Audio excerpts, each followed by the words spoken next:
I was gooning.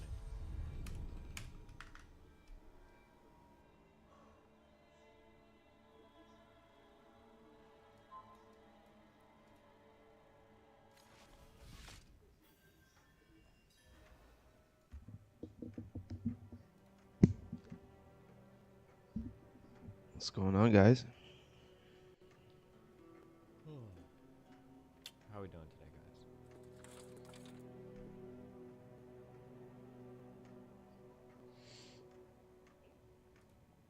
This is the Cole Lateral TV broadcast. My name is Cole. I will be your master of ceremonies.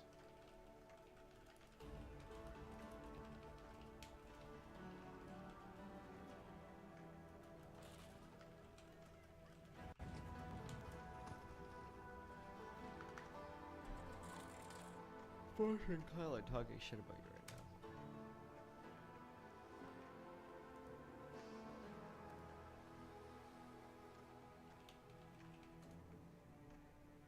W the Vosh fuck? spills the tea on Destiny, the Young Turks, TJ Kirk, and his feuds. At least personally, because the right is so out of this universe. Switch gears a little bit here. I'm curious, did you watch the Destiny and Ben Shapiro debate? Yeah, that's I only saw the end of it where they talked about monogamy versus non-monogamy, I'm afraid. Oh, interesting. I can't stand Lex Friedman, so I didn't want to get too far into it. Well, he says like 3 words the entire time, so he kind of like looking at him.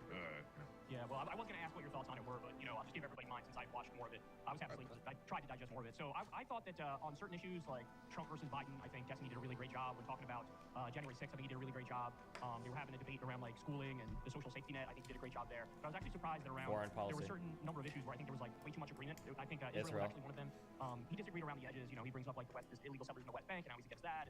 But it wasn't nearly as much of a debate as I kind of thought it would be. So you should definitely check it out. I'm actually surprised you haven't covered it on your channel yet. Yeah, well, it's another such a history. long conversation, and I was wondering about the extent to which they would disagree as well. I haven't seen a lot of Destiny's positions, but I catch whispers in the wind of him having said some like very chauvinistic, like pro-Israel stuff or pro-genocide stuff. All right, I'm trying to figure out whether his video is just low He says a or... lot of pro-genocide stuff. True. Yeah. Conversations like that, though, as time has gone on, the appetite for debate has shifted a lot since, I don't know, 2017, 18 or whatever. The environment has changed. Ben Shapiro barely does debates anymore, you know, and now they feel like much more of a novelty than a cornerstone of political engagement online. And I wonder if, I mean, especially with people like Lex Friedman, right? That guy is very civility pilled, you know, like let's all have a cup of tea and discuss whether or not trans people deserve to be killed or something. Very, very like sort of morally detached from the subject being engaged. All right, I think Destiny is at the right level, but... Conversations as severe as like what's going on in the Gaza Strip, you know, it's like a, you know what I mean, right? It's kind of like a liberal civility politics thing, but it's not even liberal necessarily. It's very institutional. I haven't seen the whole thing, so that's just I don't know, a feeling that I have from a kind of instinctual vibe check. My gut drives me to this. Yeah, I mean, I would honestly say it was more of a discussion than a debate. I mean, there were definitely points of disagreement, but it felt a little bit more like almost like a Rogan-esque discussion than it was a debate. And I'd be curious to know what they felt like going into it, what it would be like. I wonder if like Ben and Destiny thought like, no, we're going to be debating, or I mean, you could just ask me, right? But if they thought like, hey, maybe we'll find like 72% agreement on the various issues. I find it really difficult to do a proper debate when there's even a moderator, because Ben Shapiro is I don't think he's stupid. Like, he can talk fast, but his arguments are very stupid. Like, in a sensible environment, like, you would be shouting at Ben Shapiro. Like, he'll try to talk over you, you talk over him louder. That's the essence of debate. Scream at each other, arm wrestle, who cares? Lex Friedman, you know, it's you sit down at the good boy table, everyone be nice. I guess there's just a limit to how far you can go in an environment like that. I think Destiny recently debated Alex Jones and some other people. Yes, I actually watched that. Did you watch that? I saw parts of it. That was like that. Now that's an environment that cultivates good discursive spirit. You know, that's a good debate environment, I feel. Yeah. So with in the my shouting.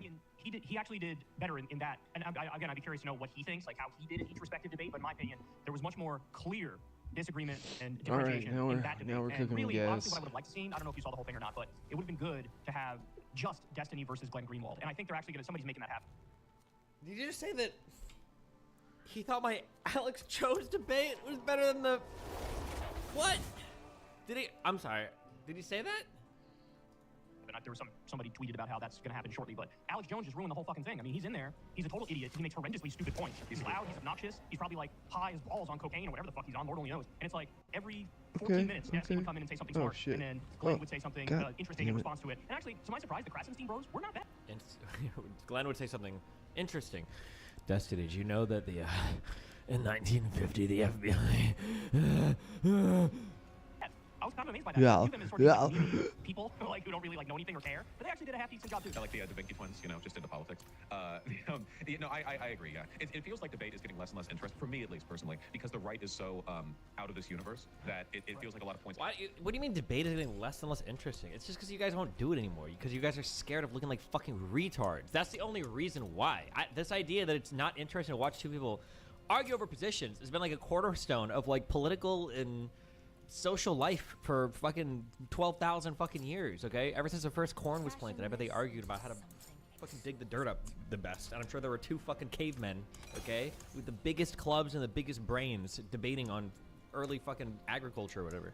And he would be discussed because I remember back in 2019 when I started doing the YouTube thing. Even back then, Trump supporters would like earnestly debate the facts of the positions they held about immigration or the economy or whatever else. I'm not saying they were correct, but like they seemed to care. There was some degree of policy wonkery, right? They had their feet planted kind of firmly. Nowadays, it's all moon logic, man. I'm pretty sure the average Republican is like the borderline least insane starting point is like 9/11 trutherism, flat Earth, hollow Earth. You know, it feels like there's no ground anymore for reasonable discussion. Policy wonkery. Nobody wants to talk about the economy or what Trump actually did. It's all just like wokeism is infiltrating our schools. It's like that's the level of engagement now. In an environment like that, debate is more about, I don't know, shouting people down. You can make the points, but past the point, it's just like demonstrating strength, which is what they care about, of course. Ultimately, they care about being perceived as this like force of logic far more, I think, than they do about engaging with any real issue.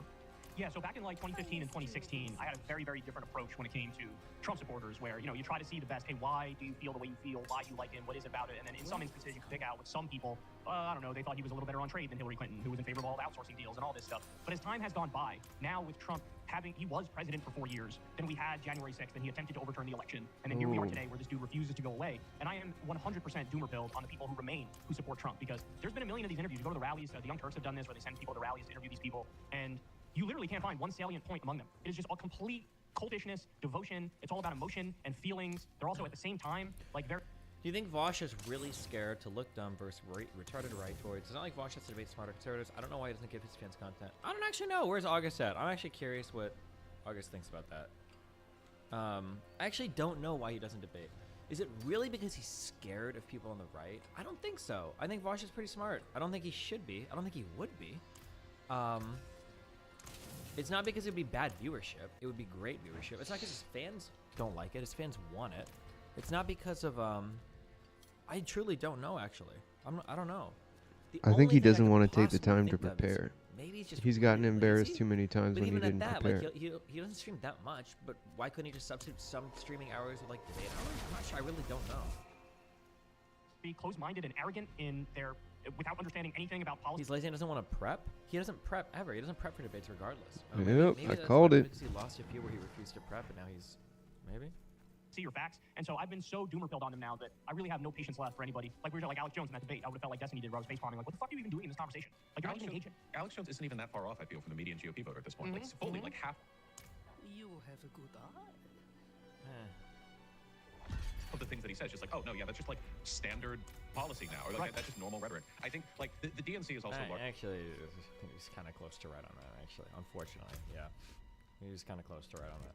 Responsible for this in terms of their insistence on sticking to institutional candidates. Biden is so like moderate centrist. Like I've been in politics for 500 years. You know, I was born before America was founded. He's not going to inspire anywhere near that kind of like dissident, independent leaning. Like we can all lean into this thing. A lot of people. I saw this interview on Politico literally yesterday. There are people who treat Donald Trump effectively as like a maverick third-party candidate, despite being the face of the GOP. And he does to an extent have that energy because despite everyone in the GOP bowing to him, he doesn't feel like he's beholden to the GOP. He kind of feels like his own force. I mean, this is like the eternal Coke, right? But I'll say it until I die. Like Bernie would have done so much better on this. There are so many Trump supporters who would have looked at Bernie and if nothing else gone like, you know, he's very clearly not institutional DNC. A lot of them would call him a communist or whatever they call everyone that. But I think he could have won over a lot of the and in the face of that now, it's just like if you have even a little bit of distrust of the system, it feels like every institutional force is only over Trump. The Democrats would be like, well, you don't trust the system? Well, where are you, goddamn? What do you don't trust the system? You loser, you fucking lunatic, you know? And in that environment, obviously, the populace are all going to run one way. Very depressing. It is, because it drives me crazy when people still try to make the argument at this late date that Trump is somehow anti-establishment or Trump is somehow anti-war. It's like, just look at the record. Follow what's actually happening. And look, I'll admit it's hard for people to follow exactly what's happening. It requires, like, taking a article on page 72 of the Washington Post or whatever, but just to give a couple examples off my head, Trump took $1 million from the predatory payday loan industry for his inauguration, and he turned around and got all the regulations and set all the court cases. Sheldon Adelson gave him literally over $100 million, effectively by foreign policy vis-a-vis the Middle East and vis-a-vis Israel. Like, the number, and on war, I don't need to get into it, over 400% increase in drone strikes, down Soleimani illegally, trying to do that as well, and you go on and on here. But like, we're talking about, they got genocide in Yemen effectively, and you vetoed that bill. It was Bernie and maybe Mike Lee or Rand Paul who tried to get through a bill that said no more support for Saudi Arabia as they genocide Yemen, and he vetoed that. So like, you look at it and it's like, all you people have who still support him, it's just feelings. It's just emotions. It's just like, I don't know, it feels vaguely more authentic. And it's like, you gotta get past that. Yeah, I guess it's about addressing the feelings at the end of the day. Most people, live Republican, whatever. I mean, the average voter in every politically voter, right? Like, following politics is an insane thing to do. And most people can't do it to the extent they like really know what's going on, I guess. People are following vibes for the most part. And the vibes that Republicans are following right now are like deeply cursive vibes. I guess the temptation is to beat them on the facts, which is easy because they're wrong. And the hard thing to do is to look at where they're wonder what like underlying emotional impulses are driving them to sort of believe things that are obviously empirically untrue that can be like fact-checked and assessed as proven. And once you can get at that, I don't know, maybe there's more. I think you got to be careful because like the left has the same issue, right? We just said, like genocide in Yemen. We both of us here like just agreed with that instantaneously. Like, so obviously a genocide in Yemen, so obviously a genocide in Gaza. Like, Come on, conservatives are do fucking better than crazy. that Like, they're shit. willing to follow Trump off the end of the earth. Yes, true. So anyway, how about all those genocides going on right now? Are the only ones that we care about, by the way, are the ones that apparently America is directly funding and supporting, and Biden himself is there, you know, with his hands wrapped around the throats of dying Yemeni and Palestinian children. Yes, true, that too, yes. For to be in the middle. That's another one of my big criticisms of Biden. Leaving aside anything policy-wise, right? Say that Biden was identical policy-wise. The man just can't go up there and do a speech the way Trump can. Trump would go out there every day and say, again, total bullshit, but he projected a vision, an image of the future. Biden occasionally does speeches, and they're not really special. Nobody was very has done. So even compared to the predecessor, like that's not, you know, a point to his favor. And there's not really a clear vision forward. If you ask the people in this country, like, what is being done to make America better, to make America great? The most they can do, I think, is rattle off some of the minor, like, institutional, incremental adjustments to this, that, the other, that, like, maybe they'll pass after they means test it into oblivion one day. And people just start something like that. You ask Donald Trump, he'll just say whatever. Like, yeah, we're gonna I was gonna say we're gonna fear campus, but Biden was the one who said that. That was basically, you know, we're gonna go to the moon, Space Force, you know, we're gonna be number one. Number one. Yeah, we're gonna be great. It's gonna be tremendous. It's, yeah, and unironically, like, that's the level of dumb optimism, I think. You need to pull people along and hear what everyone's doing. Biden can't really do that because he's ancient, you know, moderate. So, yeah, I don't know. Maybe in 2028 we'll get. I feel like if the country survives, we might get something good in 2028 because the need for a populist candidate is so overwhelming that half the point needs to be a second. So let's switch gears here. Let me ask you about Lee. There was you and TJ Kirk were kind of going back and forth there. He made a video. I saw his video in response to you, and then I saw some of your response to him. But I just want to get it straight from the source here. So what exactly is the disagreement? What's the point of contention when it comes to marijuana? So I'd imagine on the actual policy you guys agree. You think it should be legalized. You think people should have the freedom to do it if they want to, etc. What's the actual crux of the disagreement? Yeah, no policy disagreement. It's just I don't know if you've experienced this. This might be like a cultural thing. I literally went to the University of Humboldt County, the weed capital, before weed was made like broadly legal in California, where there are a lot of people who are alcoholics, and if you point out to them that they're dependent on alcohol, they kind of own it to an extent. Like, it's not good, but they own it. But I've met so many people who are hopelessly addicted to marijuana. If I think that I know this, like, I know this, like, Europe, people that Dude, Vosh's fucking marijuana takes has incensed his community. I think that's the right word, right? They are so mad about it. Oh my god. difference in how the brain processes alcohol versus marijuana. I'm more talking about like socially addicted, like they just use it constantly. And they cope about it like crazy. They just want to admit it. I think there was like a line given about marijuana from South Park of all places that I think was really good for the series, which is just that marijuana can make you feel happy doing less, and that's a bad thing. That it can induce kind of manipulation to your laziness. And Is that South Park or King of Hill? I know a lot of people, maybe this also has a queer community overlap, because I know this is like a big issue of like fucking trans people or whatever, but they have negative feelings, and rather than deal with them, they just spend a bunch of money on weed, and it drains their finances, and they don't really like move forward or deal with anything, and it makes me kind of sad. And I've noticed that people get really defensive when I talk about this stuff, so as a response to getting defensive, I get aggressive, and then invariably it's like a shit lady contact between me and my community, where there are like 3 people in my chat who are arguing that actually you can't get addicted to weed, it's not possible, and then I call them a bunch of slurs, and you know, just moves forward from there. Yeah, I mean, I think that the issue kind of boils down to how people feel about the term addiction, right? And I'm going to have a little bit of a hot take here, and I'm curious what you think. I think quote-unquote addiction is only bad if it has obvious negative consequences. So in other words, if somebody wakes up every day and they smoke weed every day, all day, but they take care of their business, they take care of their kids, they're happy, etc. I see no problem with that. If somebody's addicted to weed and they smoke it a million times a day, and then it makes it so they don't go to work, or they didn't pick up their kids, or you know, they didn't feed the baby, or whatever. Like in that scenario, it's like, yeah, you have an addiction, and there should be a negative connotation associated with that word addiction in that context. So it's almost like we need 2 different words. One for somebody who uses all the time but is completely functional and has no problem, versus somebody who uses all the time and it leads to negative consequences. You know what I'm saying? It's like sometimes people can use drugs as a coping mechanism, but there's really no downside to the coping mechanism. Sometimes you just have to cope. You know what I mean? You see the distinction I'm making there? No, for sure. Yeah, the main problem, I guess, is that people who have an addiction or dependency are really bad sometimes at knowing whether or not having a negative effect in their life. Because the brain, like, it will be like humans are like rational thinking machines, right? Like, if a person is experiencing negative consequences, because you can ask like an alcoholic, right? Like, are you experiencing negative consequence from being drunk every day. They're like, hell no, I'm having a great time. There's a lot of that, right? I mean, that is the effect chemically, I guess, that people have. So it's more of an introspection thing, I think. Like the coping thing, though, I completely agree with. It's kind of like playing a lot of video games, right? Like video game addiction can ruin people's lives. Like you can be addicted to video games, but like just taking video games, you know, a person can be like can like throw their life away, you know, just not doing anything, play video games, whatever. Or you can just have a lazy Sunday, play a lot of games that day, and be fine. Like that was just like a day for you where you got to be lazy and do whatever. There's not as much of a chemical influence effect for game stuff, I guess. So maybe there's a different. I just want people to be happy at the end of the day. I want people to be happy and productive.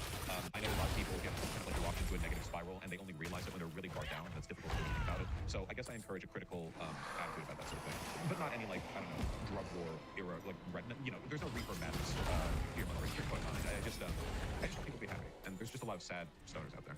And I guess, so I'll just ask this. Do you think that in some instances, chronic usage actually genuinely, sincerely helps some people where, you know, if they're not chronically using, they may have irritability problems, anger problems, can't get their shit taken care of, but if they are a chronic user, it might actually help them in their life, both literally and also mentally? Yeah, pain management would be a pretty good example of that, to an extent. That would also have, I know THC doesn't have the same psychological effect as just like smoking weed regularly, but yeah, to an extent. I guess it's just people are really tough at making that call for themselves, right? So in a vacuum, absolutely. But I know that the majority of people who would make that claim about any I don't have a pain management problem. I have a pain.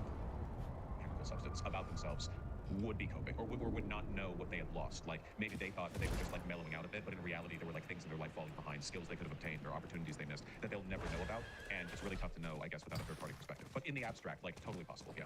Gotcha, okay. So now let's talk a little bit about, I know you and Jenk and Anna sort of went at it a little while ago. Where are you on them now? Because I always feel like when it comes to this liberal/left-wing content creator group we're in, whatever it might be, however loosely affiliated we are, it always feels like there's, you know, there's 97% agreement, but nobody ever talks about the 97% agreement or highlights those, and then whenever there's a 3% disagreement, it blows up to the point where people start hating each other. So where are you on them at the moment? Yeah, I still think I'm personally hurt by this. I got along pretty well with Anna, and I felt like she said some really dumb shit. And I tried DMing her about it, but it just didn't happen. And it all spiraled into a public thing, and she was. I'm also obviously quite mean, so I can't, you know, I can't like feign wounded indignation. Did you skip over the part where you call her a bitch? Of that, but look, I mean, look, I have in the absence of dumb shit, like Jen and Anna have done and said a lot of incredibly good things for and popular causes. So you're right about the 97% thing. You know, usually when people link me any content from any person who otherwise agrees with me, it's because they know I will disagree with it. I'm not going to watch a video from them where I just like nod my head and go, oh yeah, of course. That's just not how it works. So I'm always disproportionately exposed to negativity. At the same time, I don't think there's anything wrong with being critical of people who are generally on your side. The problem with me being critical, I guess, is that I have no self-control, and I am generally just a kind of like argumentative person. So even if my feelings towards a person are like largely positive, I can watch a video and go, you dumb fuck, you piece of shit, you know. This is just, I guess, like a character flaw of mine. I try to smooth things over at the end, so that didn't really work out with Jack on, obviously. Look, the election's coming up. Honest to God, at this point right now, with the stakes that we're facing, like I have no room for soul for any different stuff like that. I say no employees on those people taking this very conversation. So I don't know. I mean, I wish them all the best, sincerely. You know, I saw Jenk in DC when I went over there to talk with Rokana and do some stuff for my canvassing board, not my canvassing board, Progressive Victory, the people that I'm friends with, and he was quite steely in person. He didn't want to like talk to me very much. I was rather sad about it. He's such a big bombastic guy. Like how he is. Yeah, I think so. I know Jenk, and he is like fiercely protective of Anna. He's if he feels Anna was wronged in any way, I think honestly he'd be a bigger dick in that scenario than if you were just mean to him. Like he'd be more okay with you being mean to him than you being mean to Anna, basically. So that's probably where he's coming from. Because normally in person he is more outgoing and agreeable than probably what you were able to see. So let me ask this then, because from my perspective, and I didn't follow all the things in and out, but I know that there were some disagreements on crime, disagreements on trans stuff. But how do you balance, as a creator, because I have to struggle with this balance too, and I think everybody in our place does. How do you balance trying to have solidarity with people who mostly agree and good faith, while also trying to, like, you know, do your job, which sometimes is calling people out and being like the lone voice of reason, and you feel like everybody else is getting this wrong, and I gotta chime in and I gotta like, correct the record here. How do you balance those things? Because from my perspective, those things are absolutely at odds. You can either have solidarity and be like good faith and interpret everything everybody around you says that's possible, like, or you can, hey, I'm gonna do the call out thing here, the person is wrong, you know, we agree on those things, and you know, also by the way, hand in hand with that, you do it. It's like a lot of people are gonna watch that, a lot of people are gonna click on that, a lot of people are gonna like that, because it's like, ooh, juicy, it's strong, so how do you balance those things? Because I try to do this too. It's like, last thing I'll say is, like, for example, remember when you went, this was years ago now, you went on Pinpool, and you debated Charles Kirk, and I had to debate Charles Kirk before that too, it's before content, but, yeah, like, I mean, okay, Boss destroyed him here, and Boss destroyed him here, so now we do segments where I'm like, Boss is absolutely destroying him, and that creates, like, a positive feedback loop where my fans look at you, your fans look at me, they're like, oh, this is great, this is a good environment. It's kind of like what the conservatives do, is that they push bad things and we push good things, and it's like, that's one way to get attention, but the other way is like, this fucking asshole's wrong about this, and this, and let me call him out. So how do you balance those things? Well, I guess I don't. I'm really bad at it. I have, as much as I try to compensate for it, like, Can I just do my one appearance related comment for today? God fucking Eastern European women are just like unbelievable.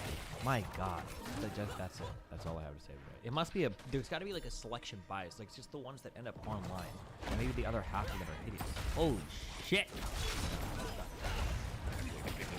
Use my brain to rein in a little bit. I generally don't have a good relationship with a lot of people on the left. I'm very combative.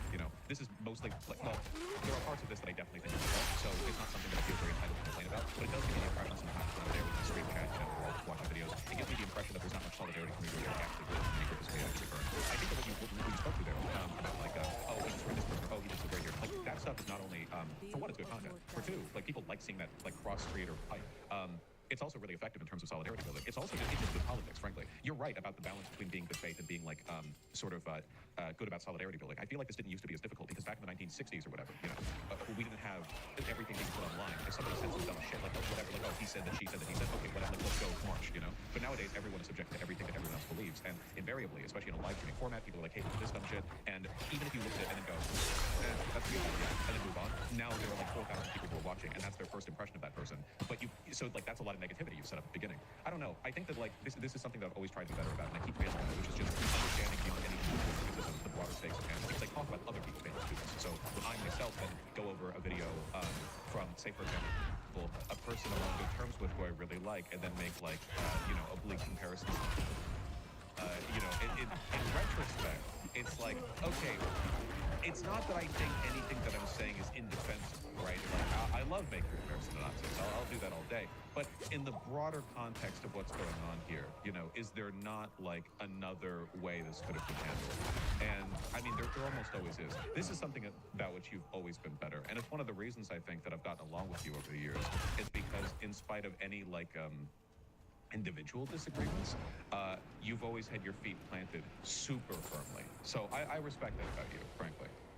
I mean, look, I have some tricks that I employ in order to not sort of get involved in that negative feedback loop, and one of them is I literally, okay, if you do a segment where I know it's going to be good and I'm going to agree with it, I'll watch the whole thing.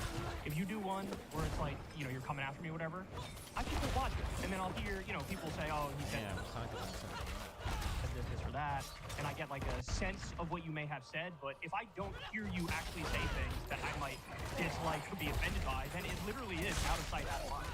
You know what I'm saying? So that's one of the things I do, and that's why, creators fight all the time, but they don't really see me fighting often, and it's just because I don't see anything to fight over, because I'm actively avoiding when somebody says something about me that I think is going to be unfair, or I'm not going to agree with.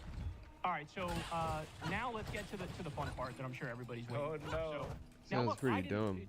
We're actually in a really good place because I didn't watch any of the things you said, so I'm not coming in with any like baggage of like, how dare you say X, Y, or Z about me? I literally don't know what you said. I just know you disagreed with the statement I made. So I made the incredibly based and true comment the other day. The incredibly honest, it is hyperbolic. I'll grant you that. I fully expected something coming by. Based, true, and hyperbolic, yeah. I didn't necessarily expect it from you. I said, quote, the Houthis are correct when talking about the attempted blockade of ships going to Israel. And the point I was trying to make, and I tried to make this clear in the video, perhaps I failed at doing it. What? If you guys are enjoying this conversation, sign up on Substack. The link is below to watch Live the full ad. interview. Whoa, This is just a little piece of the interview. Enjoy. I needed one of these. Oh no, it's not live. It's a fucking. It was a premium.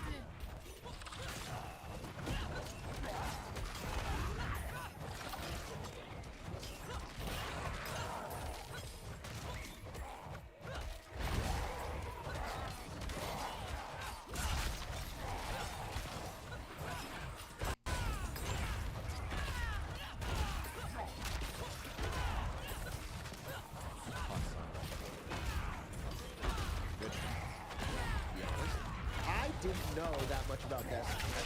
I have had probably the wrong impression before this. All I knew about Destiny prior to seeing this was that he did the thing where he refused to not say the N-word. Which is like all that I've known. In my mind, I thought Destiny was alt-right before this. I swear to God, that's what I thought. I didn't know. I'm out of it. Again, I don't follow politics and American stuff. I don't look at debate lords. I don't know any of this. I thought he was like openly alt-right, but he's not. And I also give credit where credit is due. Some of the arguments he made, specifically about Jan 6th and a couple other things, I found to be very compelling. they actually changed my view slightly. I think they were pretty solid. I think that for me, the structure he did it made sense. Okay, that's it. That's all I know. But overall, I found the debate to be pretty unsatisfying. To be honest, I didn't know that much about Destiny. I have.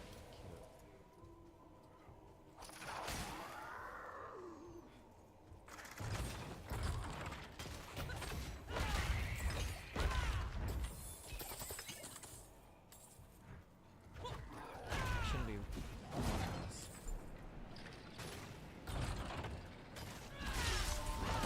Sadegh Karazi, here on the right with President Hatami, was a key player in Iran. He was the foreign minister's nephew, an in-law of the supreme leader, and he'd been meeting the Swiss ambassador. The readout says that he's had these talks with Sadegh Karazi, and Sadegh Karazi has developed a roadmap for the normalization of U.S.-Iranian relations. Never mind. I'll say this.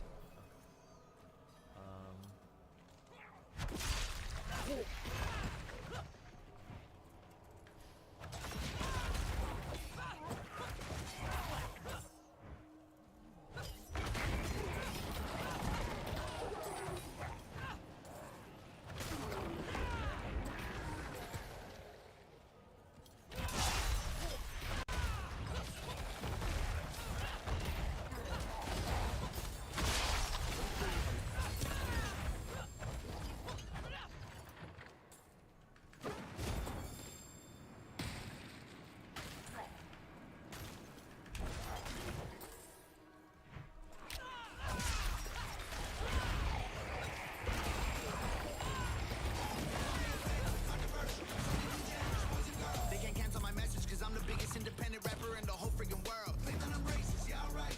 I'm not ashamed because I'm white. If every Caucasian's a bigot, I guess every Muslim's a terrorist. Every liberal is right. I don't wanna talk to folks who don't get it. Go woke, go broke, no hope, it's pathetic. Pro-choice, pronouns, pro-love, you're progressive. But you ain't pro-gun, no one to protect you. Where the American flags at? Remember when people would hang those? They've been taken down, they all been replaced with BLM flags or a rainbow. This ain't rap, this ain't money, cars and clothes. We ain't selling drugs, we ain't gonna overdose. We ain't pushing guns, ain't promoting stripper poles. We won't turn your sons into thugs or your daughters into hoes. I don't care if I offend you. I was put here to upset you. You can cry and you can scream, you can riot in the streets, you defunded the police. Now there's no one to protect you. I hope I offend you. I ask myself what would Ben do. Let's just keep it real, facts. Don't care how you feel, man. If you want my pronouns, I'm the man. I'm the man who don't respect. How many of this guy's songs are just like crying about like cancel culture and shit? I feel he probably has other ones and I just don't. Let's look at the stats. I've got the facts. My money like Lizzo, my pockets are fat. Homie, I'm epic. Don't be a wap. Dog, it's a yarmulke. Homie, no cap. Look at the graphs. Look at my charts. You're blowing money on strippers and cars. You go into prison. I'm on television. Dogs, no one knows who you are. Keep hating on me on the internet. My comment section all woke Karens. Then I make racks off compound interest. Y'all live with your parents. Nikki, take some notes. I just did this for fun. All my people download this. Let's get a billboard #1. This ain't rap, this ain't money, cars and clothes. We ain't selling drugs, we ain't gonna overdose. We ain't pushing guns, ain't promoting stripper poles. We won't turn your sons into thugs or your daughters into hoes. I don't care if I offend you. I was put here to upset you. You can cry and you can scream, you can riot in the streets. You defunded the police, now there's no one to protect you. I hope I offend you. I ask myself what would Ben do. Let's just keep it real, facts. Don't care how you feel, man. If you want my pronouns, I'm the man. I'm the man who don't respect you. You mad, you mad, you mad. I guess it's cool to be the victim. Well, I'ma be the man. You sad, you sad, you sad. You just try to get attention, being triggered's all you have. You mad, you mad, you mad. You blame everybody else for every problem that you can. You sad, you sad, you sad. I will never say I'm sorry, I ain't taking nothing back. I don't care if I offend you. I was put here to upset you. You can cry and you can scream, you can riot in the streets. You defunded the police, now there's no one to protect you. I hope I offend you. I ask myself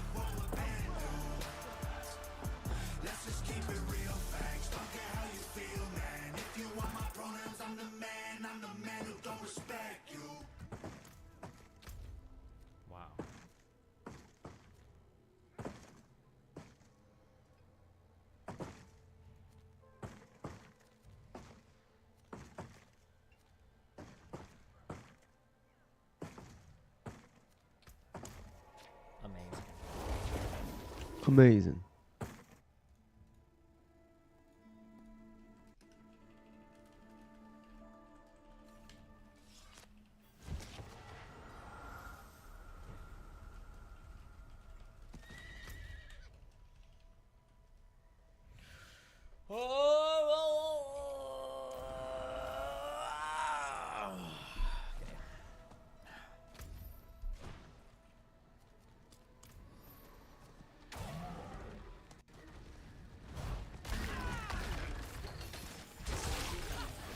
ICJ provisional ruling on Israel. Didn't really see it much. Isn't cancel culture just richer famous people getting fired and their line of work, which is built upon reputation, can be fired, and that reputation goes down the drain? One way with it. Did you meeting Caroline Calloway? Yeah, that was a wacky dinner.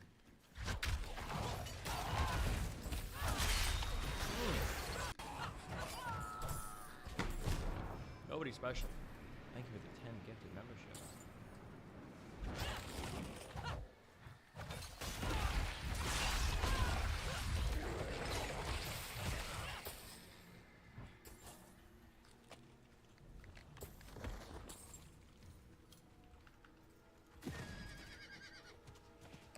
All right, guys, I got some big breaking news that just came out. We're getting reports that the U.S. and the U.K. have decided that they are going to airstrike Yemen. Now, when I say that, I don't mean sort of tit for tat on the P's. I mean, they are targeting cities and specific targets in Houthi-held areas of Yemen. It's a little difficult in the fog of war to get all good information right up front here. But here are the names of some of the cities that allegedly they're bombing at this moment: Sana'a, Hodeida, Sadr, Damar, Taiz, and Zabid. So if these reports are true, then that is... Oh, we know these. Sana'a, the capital. Hodeida, whatever is the fourth city. A number of cities, a number of targets in Houthi-held regions in Yemen. Now, I of course should point out that... Okay, something is in my house, has been introduced to my house, and every hour, somewhere in my kitchen, something goes beep, and that's it. I have no idea what it is. I don't know if it's a bomb, if it's somebody's expiring air tags that they're using to track me to kidnap me. Oh my god, I spent like an hour yesterday trying to figure out what the fuck it was. It's not a fire alarm, long batteries. I know what that means. That the U.S. and the U.K. are doing this. They say that like the Netherlands and some other countries are with them with this coalition. But this is always what they do. They'll like drag in some other countries and pretend like they're part of this big coalition, but really it's just to get the name down on paper to make it appear more official than it actually is. I mean, the big point to make here is this is illegal. In order for the U.S. to start bombing in other countries, you need a declaration of war through Congress. That's what the Constitution says. And Biden didn't do that. If you have time to go talk to the UK and go talk to the Netherlands and whoever else is nominally involved here, you can go and talk to Congress at all. In fact, I've already seen a number of tweets and credit to Wait, air tags do that noise? Air tag noise. Here's a quick guide to the sounds your AirTag can make. This sound plays when you first set up your AirTag and when you connect a battery. This sound plays when your AirTag is set up and ready to use. This sound plays when you're locating AirTag in the Find My app. This sound plays autonomously when an unknown AirTag has been moving with you over time. This sound plays when you're locating an unknown AirTag moving with you in the Find My app. That's it. These politicians were coming out saying this. Val Hoyle is one congressperson who says these airstrikes have not been authorized by Congress. The Constitution is clear. Congress has the sole authority to authorize military involvement in overseas conflicts. Every president must first come to Congress and ask for military authorization, regardless of party. We have Rohan came out and said a very, very similar thing. And I don't know, I haven't seen any Republicans yet say it, but of course, I know Thomas Massey will come out and say it. There may even be others who come out and say it. I saw Lindsey Graham celebrating what Biden's doing here. But let's understand something, guys. Why is this happening? Why is it the case now that our tax money is going to bomb Yemen? Because Israel decided to do a genocide in Gaza. They've killed 28,000 civilians, including 12,000 children. And we decided, or excuse me, Yemen decided, we want them to stop that, so we're going to go ahead and block the Red Sea to prevent trade with Israel. Now, by the way, it's trade with everybody. Hello? Number one. Number two, what gives them the authority to even do that? What do you mean? They're literally the aggressors in this circumstance. There's like no other way around it. to be clear every step of the way, if Israel stops doing the genocide in Yemen, we will stop controlling the Red Sea and blocking trade with Israel. And so the U.S. looked at that, and Biden was so outraged and aggrieved by the blocking of trade with Israel as they committed genocide that he decided, I need to go do an illegal, unconstitutional war and go take U.S. tax money and use U.S. bombs to go after the Houthis. Look, I'm going to say this as straightforward and as simply as possible, and this will be controversial, but it's true, which is why I'm going to say it. The Houthis are correct. The Houthis are right. In fact, you can argue they are the ones who are trying to uphold international law here. What? International law is when you block off some of the largest shipping routes in the world because you don't like what another country that's not even connected to you, that's not even bordering you, is doing? That's international law? Damn, we missed that arc, guys. What was the body that makes those rulings? We must have missed it. When they say, oh, you're going to do a genocide and nobody's going to do anything to try to stop it, well, let's do the bare minimum that we can and try to block trade with you. But what happened as a result of that? Okay, the insurance rates for the ships in Israel went up. Sometimes they have to take a different, much longer route to get to Israel. Oh, man, the horror, how terrible. But the U.S. would... How could you so confidently do this video? What? Rather protect trade to Israel than protect Palestinian babies who are being bombed on the regular. If you wanted the Houthis to stop, you know you could have done? Told Israel, hey, you've already been doing this for months. You can go ahead and wrap it up now. 28,000 dead civilians is enough. Bombing, another hospital, another school, another UN building, another marketplace. Wrap it up. I think we got the point. I think the 12,000 dead babies is enough. You wanted them to stop. I could have told them, no more money, no more weapons. We're going to stop this. This is having wide-ranging consequences. Instead, what does he do? Pats Israel on the back, gives them a green light, tells them they're special and they're precious, and then decides to drag the U.S. into another Mideast war on their behalf. I mean, I'm at a loss for words here, because I always expect the U.S. to make stupid decisions, to do terrible things. But this is like a level above and beyond. This was 100 million trillion% avoidable. We don't need to be going to war with Yemen. We don't need to be bombing 10 cities in Yemen. We don't need a hot war with the Houthis. And by the way, another really important point, this makes Americans less safe. Because now you are begging for retribution and retaliation because the U.S. is doing Israel's dirty work for them. This makes us less safe. It absolutely makes us less safe. We are not a target of Houthis or Hezbollah or Hamas. But you know what? When you keep sending money and you keep sending weapons and you keep greenlighting a genocide, maybe eventually they go, hey, they are the problem. They're the dealer that's giving Israel the addict their fix. And now you go and you bomb Yemen. I said it before, I'll say it again. The Houthis are correct. Their action of blocking the ships was correct. Absolutely. It should have been the UN that was doing that, right? It should have been the U.S. if we actually cared about human rights, us doing that. No, Yemen, a super poor country, had to do the right thing and step up, and now we're bombing them as a result of it. Now, I should point out, there are some reports that are unconfirmed as of this moment that they went after U.S. ships. So Crystal was telling me that just the other day, we targeted a bunch of their drones. We shot down a bunch of Yemen's drones, the drones that they're using to police the Red Sea effectively.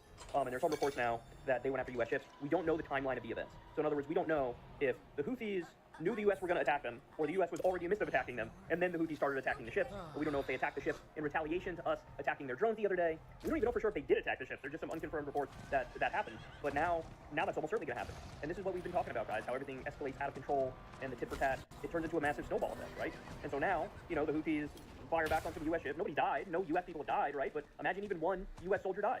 Then, Joe Biden and neocons and Republicans, all these people, will look at that and say, well, the Houthis are just a proxy for Iran, so this means Iran killed U.S. soldiers. Now we got to go to war with Iran. So this is where we're at. Look, of all the horrible things that Joe Biden has done, literally put at the top of the list, the tippy top of the list, green-lighting Israel doing a genocide and arming them and funding them as they do it. And now, illegally and offensively bombing Yemen, bombing the Houthis in Yemen. This is a country that didn't attack us and was only trying to effectively do a blockade of Israel in a sad attempt to put economic pressure on them to get them to stop carpet bombing babies in Gaza. Blockade on Israel, 2 seas away. What? I don't know what else to say about it, man, but this is bad. And so we told you from the very beginning in those long Israel segments, we told you, look out, because this is how giant regional wars start. This is how it happens. It's a little bit of, we're backing Israel, Israel's massacring civilians in Gaza, then it's Israel doing tit for tat with Hezbollah in one area, and then it's us, the U.S., bombing Shia militias in Iraq, bombing Shia militias in Syria, Israel taking out a Hezbollah commander here, an Iranian commander here, a Hamas leader in Beirut, in Lebanon. Wildly illegal. You can't just bomb Lebanon. They did. Bro, none of these people are part of the ICC. Bro, they don't give a fuck over there. Are you serious? You can't just kill somebody like that in Lebanon, a totally functioning country. You can't just bomb a place like Syria, where Assad is probably, I don't know, I'm watching a guest, or to be fair, man, he probably actually can't be watching a while, but Jesus Christ, bro, none of these people give a fuck over here. Holy shit. And then it's like going into a colony of lions and screaming because they're not vegan. We are in a hot war, bombing Yemen, completely illegal, completely unconstitutional. And for what? We know the answer. This is the thing that we're doing it for, is to continue to allow Israel to carpet bomb children. Carpet bombing Never been more children. disgusted than I am right now. And by the way, you turn on mainstream media, whoo, good luck getting the content. There is not a single channel. Yeah, no one's giving you the real hard-hitting truth about Israel carpet bombing children. Well, those brave, noble Houthi pirates are out here just trying to enforce world peace on the open seas. Mainstream media that will tell you the very basic thing. Hey, why is Yemen doing this? Why are they policing and patrolling the Red Sea? Why are they trying to block the ships here? I don't understand. Again, they're doing it to try to stop Israel from doing a genocide. Putting economic pressure on them to try to stop them from doing a genocide. That's why. Now, when you hear that context, it's a lot harder to critique it, isn't it? And by the way, Hassan, like... Yeah, now it's like unassailable. Damn, maybe the Houthis really are right to try to shut down global trade. And I'm sure their intentions are only noble. Huh. That's why.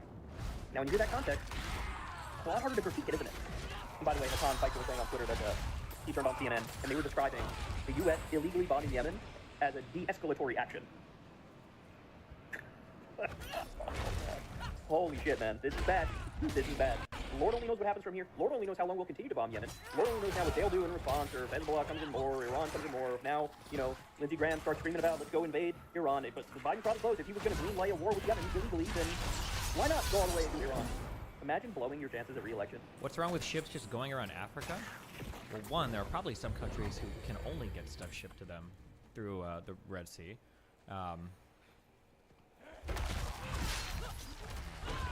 Eritrea? How do you pronounce it? What would it be? They only Djibouti, Eritrea. It's northwestern there. Between Egypt and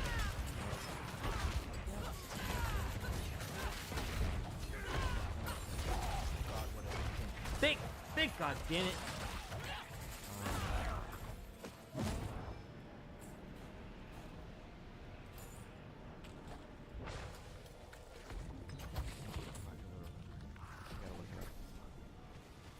Already said Djibouti. Somalia has got spaces out. Is there another country? Oh, maybe there wasn't. Maybe there was crazy. Oh, Sudan. Oh, I was gonna say Sudan. I imagine like these guys are probably omega funds. No?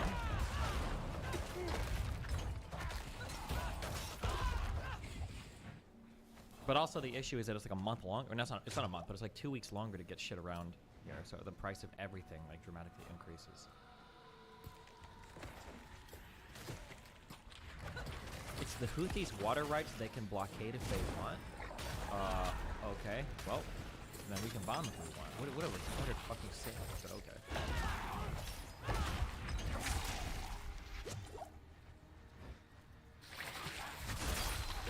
We continue to allow Netanyahu to do a genocide.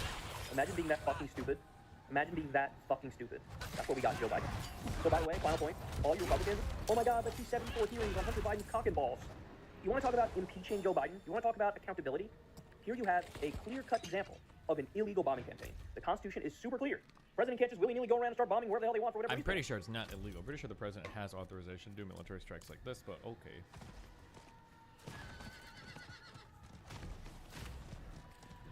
No, you need a declaration of war from Congress in order to do a war. This is an act of war. It is 100% illegal. This isn't, you know, vital for necessary defense of the nation at the last minute. No, not at all. Nobody makes the argument that, oh my god, the Houthis are taking down Cleveland if we don't act. Doesn't happen. He has such horrible political instincts. Well, these political instincts come from his history being a libertarian. Libertarians think that, like, every single military action is illegal without an explicit authorization from Congress, like, spiritually or whatever. So here we know this is offensive, this is aggressive, this is illegal, this is unconstitutional. If you want to go after Joe Biden for anything, here's your chance. But they're not going to do it. You want to know why? Because they agree with Biden. They agree with Biden 100%. Absolutely pathetic, terrible breaking news. This thing keeps getting worse and worse, and I don't have much hope that it's going to change.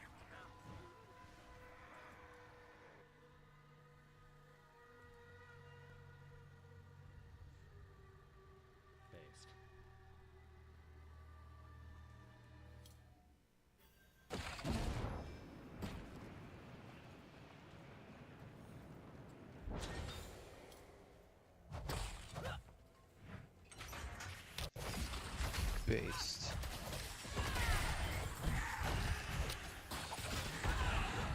Care.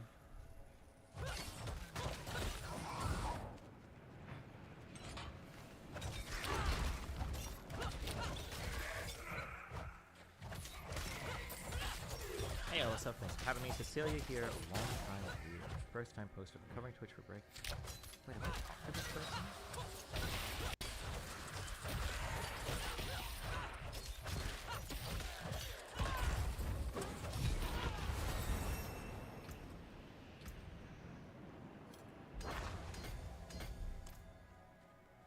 She always worked for Bloomberg. There's a story that I tell sometimes about somebody that was like confronting me with quotes in the past of like telling people to kill themselves on League. I think she was the one. I think. I'm pretty sure it was her. I feel like I remember, but I don't think she worked for Bloomberg when we did that interview, and I don't think that any of that ever ended up getting published.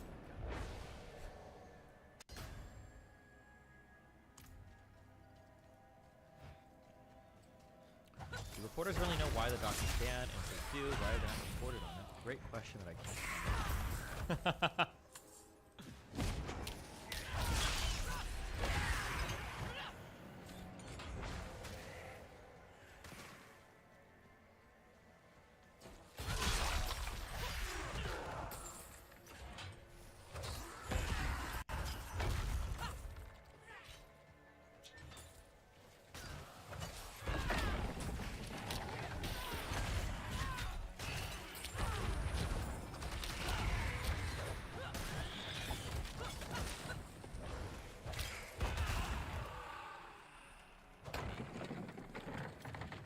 Being barred from running feels like a sign above my head saying you don't belong, you can't be trusted, you're out there. Okay, where do I go? It's my country. It's so weird. It's fucking me second class.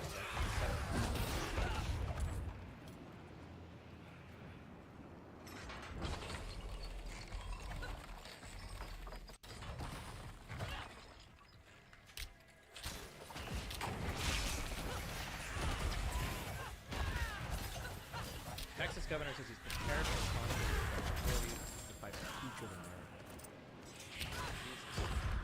God, the most annoying thing is that, like, talking about how, like, oh, you know, Trump is a fascist and civil war, blah, blah, blah. It's not even going to be a Republican saying that, like, oh, well, you know, that's not going to happen. Now it's going to be them saying, okay, well, it's going to happen. There is going to be civil war, but it's going to be justified.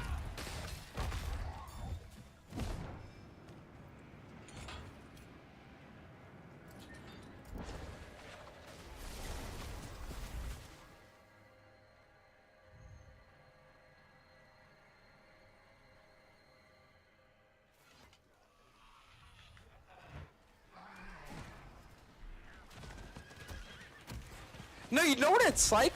It's like you're LeBron James. I'll tell you what it's like.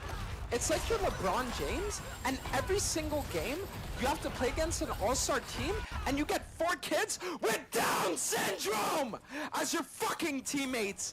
And the thing is, normally you're LeBron fucking James, right? So even with these fucking Downies, you can still 1v9 in-game, of course, right? But then you can't, because the thing is that the fucking refs break your legs before every game. And then you just have to sit there with broken legs and Downies, and it's like, how the fuck are you supposed to win in game? Fuck!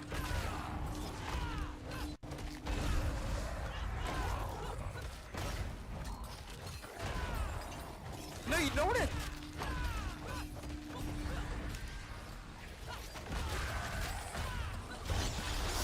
2023 was a miraculous year for the economy. High growth and inflation falling all the way back to the Fed's target, rising real wages. Here, the how Republicans saw. State of the U.S. economy is getting better, not the same, getting worse.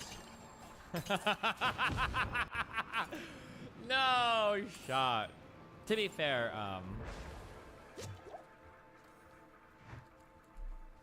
how would this work as a percentage?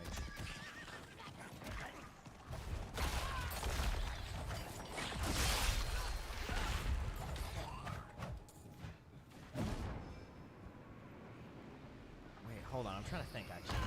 This graph it's technically, these liberals switch places. I'm trying to think if this graph actually says anything meaningful. Let's say, for instance, let's say hypothetically, we look at 2022. Let's say that everybody thought the economy was getting better, except for like 2% of the population. But of those 2%, let's say that they were 99% conservatives. That's what this graph would show, right? It's not actually telling you a percentage of the people. Wait, right? This is always adding up to 100% at all points of time, right? The tweet only says Republicans. Wait. Oh, wait, hold on. I'm reading this way more complicated. Oh, wait. Oh, no. I was trying to, listen, I'm trying my best to be charitable. Do they have a similar one with liberals?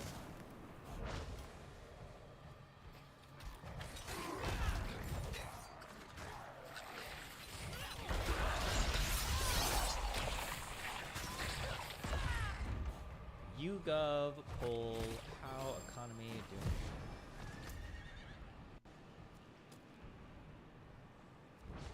November 7th. Is that the most recent one that he's citing, or?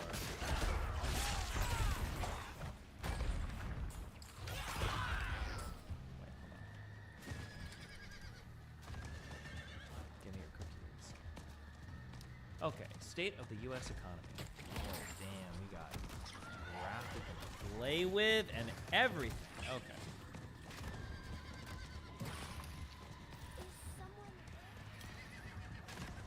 Democrats.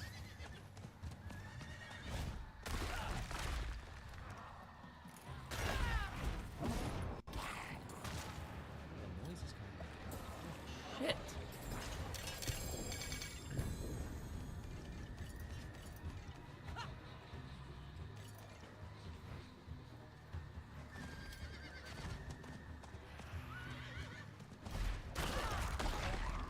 Okay, so this is the split between Democrats and Republicans.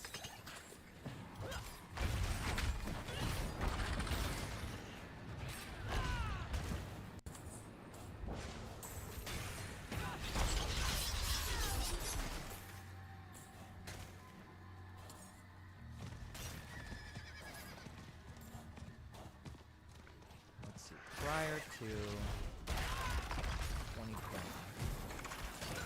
at its worst, 59% of Democrats thought the economy was getting worse. 'Cause I could argue that, like, you can argue that but you could also argue that the economy is legitimately getting worse too, right? So it's like, this does reinforce my view, though, that people's takes are highly fucking partisan.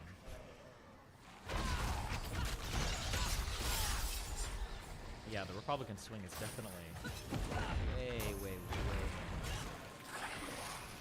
Jesus Christ. My God. Jesus Christ.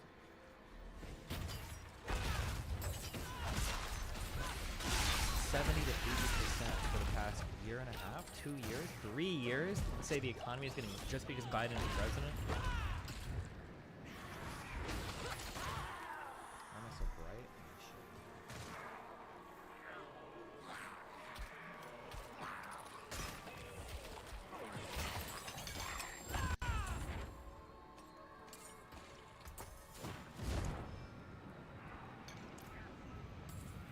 Do you think that also might be an effect from the different economic groups? No. No.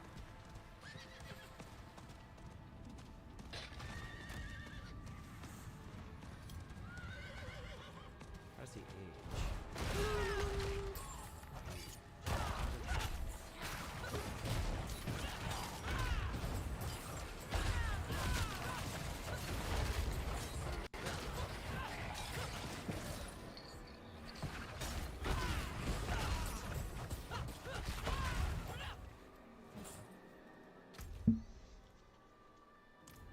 Okay. Younger people seem more moderate on all of it.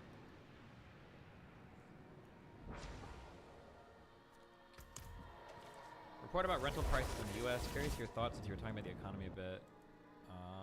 Housing is now unaffordable for, I don't care. Any headline or anything that talks about like unaffordable is What they mean is they're going by a metric where it's like if you're spending over, is it 25% or 30% of your like income on rent, that it means that it's unaffordable. It's just uninterested in those analyses. I don't think they say anything valuable. Welcome to the treasury.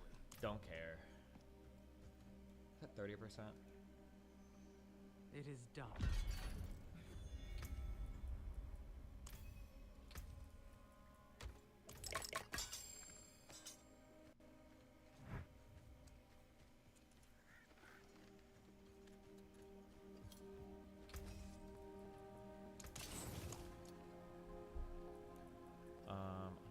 Under 30. I bet the older you get, I bet the more partisan it becomes.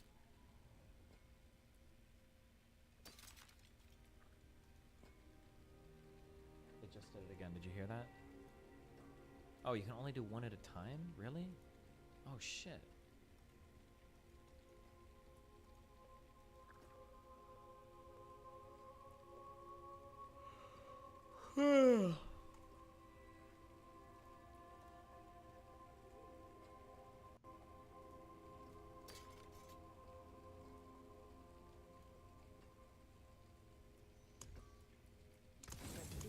Why wouldn't the makeup of who is capturing the real wage gains matter? The parties aren't equally comprised of different socioeconomic groups.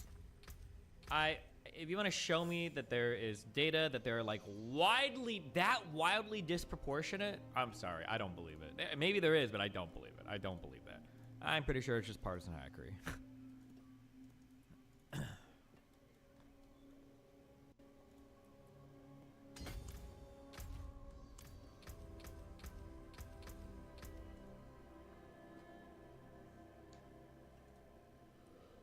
Ah.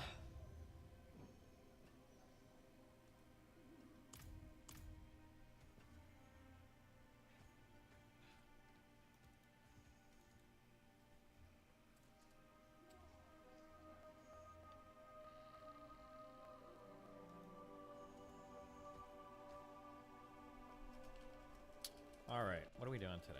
I got a couple debaters lined up. Oh, we've got our legal eagle guy. Oh boy. America, we need to talk.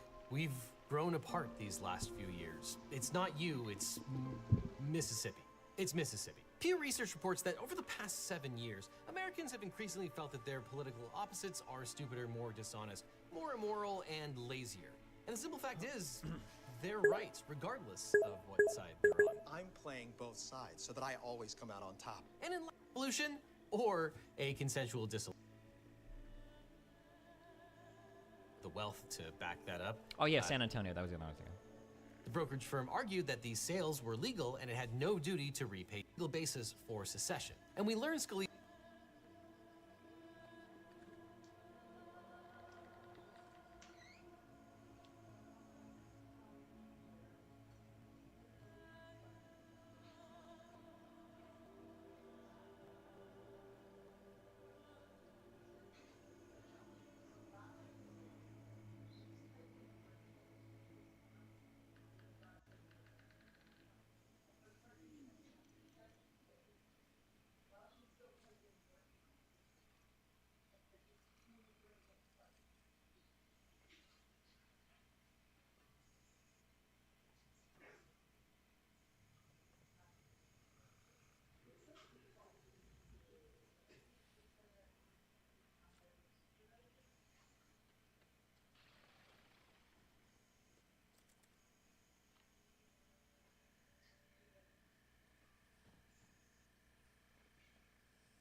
My man, the cheerleader.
Scalia's views on this matter in a quite unusual way. Back in 2006, legally minded screenwriter Daniel Turkowitz wrote a letter to all 9 Supreme Court justices for advice on a farcical script he was writing in which Maine secedes from the US and joins Canada, leading to a climactic showdown at the Supreme Court.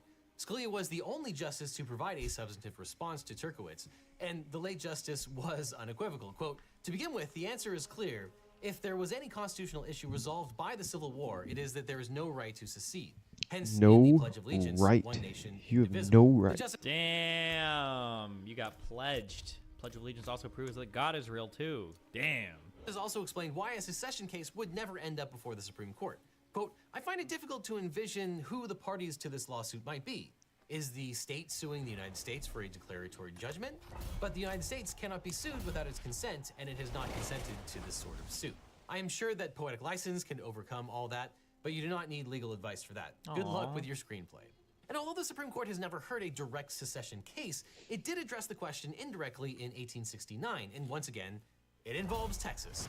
The Supreme Court case of Texas versus White centered on the cash-strapped state selling U.S. Treasury bonds to help finance its war with the Union.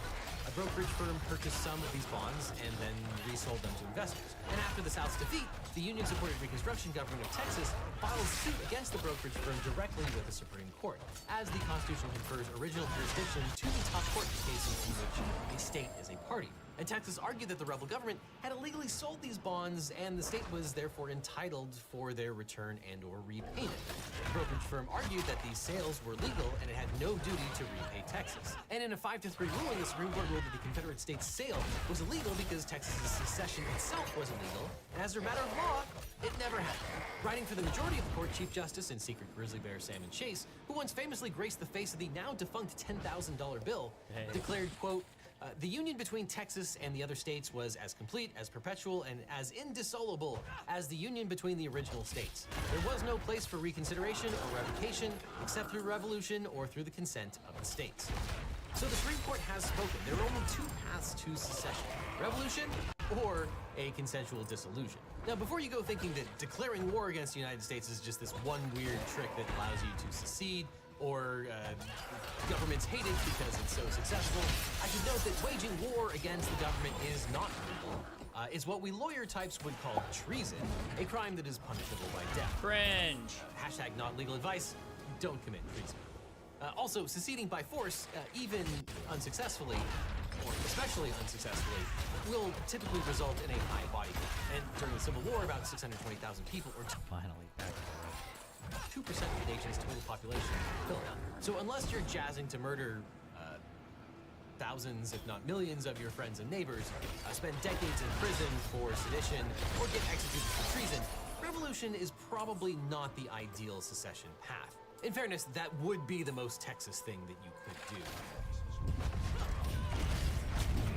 But there is one way to secede without murder. I feel like the secession shit would also be super awkward because there's always this lurking thing in the background that we kind of all know, but I think we forget sometimes, is that we're not really as divided as we seem in terms of states. We're way more divided when it comes to cities, the city versus world split. If you've ever spent any time, especially in the downtown parts of Austin, it's more similar to fucking San Francisco than it is to if you go to any number of, I don't even know what the names of any fucking, not Dallas, not Houston, not Austin, not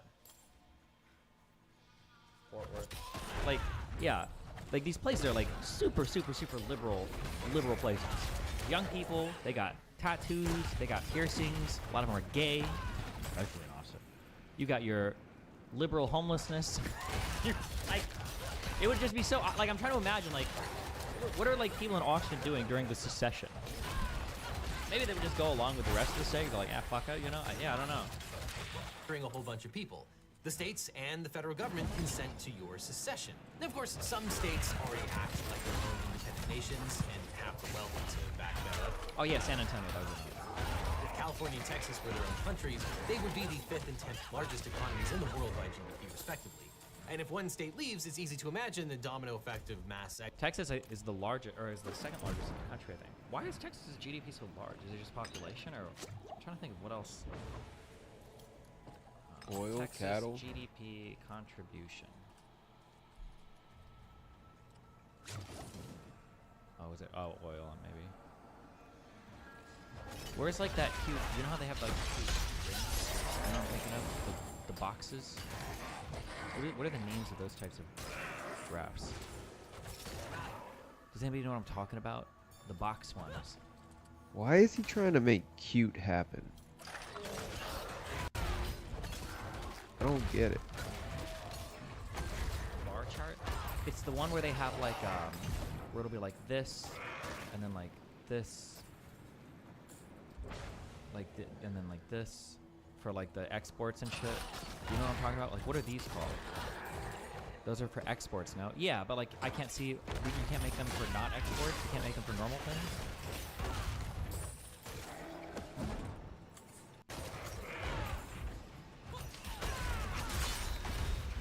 Is the argument for stopping secession, even though we talked about the will of the people, entirely pragmatic because from a moral lens, stopping secession seems arguably wrong?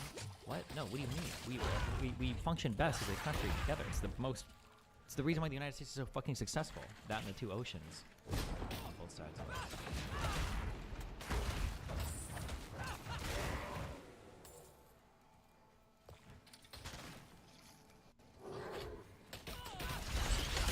Oh, hey, you brought this up. Wait, was this because I brought this up during the viewer call-ins yesterday or the day before? This was the example that I had brought up relating to Republicans changing their views on airstrikes with Syria, where all of them, Democrats and Republicans, opposed it under Obama, but then when Trump did it, Democrats still opposed it, but then Republicans like switched, I think, massively in favor of it. And these were, I think these were oh no, these weren't lawmakers. I think there's one that includes lawmakers too. But New Washington Post ABC poll on President Trump's strikes in Syria has an interesting partisan breakdown when compared to hypothetical support for strikes by President Obama. Oh, it was just hypothetical support for strikes, maybe. Okay, a little different.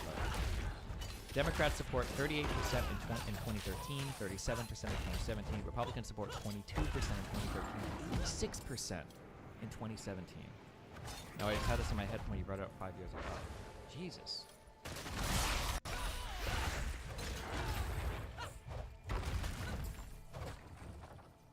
They're called tree maps.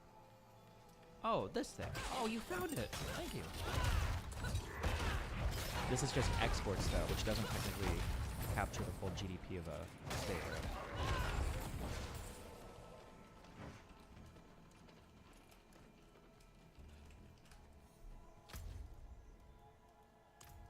Damn, we have so many fucking people here, dude. I wonder if Texas has a higher GDP per capita.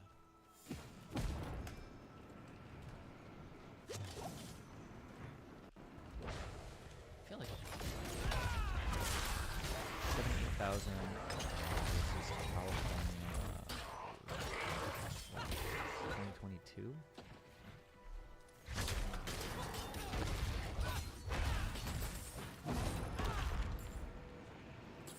Oh, geez. Okay, sorry, we got. Oh, I guess.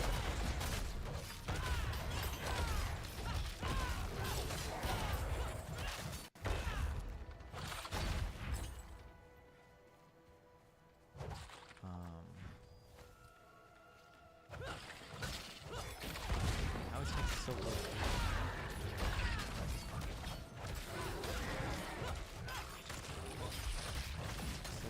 Oh, but these are.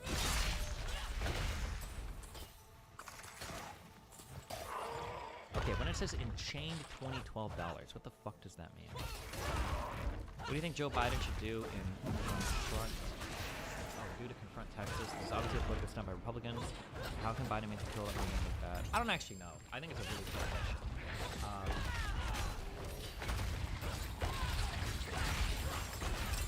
I need a Red Bull.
any value going to GDP? No. GDP, or gross domestic product. This has to do with which things you make. Icky, gross. GDP is the total sum, I believe, of all the goods and services produced in a particular area. So if you've got a company that's worth $100 billion in a state, that's nothing up there happens to produce in the state. But if they sell like $1,000 product, then that would be you'd have $1,000 GDP. I think. Capital investment, I don't think is counted in GDP, right? It might be. Maybe that's included in GNP. I don't remember. Like if you buy like $10,000 worth of stock, I don't believe that's included. Or investment in business, I don't think it's included in GDP. I think it's only your production, your goods and services that are produced.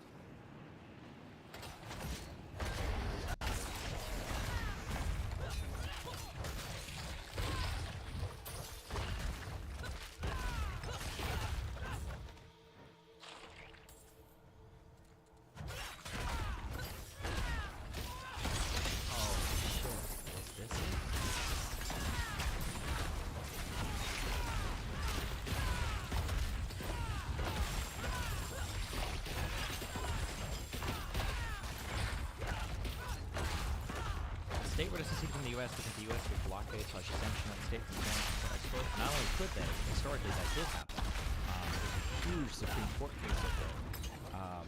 Arguably one of the most important ones around the Civil War time called the Fry's case.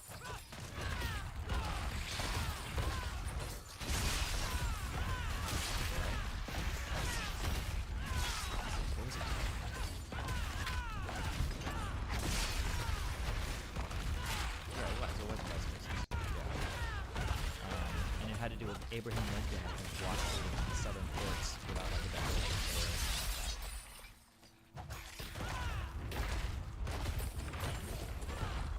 What do you think Biden should do about Abbott? If he does nothing, you risk everything being the same. If he does something, you risk escalation. Yeah, I'm not sure. I don't know what the politically correct answer is.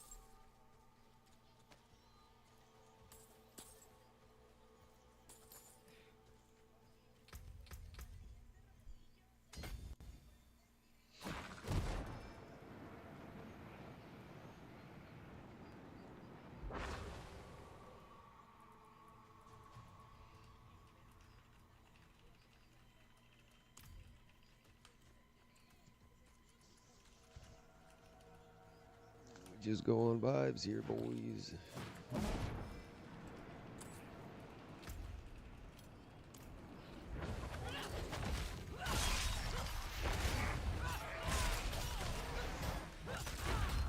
Did you hear it?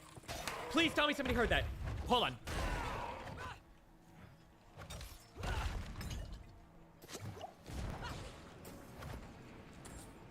What is that? What is beeping in my house? What is that noise? Did you hear it?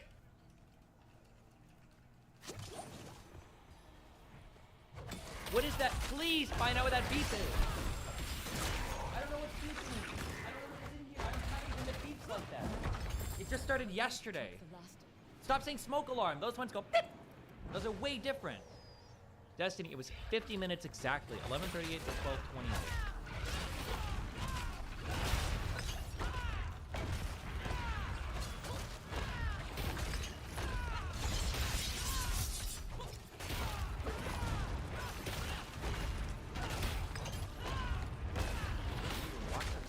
Why? For what? They both have to stop. You have got two GPS right in front of you. I would know.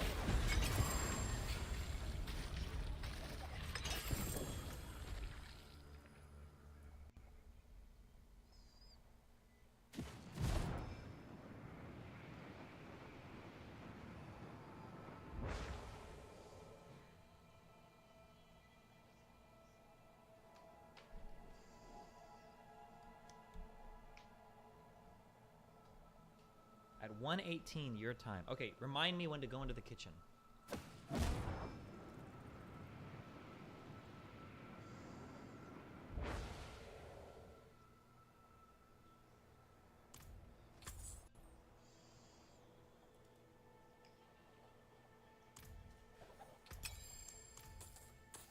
I I bought an iPhone and an Apple Watch yesterday. I haven't taken that out of the boxes. Could one of those be beeping in the box? I watched a debate with Ben Shapiro and thought it was great. Yeah, because it was great, dude. Duh.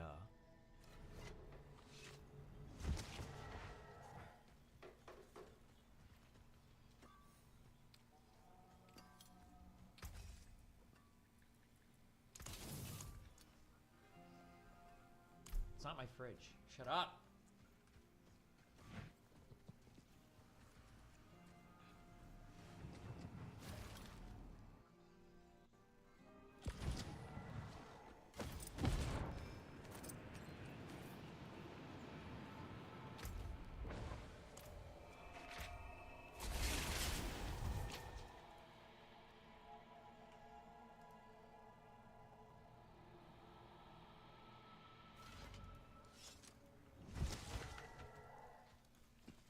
Do not trust Vox videos. Chips to feed its assembly industry, and it put them in a tricky position. The Chinese government had studied the tech supply chain, and they realized the entire Chinese tech ecosystem relied on a foundation of imported silicon from China's geopolitical adversaries, from the United States, from Japan, from Taiwan, and China's leaders concluded... Are we still running out of sand, or did that problem just, like, go away? Wow, I feel like I don't hear about that anymore. Quite understandably, that this was a risk they were unwilling to continue to take. So the Chinese government poured money into its own chip design and manufacturing companies, which increasingly partnered with non-Chinese firms, all in the hopes of creating a chip supply chain that existed entirely within China. Soon, China could design, manufacture, and assemble some older generations of chips, mostly on its own, but it was still years away from making the most cutting-edge chips. This is one of those chips. It's got around 114 billion transistors on it. Remember, in 1960, chips had 4. Computing capabilities of the future, just like the computing capabilities of the past, will be deployed to military uses. The problem is only a few companies in the world are involved in making them, and none are in China. To start, only 3 American companies make the software needed to design advanced chips. Then turning those designs into real chips requires a machine that's only made by one company. Do you have a carbon monoxide detector somewhere? No! I would just go crazy and die. Who has CO2 detectors? Come on! ASML. But this machine requires equipment that's only made in the US. Finally, only companies in Taiwan and South Korea can put it all together and manufacture the most advanced processor chips. These companies are choke points in the supply chain, and China was totally reliant on them for advanced chips. In 2019, police in the US went to arrest Zhang Chengyu, but couldn't find him, until he appeared later in China as the CEO of his company that successfully made software like ASML's. Thanks to help from the Chinese government, his company was flourishing. And his story was just one of several instances of IP theft in the chip industry. The Chinese government has been proposed here will work. 2017 under Trump, by acting decisively against the very facility from which Assad launched his murderous chemical weapons attack. President Trump has made it clear to Assad and those who empower him that the days of committing war crimes with impunity are over. I believe the president's proposed military strike in Syria cannot achieve its stated objectives.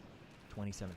This action was appropriate and just. These tactical strikes make clear that the Assad regime can no longer count on American inaction as it carries out atrocities against the Syrian people. At some point in the future, U.S. military operations may be required, but I don't believe the president's proposal should be approved this time. I support the president's decision to take military action in Syria. My hope is that this action will deter future atrocities by the Assad regime.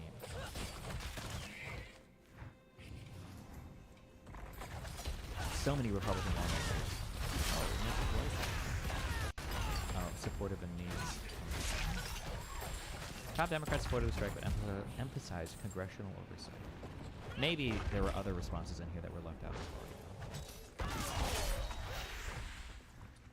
Genuine question: why is it being bad when Republicans change their minds? What do you want? Well, it's bad if you're only doing it for a partisan purpose.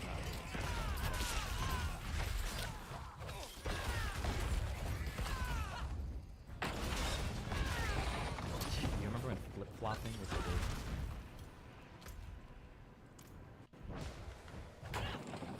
When did we use that song? Was it in 2016?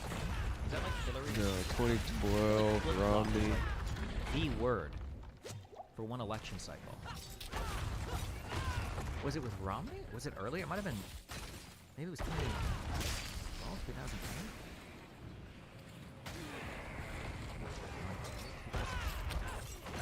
I'm sorry. Yeah. Could Biden stop all federal funding to Texas, or would he have to go to John Congress? Kerry and his Abbott Purple rules Hearts yeah, I don't know flip-flopper as well. Oh, we didn't even finish our video. Exodus of red and or blue states. So what would a consensual breakup between one or more states look like?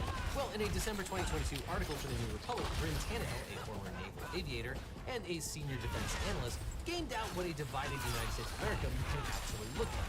In the piece, Tannehill, who outlined scenarios for what she referred to as a soft secession and hard secession, which she described. The only issue is you would only say it's good for the country, unlike you like it. The only issue is you would only say it is good for the country, unlike you like it. What happened to the Greenwald debate? Got rescheduled again, supposedly for Tuesday night. I have a cookie debate. I should be grinding like this.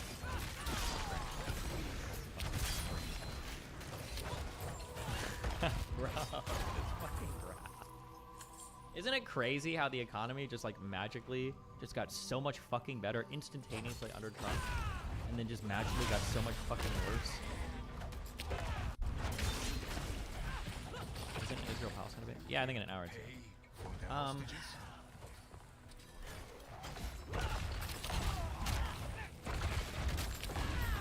Damon history actually provided any real insight to the Houthis? All history's interesting. Oh, also, fuck. I feel like we need to revisit pedophilia on this stream. Better than that. I'm worried because a lot of fans, I think, even are misunderstanding my position, okay? So, a 15 and a 19-year-old is pretty creepy. There's not much, and it's not even the fact that it's 15 and 19, it's that what the guy was saying in those texts kind of made him seem like he was probably, if not a pedophile, like he Biggie-Bophile or whatever the fuck, like he apparently liked him young, real young. The only thing that I was responding to with this tweet, because originally I wasn't going to say anything, okay, because it's just like whatever, it's just more cringe shit. The only thing I'm saying is that like nobody can have an appropriate response to anything, okay? I'm so sorry your friend went through this. This is horrifying. Sending her my regards and well wishes. It's text messages, okay? They're text messages, and they're cringe, and it's like quasi-sexting, weird text messages. That's it, okay? Nothing here was horrifying. Nothing here demands tears, okay? They were cringe text messages. What? Yeah. The age gap is like creepy, you shouldn't be. But like, rough. Horrifying? Horrifying? They are horrifying. To be fair, these are horrifying messages, okay? But not for those reasons, okay? Not for the reason why she's saying it. I mean, a 15-year-old is getting taken advantage of? In what sense? That the guy is jerking off to the Gaia Online text messages? Is it really that taken advantage of? It seems like she was getting off to it as well, okay? Again, 19-year-old, arguably you should have the wherewithal to not do this. But like, bruv, come on. Christ.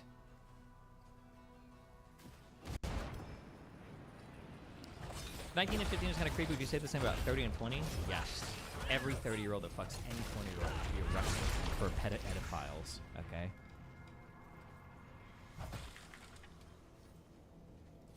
This is just Destiny coping for when he was verbally raped when he was 13 by the woman on the phone. You want to know the most traumatizing thing about that? The most traumatizing thing about that was hearing a click about halfway through the phone call. That was the traumatizing part. Where are my millennials at? You know what that means?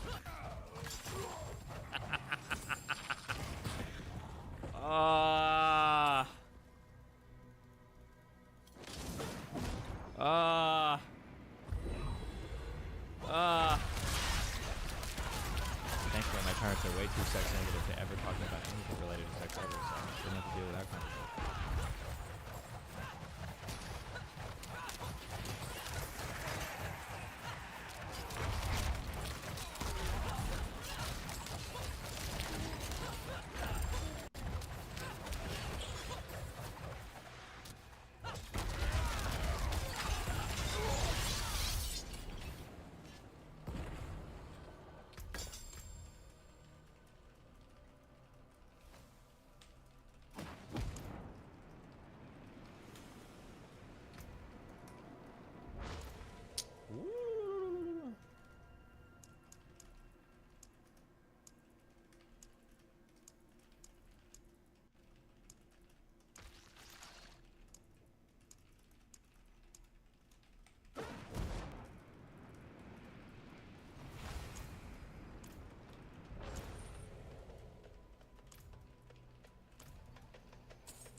30-year-old to 20-year-old should be arrested for posting.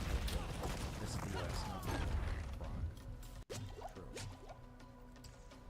I had a good idea for a tweet last night, but I feel like it would have been too far and too creepy. It would have taken too much effort, so I got bored.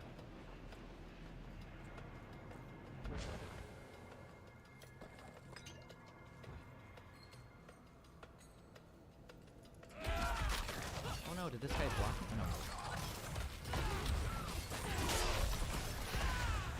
This guy made a whole thing. It's worse for the animal. The idea that bestiality is less bad than killing it is so wrong on so many levels. We should just test this. Like, the answer is no, right? Make a hallway.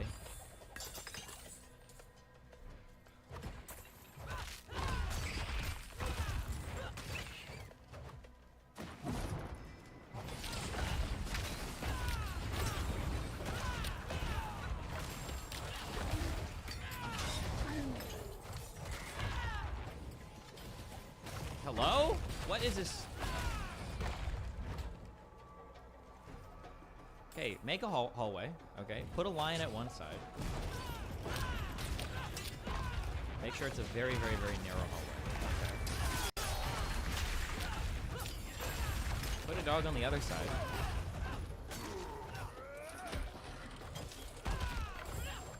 And then just put a big old black dildo right here. And the only thing the dog can do is back up and get fucked by the dildo. And see what the dog chooses. Does it back up and get raped? Or does it just stand here and get eaten by the lion? And then boom, now we've solved it. Do animals prefer bestiality or getting eaten? And then you have to do what the animal what the animal wants, right? Anyway. That would have been a banger tweet, but it would have been too much. Okay, where were we? Alright. Houthis!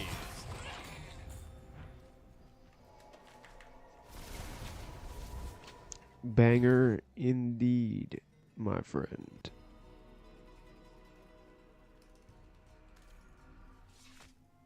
What do you think is going to happen with Texas? I don't know. Where is my political Avenger squad?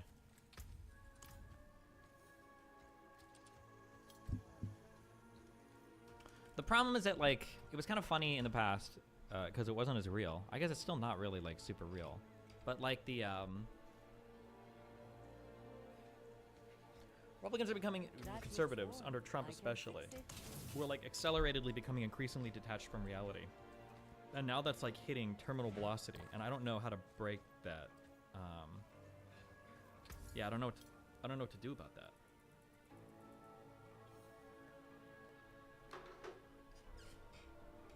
Are you sure? Fortune awaits.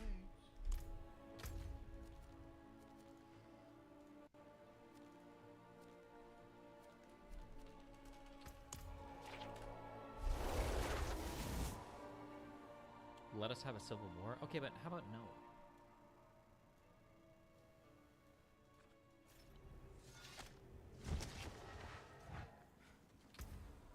Oh my god, Texas could solve all of its problems by seceding. Step 1, Texas secedes from the Union. Step 2, Texas has an open borders policy with Mexico. Step 3, in order to legally immigrate to Mexico, or in order to legally immigrate from Mexico to Texas, you're required to do 4 years of mandatory service in the Texas Union Army. So they allow the Mexicans to come up, they don't have to enforce border policy anymore, and they can use all of the illegal immigrants as fodder for the new army they have for the future war against the United States. You can just ship me a check, Abbott, you know. I can write your policy for you, okay? Boom! Yeah, Operation Brown Wall.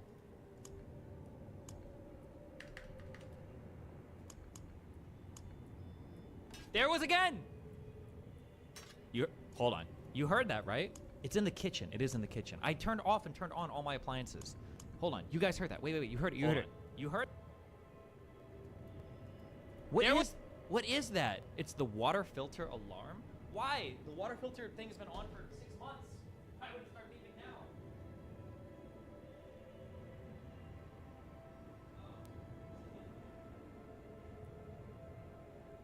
This fucking chud screams for hours, and then finally, the chat saves him.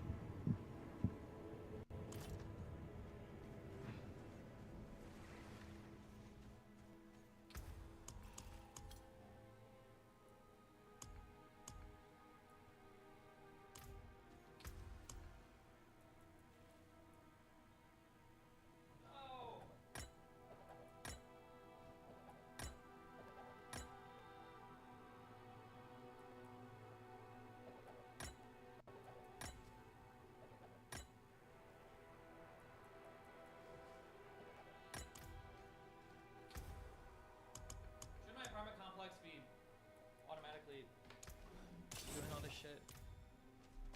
It's got like a weird H2O thing. H2O, filter, beeping, fridge. My frigid air refrigerator is beeping. I thought they should be automatically doing this shit.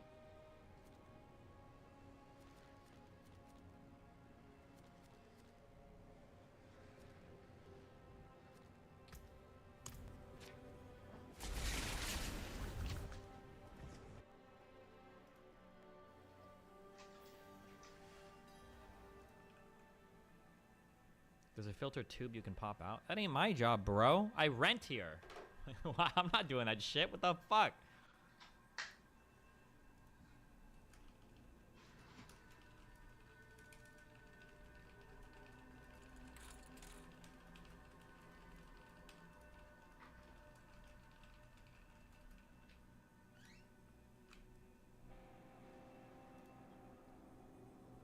If you could wipe out one ethnicity, what would it be? Can I do a religion? I would do that new religion that we found out yesterday. Whatever that stupid fucking world peace religion is. God, how cringe. No, you change your own fridge filter? No shot, Lycan. I don't even own the fucking fridge. Why the fuck would I change the filter in it?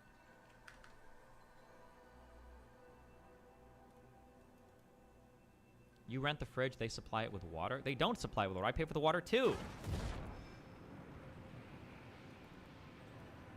I did it in the Omaha house? Yeah, Aaron, because that was my fridge. I own that fridge. We can change the filter in that. That's different. They don't change those things? No shot. I feel like I've seen apartments that change these things in the past.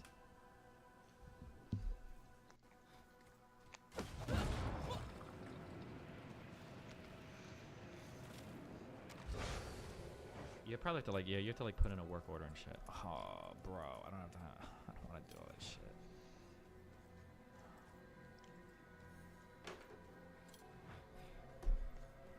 What the fuck was the religion? I don't know. It was some cringe-ass fucking hip new religion. I don't know if it started in Yemen or what. Where was it? Hold on.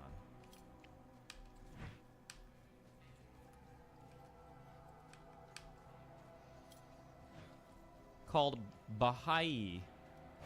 Baha'i.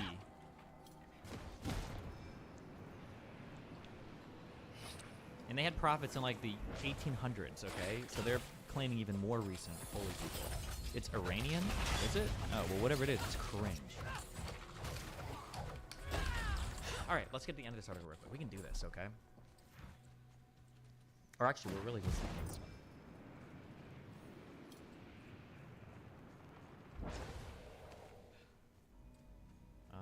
Because I think it's just, we were at North Korean involvement, and then it goes to here, and then it's done. Okay.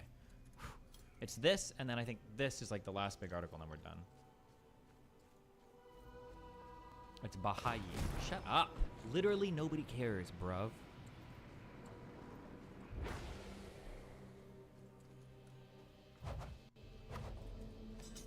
Okay.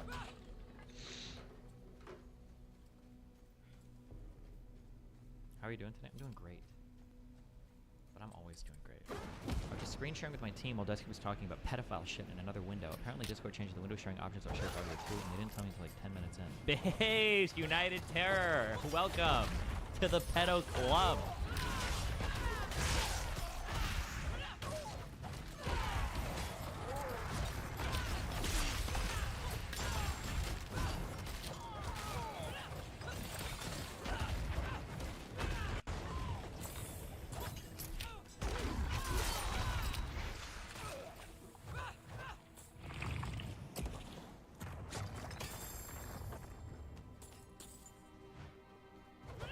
Oh, also, hold on. I'm gonna out Alex playing with fire here.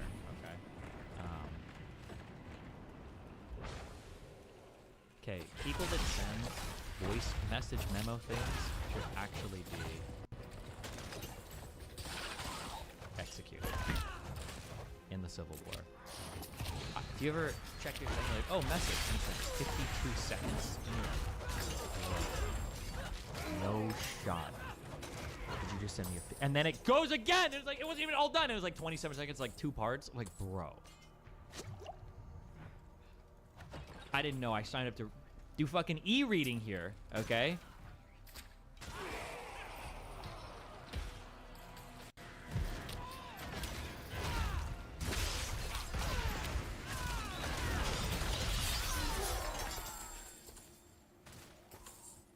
You let women do it all the time. Stop being sexist. I don't. I hate the voice messages.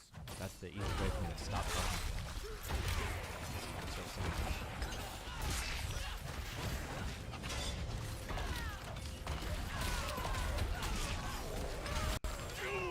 Okay. In August of 2018, Reuters reported that a confidential UN investigation, not so confidential, is it, had found the North Korean government had failed to discontinue its nuclear and missile delivery programs, and in conjunction was cooperating military with Syria and was trying to sell weapons to Yemen's Houthis. In January 2024, North Korea had shipped weapons to the Houthis via Iran based on the writings in Hangul that were found on the missiles launched by the Houthis towards Yemen. Or I'm sorry, towards Israel. Those are North Korean missiles? Is that true? Good one! Good one! Nice! Oh, I didn't know we had native fucking Korean readers here on Wikipedia. Thank you. Korean markings on missile fragments fired by Houthi rebels towards Israel. Damn. That's a lot of international shit going on.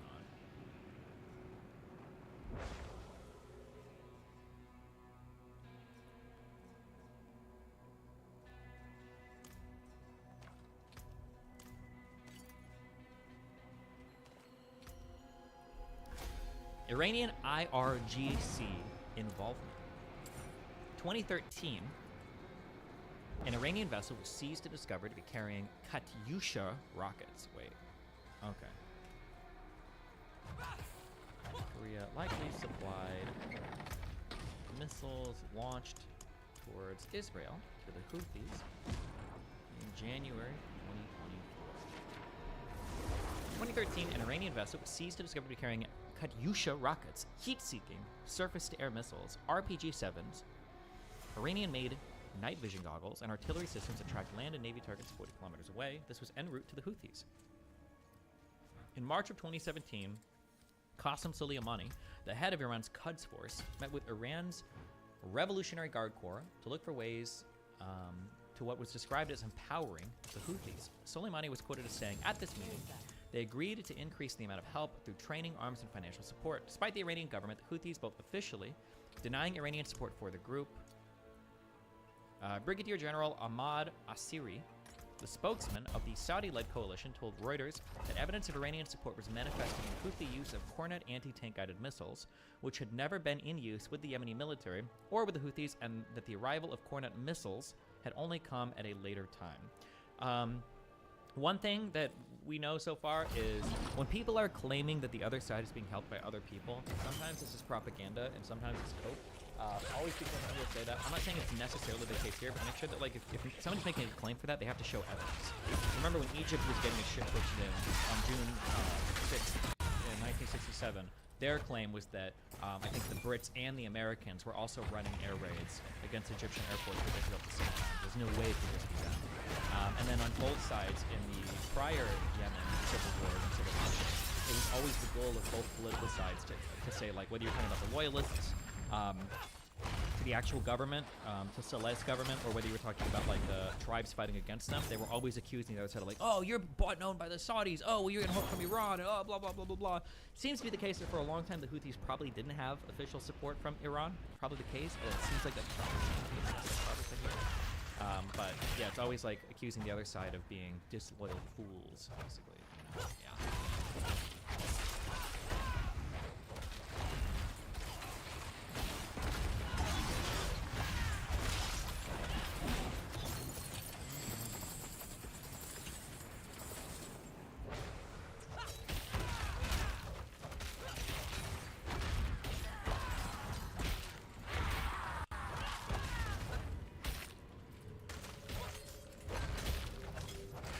What do you think of the rumors that the Houthis actually get most of their funding from Hassan Piker? There were rumors of that for a while, that Hassan donated it through his stream like $1 million to the Houthis. But the issue is that in actuality, most of that money went to Assad, using a program called Soft Giving. Apparently Israel runs that, so 54% of the funds was stolen and diverted to Tel Aviv. So. How common is North Korean military assistance in international affairs? I've never heard of anything like this. It's not like they're doing anything to South Korea or to China, so they probably just ship their shit to other people and have them fight, I guess. But I'm not actually sure how common it is. I think I usually hear China and, I feel like the big Middle Eastern meddlers besides the US, I feel like are China, Iran, and like when Syria was trying to fight off all of like the Syrian free rebels and the ISIS and everything else. I feel like it was Iran. Was it Iran that much? I think it was Iran. I know it was Russia. And I know Chinese military personnel showed up for training and stuff. I don't know. Why do I not feel like I heard about Iran must have been doing stuff in Syria too to help, I would imagine. Or maybe not. I don't know actually what Iran and Syria's relationship would be. I actually have no idea. I always just assumed that they were friends because they're all kind of like the Shia shit. But I actually have no idea. I'm not sure actually.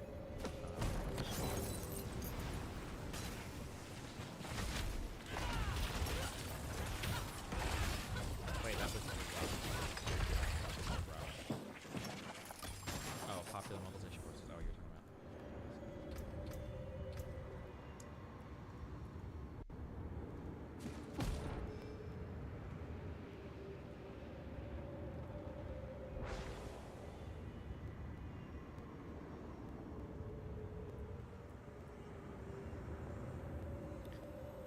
Are we the dog in the burning room right now saying this is fine while World War III starts? No, I don't think so. I don't think anybody really wants World War. It's all like shit stirrers. Not like the big boys, I think.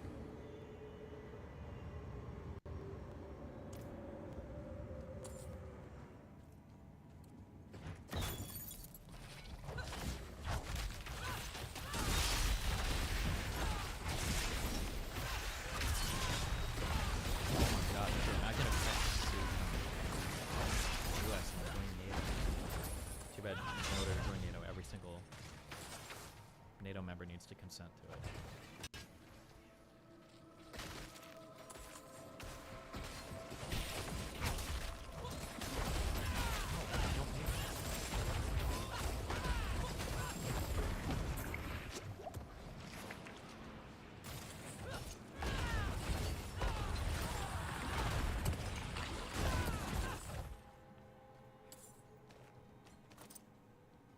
Didn't people say the same thing about World War, or before World War I and especially World War II started?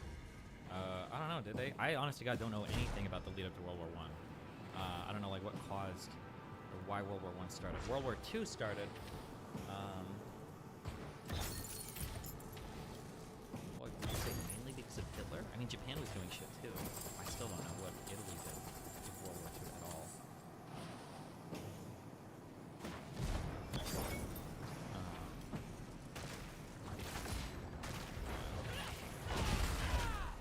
I don't think Ferdinand had much to do with it. That's my intuition. People keep saying that, like,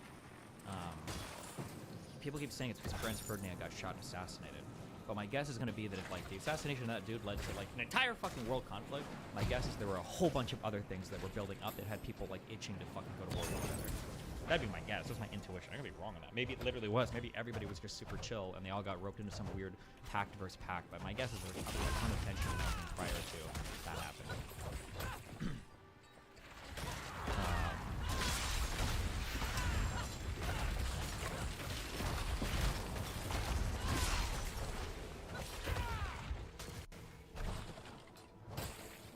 Wasn't the reason was just the catalyst. Okay. But oh yeah. Anyway, but the comparisons to today are that like it seems like no country is itching for World War. The United States definitely. The United States definitely isn't. Russia doesn't seem to be. China doesn't seem to be. Iran doesn't seem to be. Well, I don't know. Like, when you look at all the big boys, like the people that are like pushing for the most, it's all like proxy shit. Probably good to some extent, right? Like if it's proxy shit, it means people are doing it because they don't want to be in like these direct confrontations.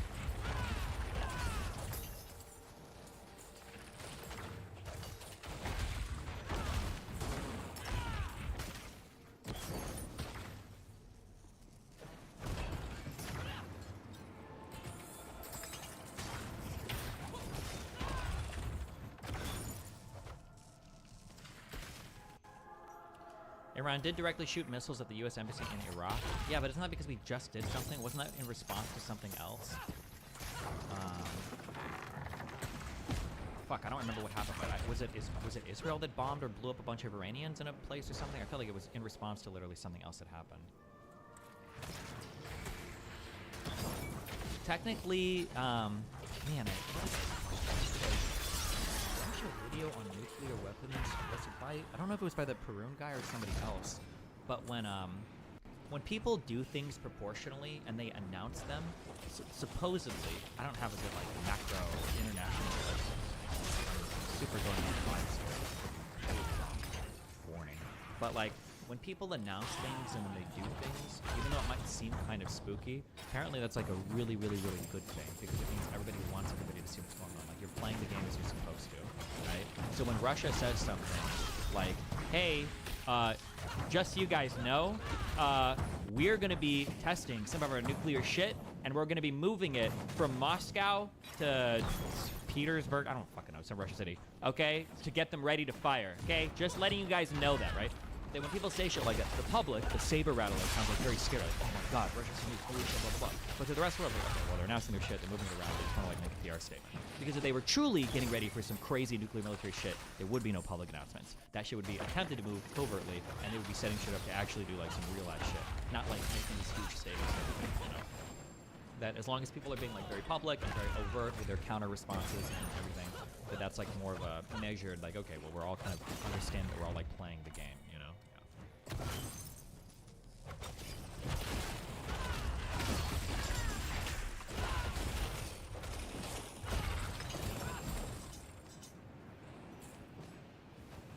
Wait, who the fuck is, wait.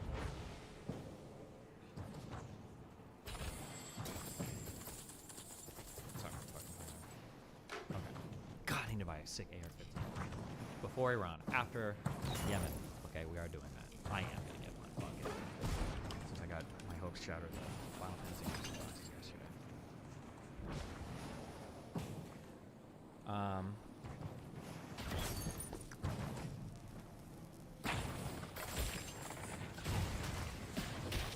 We're playing the new factory update. Bro, when that factory update comes out, poof, we're ditching the shipmans.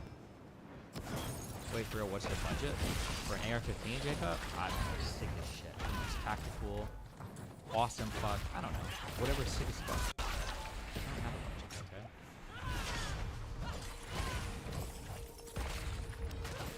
Spokesman of the Saudi Hornet anti-tank gadget missile has never been in use with the Yemeni military or the Houthis, and the arrival of the Hornet missile is still the same month, the agency altered the routes used in transmitting equipment to Houthis by spreading out shipments of smaller vessels in Kuwaiti territorial waters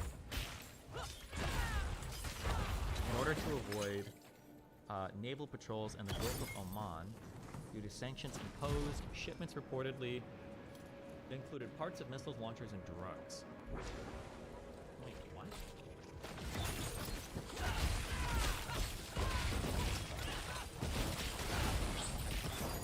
Hold on, I'm so sorry. How does this go? Like, they still have to get... They still have to ship it through all this stuff and then go over here, right?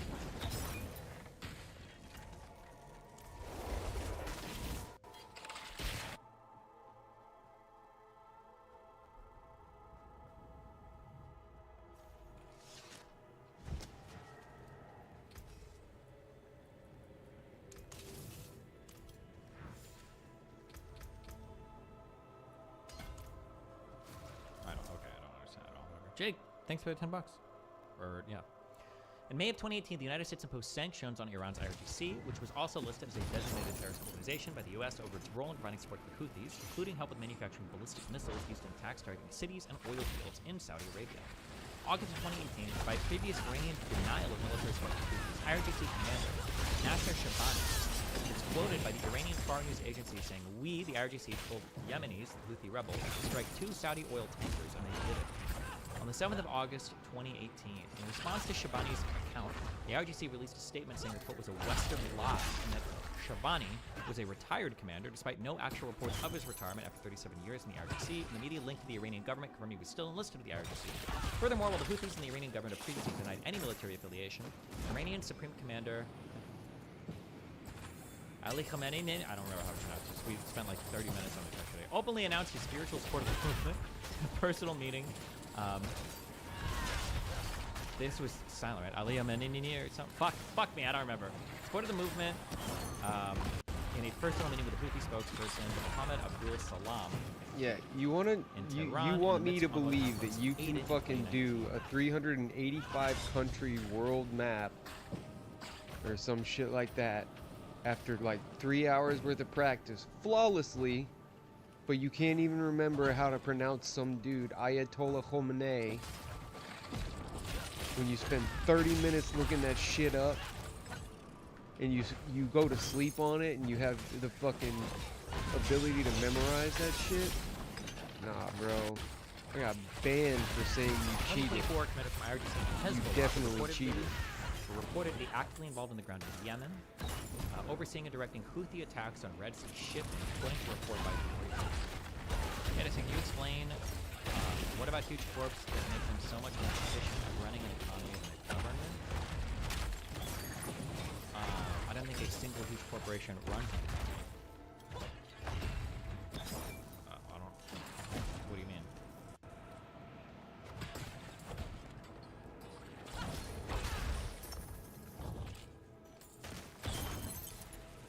The manufacturing business can make AR and other benefit cards. I'll make you one off. I'll make you a one-off that no one can buy. Let me know.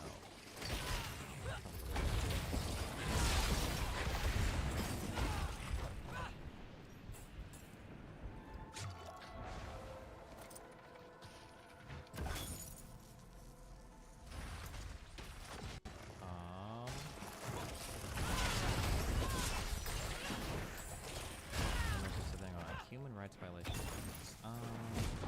Let's read this article. Iran supplied drones and precision strike missiles. Iran provides know-how, data, and intelligence. Houthis trained on advanced weapons in Iran last month, and attacks show Iran's ability to threaten naval security. Dubai, January 20th, commanders from Iran's Revolutionary Guard Corps and Lebanon's Hezbollah group were on the ground in Yemen, helping to direct and oversee Houthi attacks on Red Sea shipping, 4 regional and 2 Iranian sources, Reuters. Iran, which is armed, trained, and funded the Houthis, stepped up its weapons supplies to the militia in the wake of the war in Gaza, which erupted after Iranian-backed militants Hamas attacked Israel on October 7th, 4 regional sources said. Iran has provided advanced drones, anti-ship cruise missiles, precision strike ballistic missiles, and medium-range missiles to the Houthis. Started targeting commercial vessels in November in solidarity with Palestinians in Gaza, the sources said. IRGC commanders and advisors are also providing know-how, data, and intelligence support to determine which of the dozens of vessels traveling through the Red Sea each day are destined for Israel and constitute Houthi targets, all sources said. Washington said last month that Iran was deeply involved in planning operations against shipping in the Red Sea, and that its intelligence was critical to enable the Houthis to target ships. In response to requests for comment for this story, the White House pointed to its previous public comments about how Iran has been supporting the Houthis. In his weekly news conference, Iran's foreign ministry spokesman, Nasser Kanani, has repeatedly denied Tehran is involved in the Red Sea attacks by the Houthis. The IRGC Public Relations Office did not respond to requests for comment. Houthi spokesperson Mohammed Abdul Salam denied any Iranian or Hezbollah involvement in helping to direct the Red Sea attacks. A Hezbollah spokesperson did not respond to a request for comment. The Houthis, who emerged in the 1980s as an armed group in opposition to Saudi Arabia's Sunni religious influence in Yemen, say they are supporting Hamas by striking. That's a little bit reductionist and not fully 100%, but okay. Say they are supporting Hamas by striking commercial ships that say they are either linked to Israel or heading to Israeli ports. Their attacks have affected global shipping between Asia and Europe through the Bab al-Mandab Strait of Yemen. This has triggered U.S. and British airstrikes on Houthi targets in the country, opening a new theater of conflict linked to the war in Gaza. Gaza's conflict has also sparked clashes between Israel and Hezbollah militants along the Lebanese border, as well as attacks by Iran-linked groups on U.S. targets in Iraq and Syria. The Revolutionary Guards have been helping the Houthis with military training on advanced weapons, an Iranian insider told Reuters. A group of Houthi fighters went to Iran last month and were trained in an IRGC base in central Iran to get familiar with the new technology and use of missiles. The person said Iranian commanders had traveled to Yemen as well and set up a command center in the capital Sana'a for the Red Sea attacks, which is being run by the senior IRGC commander responsible for Yemen. Why do the Houthis keep denying links to Iran if Iran are claiming that they are linked? So, if I'm to understand how the conflict has gone up to this point,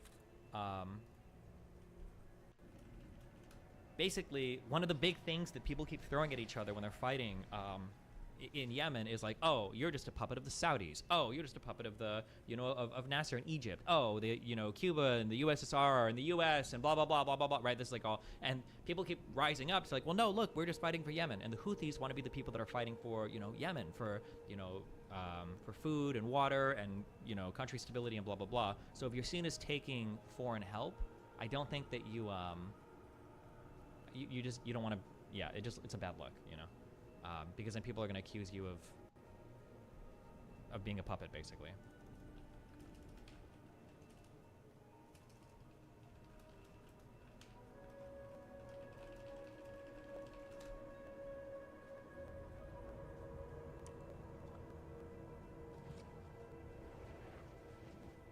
The Red Sea attacks fit in with Iran's strategy of expanding and mobilizing its regional Shiite network of armed militias to project its influence and show its ability to threaten maritime security in the region and beyond, two analysts said. Jake Benavidez, $50. If markets are ran by corps and interaction with sellers and buyers, then why wouldn't a government also be able to track said market interactions, providing the same amount of resources? Like if massive farm corps can provide food, why couldn't a government? I mean, theoretically, a government could, but historically, when governments are doing things, they're usually not in response to market forces. They're generally in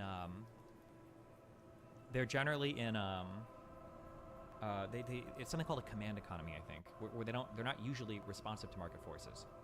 Theoretically, you could run a government like a business and do that, I guess. It just doesn't typically happen, right?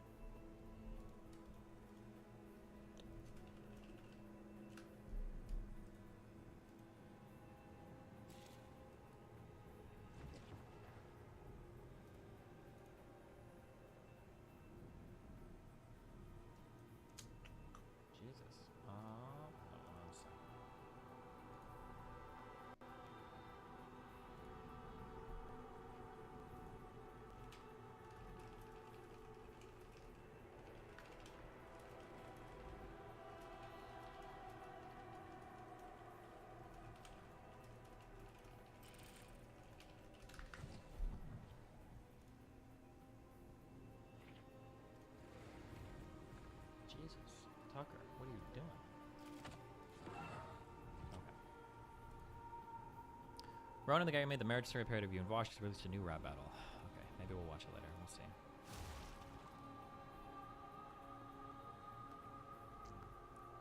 They said Tehran wanted to show that the Gaza war could be too costly for the West if it drags on and could have catastrophic consequences in the region as things escalate. The Houthis are not acting independently, said Abdulaziz Al-Zagur, director of the Gulf Research Center think tank, who based his conclusion on a close analysis of the capabilities of the group, which has an estimated 20,000 fighters.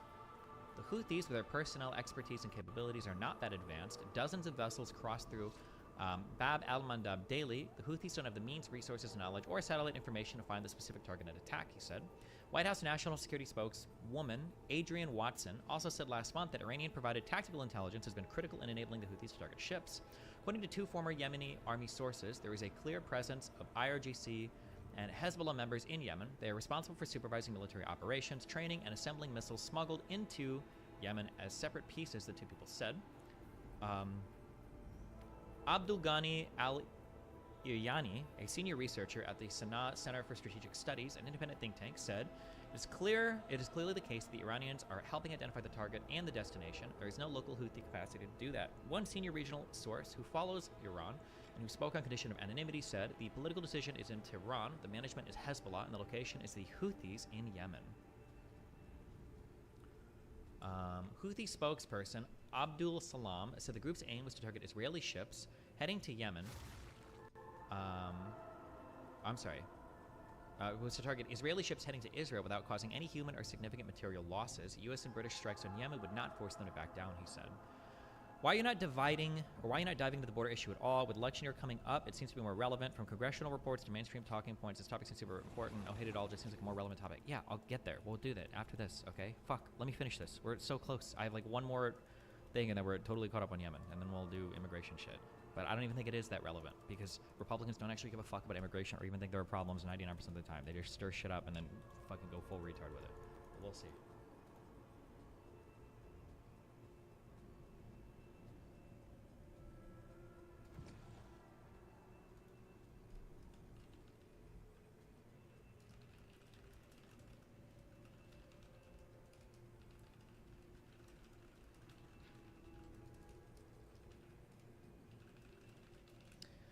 Shit's hitting the fan in Iran circles. U.S. Secretary warned Iran about the imminent terror attack on Soleimani's funeral, but IR let it happen.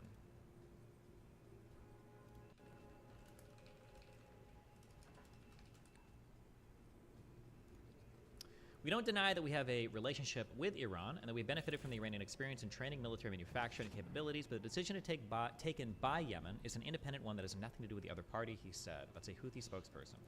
But a security official close to Iran said the Houthis have drones, missiles, and everything needed for their fight against Israel, but they needed guidance and advice on shipping routes and ships, so it has been provided to them by Iran. When asked what kind of advice Tehran offered, he said it was similar to the advisory role taken by Iran in Syria, ranging from training to overseeing operations when needed. A group of Iranian Guard members are in Sana'a now to help the operations, a security official said. Iran sent hundreds of Revolutionary Guards to Syria alongside thousands of Hezbollah fighters to help train and organize Shiite militia fighters from Afghanistan, Iraq, and Pakistan to prevent the downfall of President Bashar al-Assad during the Sunni-led insurgency that erupted in 2011. Washington and Gulf Arab states, this is also a little reductionist, but okay. Washington and Gulf Arab states have repeatedly accused Iran of arming, training, and financing the Houthis, who follow an offshoot of Shiite Islam and are aligned with Tehran as part of its anti-Western, anti-Israel axis of resistance alongside Lebanon's Hezbollah and groups in Syria and Iraq. While Iran has denied having any direct role in the Red Sea attacks, Supreme Leader Ali Khamenei has praised the Houthis, whose Zaidi sect is an offshoot of Shiism, saying he hopes their strikes would last until victory. If you ever need logistics info, let me know. It is what I do. Wow, thanks, buddy.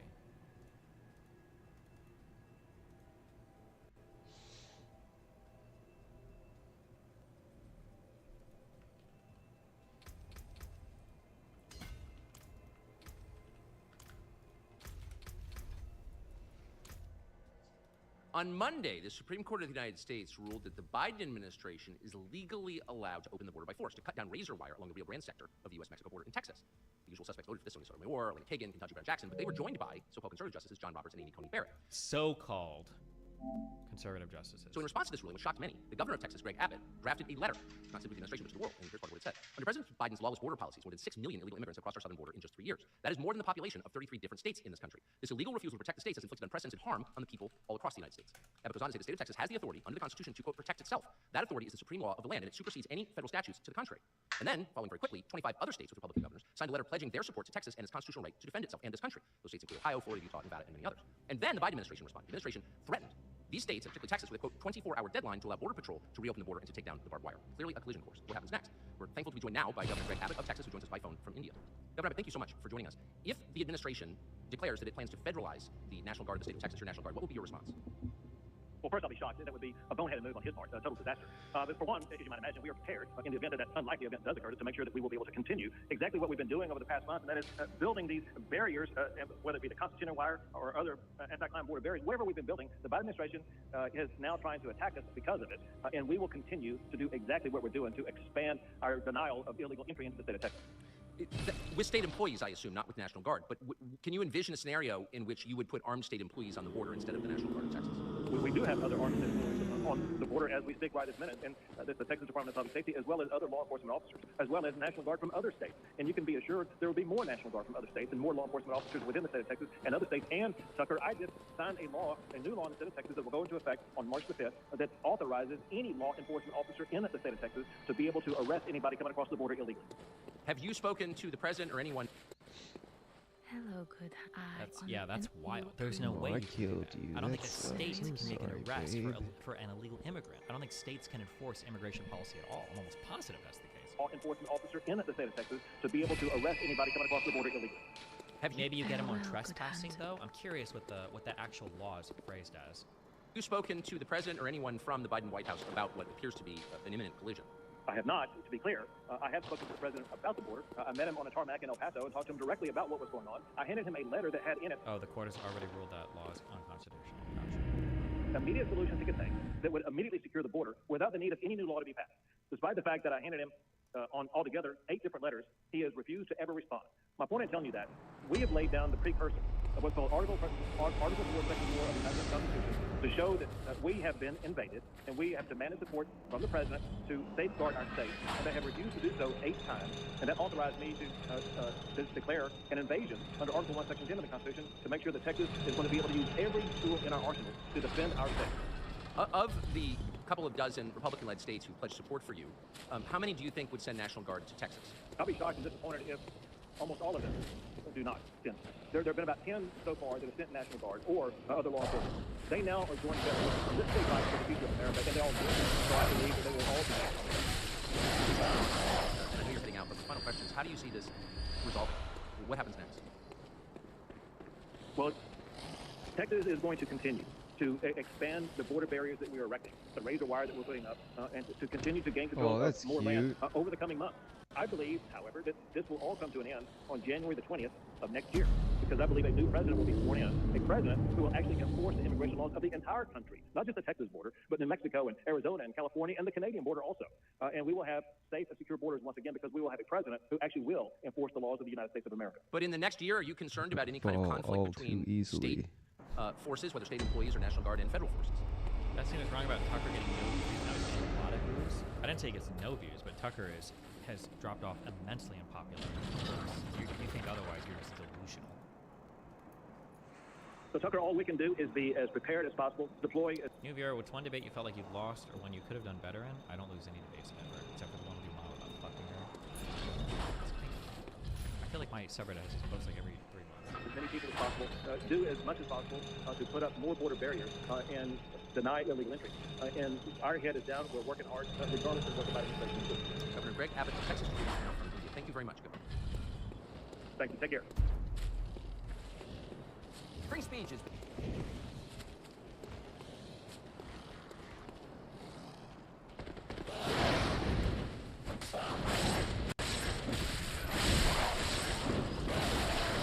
A leader within the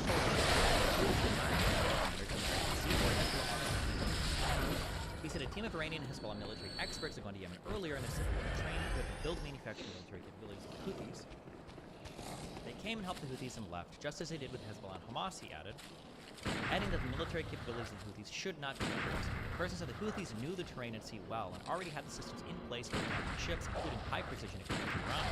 During the chaotic years after the 2011 Arab Spring uprising in Yemen, the Houthis tightened their grip on the country's north and seized the capital Sana'a in 2014, pushing a Saudi-led coalition to intervene militarily months later.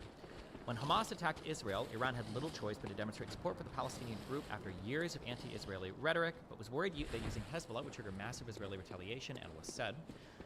Iryani at the Sana'a Center for Strategic Studies said a major war between Israel and Hezbollah would be disastrous for Lebanon and endanger the future of the group that has become the most important in Iran's axis of resistance. By contrast, the Houthis were in a unique strategic position to have a huge impact by disrupting global maritime activity with little effort.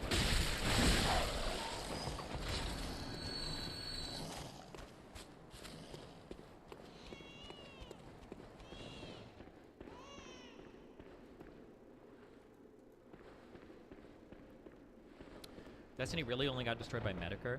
People say that. It's so funny. Conservatives constantly say that, and then they misquote what I said, and then they actually today, I think, support what I was saying back then. Because it's funny, because my main takeaway, I think, back then, I said something along the lines of, like, why do we waste so much time, like, intervening in the East or doing military operations here when it seems like it'd be better spent, like, doing enforcement, you know, alongside Mexico to clean up cartels or whatever. And then people quoted that as Destiny wants to carpet bomb Mexico. But I'm pretty sure today, if you ask the average conservative, they would literally say that, yeah, we should be using our military against cartels instead of wasting it over in the Middle East. Like, I'm pretty sure that's, like, literally the conservative position now, which I think is really funny, but...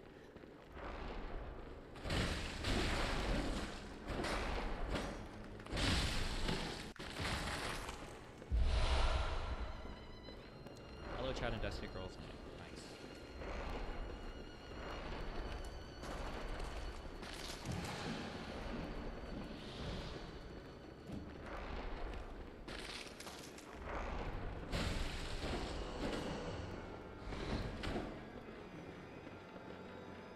Alleged human rights violations. According to the panel of experts on Yemen established pursuant to Security Council Resolution 2140, Houthis have carried out a wide range of human rights violations, including violations of international humanitarian law, abuse of women and children as young as 13 have been arrested for indecent acts for alleged homosexual orientation or political cases when the families do not comply with the ideology or regulations. Minors share cells as adult prisoners. And according to credible reports, boys held in Al-Shahid Al-Ammar police station in Sana'a are systematically... Okay.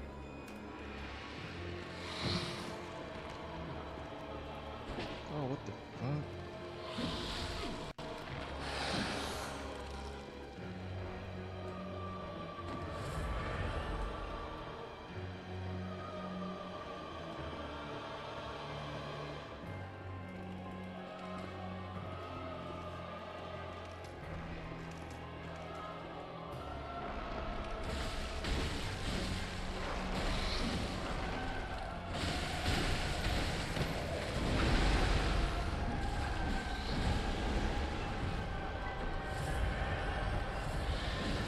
Child soldiers.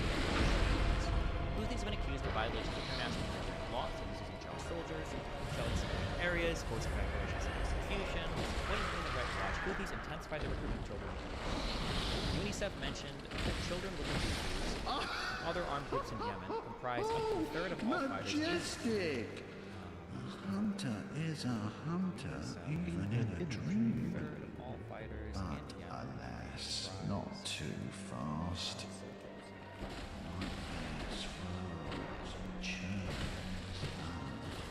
That just means people under 18. Destiny, any evidence for child rape? Seems wild you would take it at face value. I'm just recording stuff from the Wikipedia. Is this stuff like contested?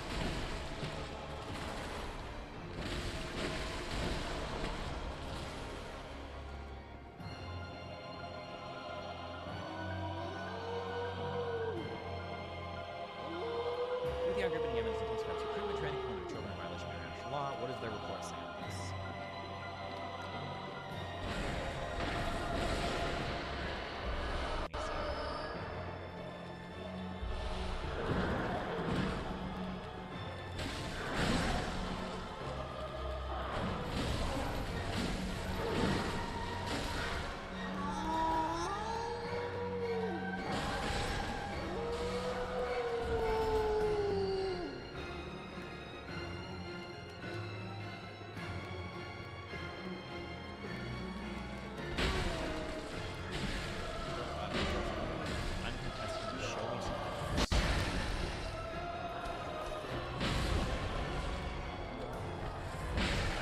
What the fuck is going on? Child rape.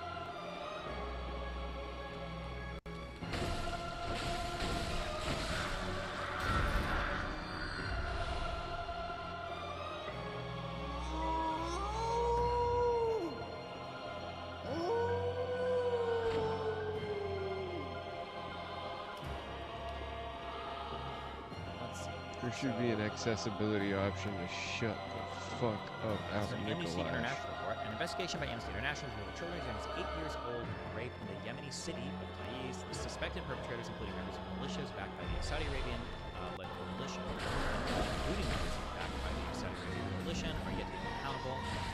Families of 4 boys from Amnesty International whose sons have been sexually assaulted in a series of incidents in the past couple of months. In 2 of the cases, family alleged those responsible were Islah-aligned militiamen supported by the Saudi Arabia-led coalition. Heartbreaking testimony from these young survivors and their families exposed to the ongoing conflict has rendered children vulnerable to being sexually exploited and by these security institutions. Victims Yemeni authorities must, when they say Yemeni authorities here, are they talking about the government in like South Yemen-ish, or are they talking about like the Houthis, or are they just talking about like, I wonder what this refers to when they say Yemeni authorities.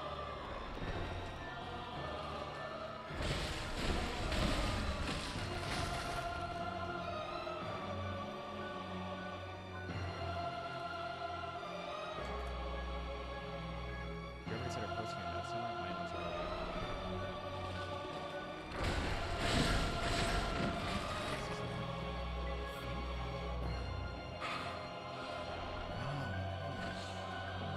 Some say Cosmo. Authorities must thoroughly investigate these allegations, signal abuse of crime, while acknowledge and protect the children's families from reprisals. Suspects, including members of the fighting force.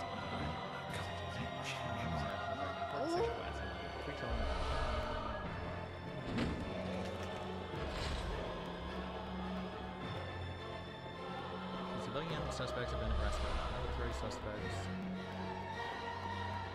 Taiz is southwest of Sana'a. Yeah, I just don't remember if Taiz was considered South Yemen or North Yemen.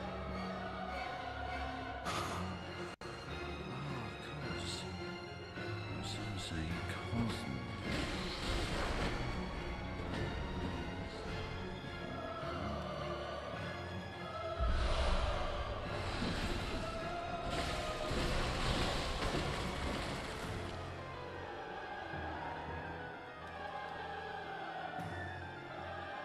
Now I'm just sitting down on the ground. That's cute.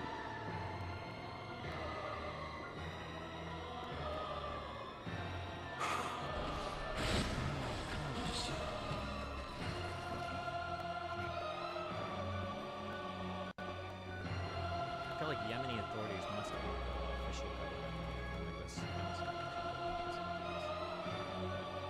I always forget how to do this shit. I feel like Houthis own this area. Maybe not until recently. Oh, maybe not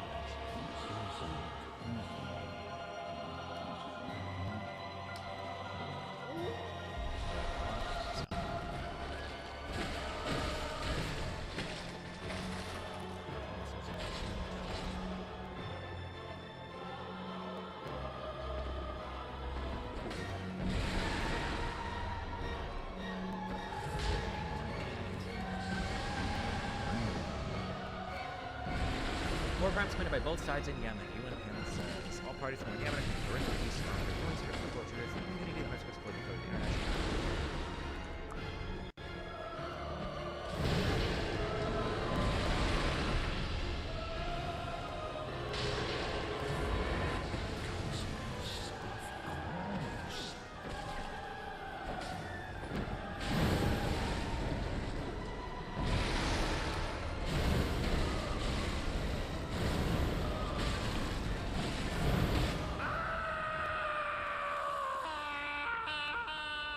Now I'll forget everything.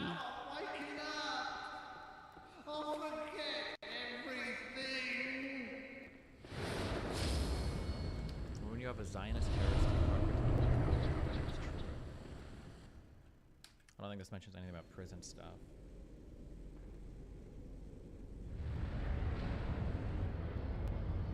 I was reading on Reddit, somebody said this game looks like ass because it's in 30 FPS and it's like pixelated on the PS5. Here I am telling you, get fucked, bro. This game is still beautiful nearly 10 years later.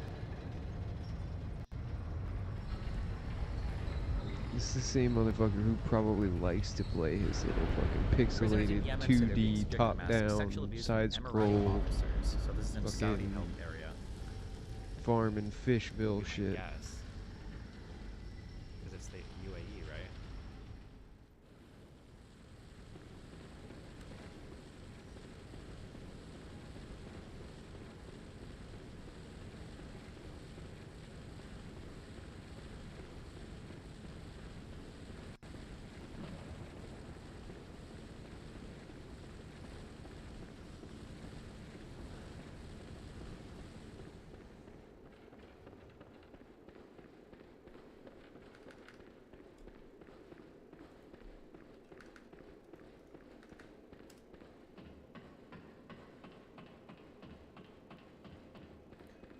Yemen women captives are called ordeal in Houthi prisons.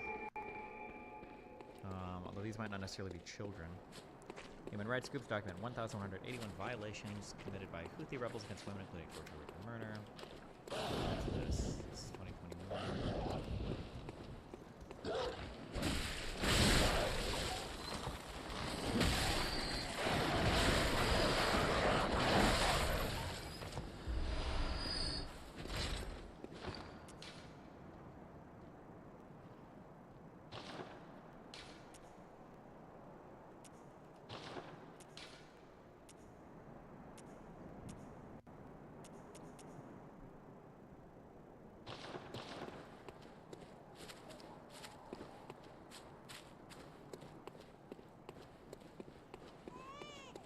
I guess you'd have to check out if you trust the 8th March Yemeni Union women. Maybe they're not trustworthy.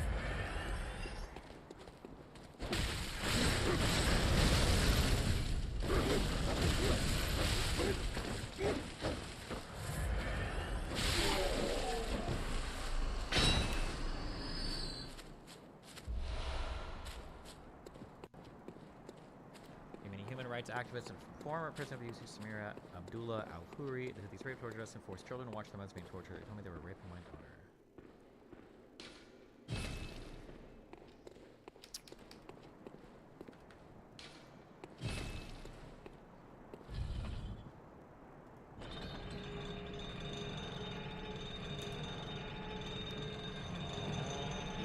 Houthi rebels in Yemen recruited teenage girls and girls who used as spies, guards, medics, and members of an all-female fighting force. Some sexually abused.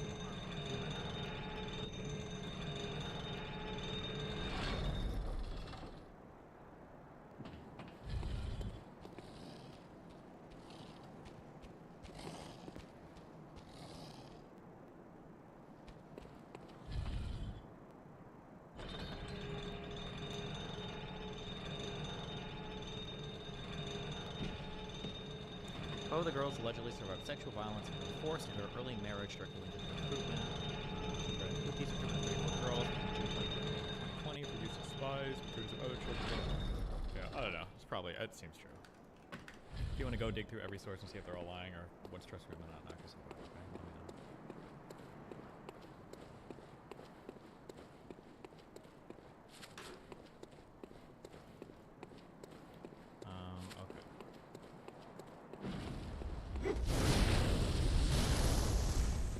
Children. Wait, where were we? Soldiers.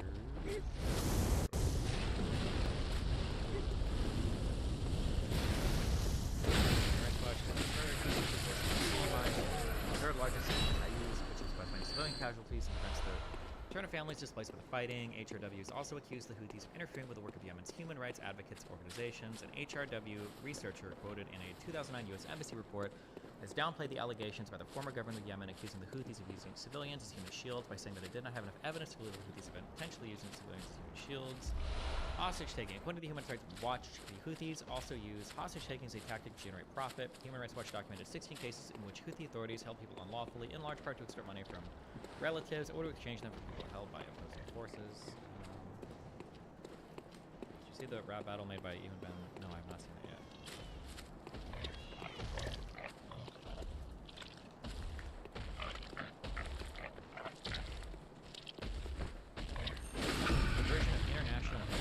United Nations World Food Program food aid and illegally removing ration sold in the open market to it. It's also warned that aid could be suspended to areas of Yemen under the control of Houthi rebels due to obstruction and uncooperative Houthi leaders that have hampered the independent selection of beneficiaries. WFP spokesman Herb Verhusel stated, the continued blocking by some within the Houthi leadership of the environmental administration is undermining the essential process that will allow us to significantly verify that those reach out. WFP is running, but unless progress is made, believable.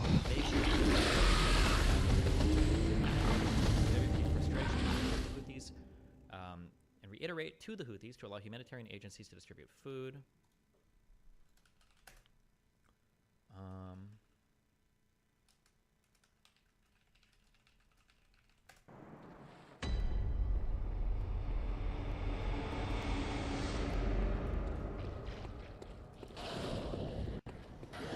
Okay.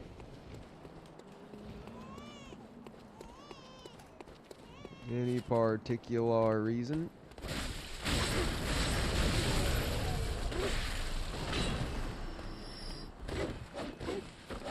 Just thinking your debate with Shapiro around to the old days when the debate was meant to be. When and why did they die? No, 100%. Why do those stop as much? I'm not sure.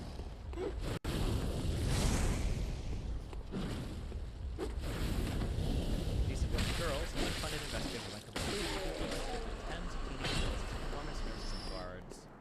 An unusual phenomenon in a society as conservative as Yemen. 12 girls suffered sexual violence, arranged marriages, and child marriages as a result of their recruitment. Allegedly, these recruited boys as young as 7 years old with monetary incentives. 20.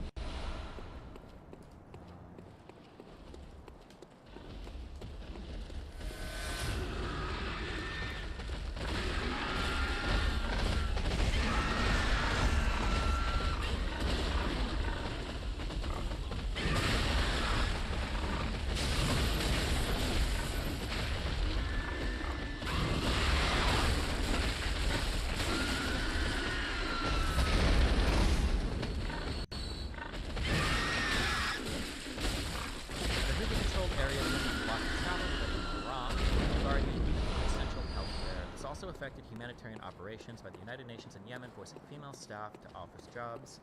The Houthis use allegations of prostitution as a tool for public defamation against Yemeni women, including those in the diaspora engaged in politics, civil society, or human rights activism, alongside threats to individuals and families. Women in detention are sexually assaulted and have been subjected to virginity tests and are often blocked from access to essential goods. Torture of female detainees is also carried out by the Zainabiyat, the female police wing of the Houthis. UN panel of experts on Yemen discovered instances of Houthi rape of female detainees and purified them as punishment or to coerce confessions. The panel documented instances where Houthis forced and women to become sex workers, and also Houthis documented instances of female detainees sexual preparation, forced information of another detainee who was forced to be brought to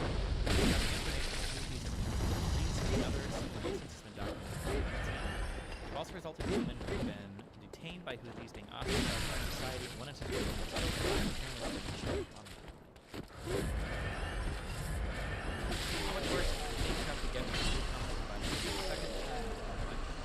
basically the economy has to change. Some huge global crisis has to happen. I don't see either of those happening. I think Biden has it. I think Biden's in the bag.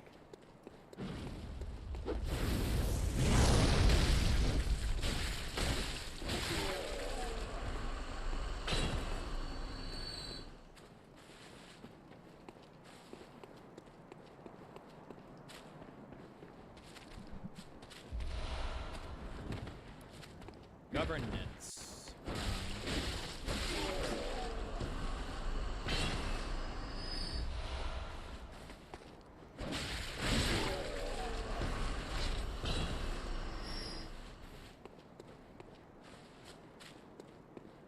Let's see.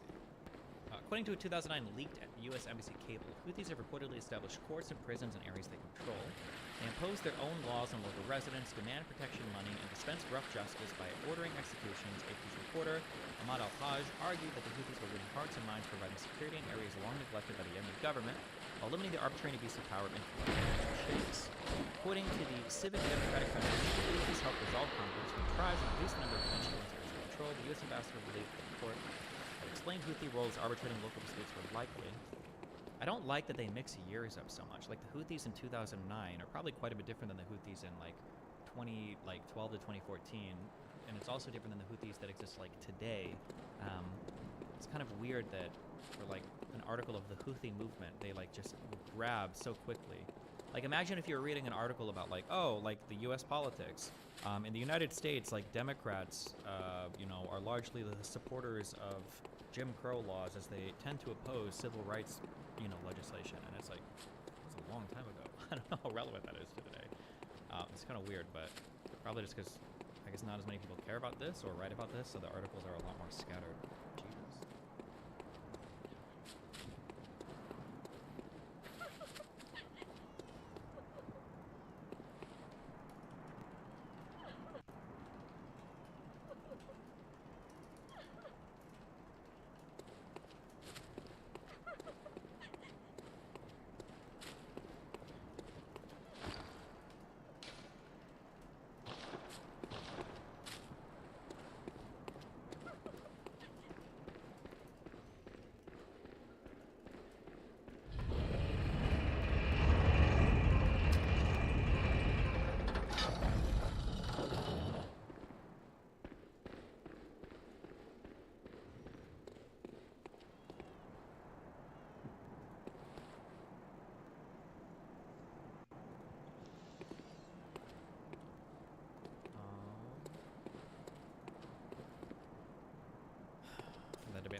They want to start now.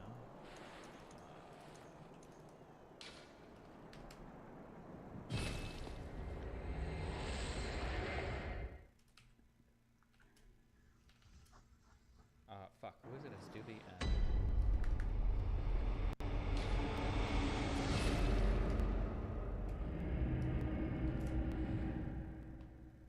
Prime Kai's.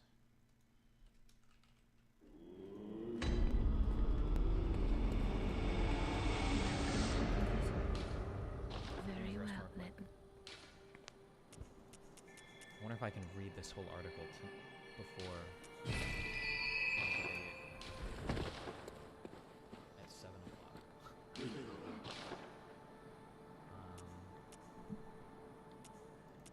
If I just don't take notes on it.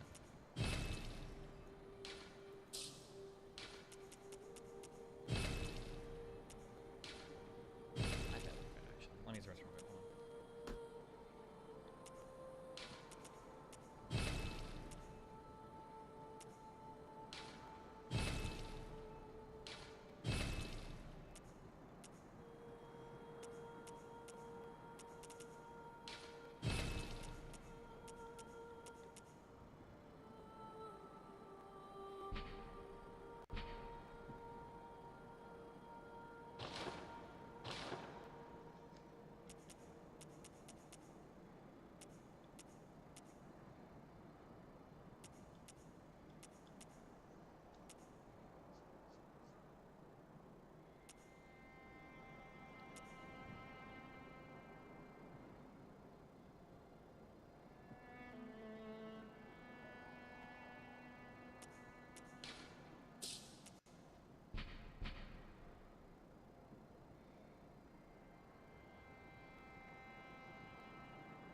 Ooh.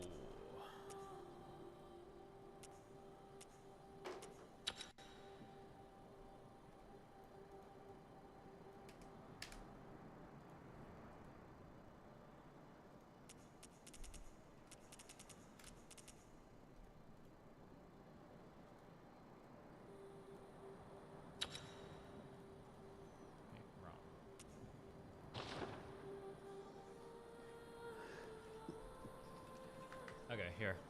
Watch this while I organize my notes real quick. How was your debate with Destiny today, sweetie? It was great, Mommy. I crushed him with facts and logic. That's so great, honey. I only wish I had a chance to do it all over again. Well, maybe you will in your dreams tonight. Good night, my little Ben Shapiro. Good night, Mommy. In my dreams.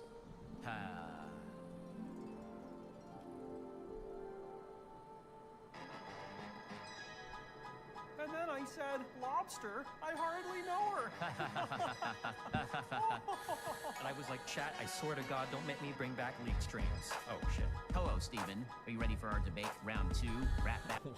Why the eyebrows? Battle Edition? You know I always stay strapped, Ben. Excellent.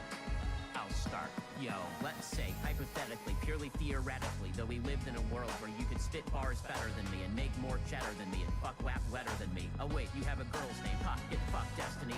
Then maybe you would have a sliver of hope, but nope, you don't. I predict all of your liberal tropes. Your take on abortion is unfortunate. I'm tracking down your coordinates like Israel. I'll make sure my response is proportionate. Got God on my side when I'm sitting in synagogue. Goggins, David, ain't got shit on me, I'm a demigod. Insane rhymes, precision like a verbal surgeon. True to my religion, till I was married, I was a virgin. To be expected, the art of debate I have perfected. Your logic is sus, sorry Stephen, you've been ejected. Infringe the Second Amendment, veto, I redirect it. Maybe the nerd of the right, but bitch, you will respect it. And now, a word from our sponsor. ExpressVPN guarantees your privacy with Ow! Holy shit, you're insufferable.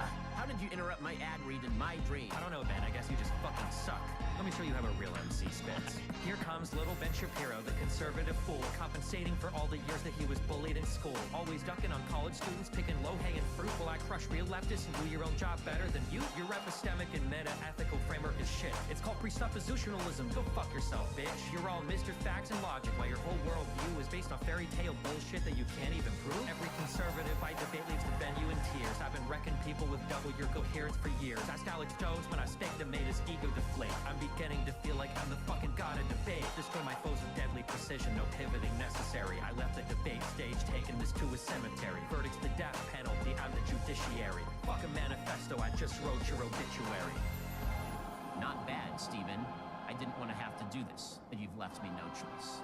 It's time for me to channel ancient Hebrew straight from the Kabbalah. But Ben, you could literally die. It's worth it if it means defeating the likes of you. This is the end for you, Stephen. Fuck him up, bucko! Let's speed it up. Tiny Jewish cat. 4 skin missing. My name is Ben Shapiro, and wrecking left is what I do for a living. Think you can verbally decimate me? Your imagination must be wild. Cross me an alley view buried in rubble like a Palestinian child. Damn. My media courage prolific. Conservative stereotypic. Don't want to welfaresty or support government programs that are parasitic. Nope. My logic is so analytic. Fact. My pH is highly Hasidic. Ha. Criticize Israel, I'll get your ass canceled for being anti-Semitic. Bitch. This train I am on is now leaving the station, carrying the torture tradition. Another generation saving all of the joded sexual orientations and feeling elation and lower taxation rates on inflation.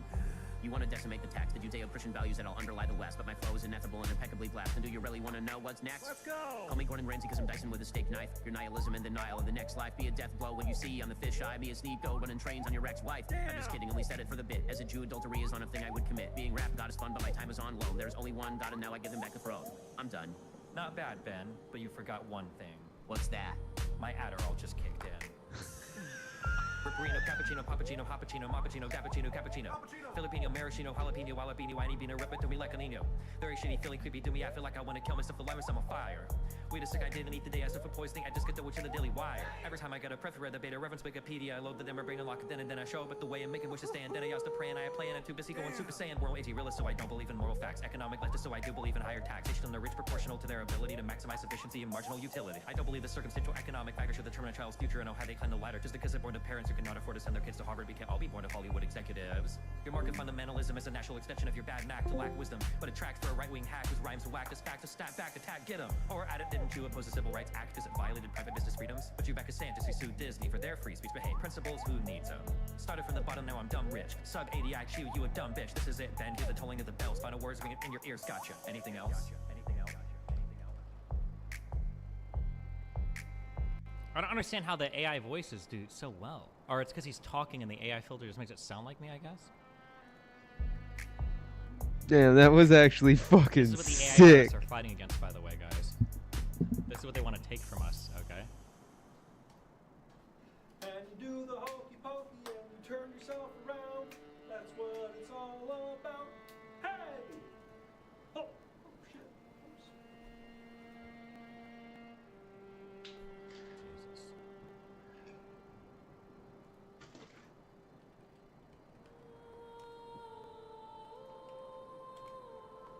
Maya pranks Hassan. Why does this get locked? How is it locked? Okay. What? This thing is dead. What the fuck is this? It's not moving. What is this? You can take a blindfold off if you want. Oh god. Wait, can I move my hands? Oh. Good on, you killed it. It fell.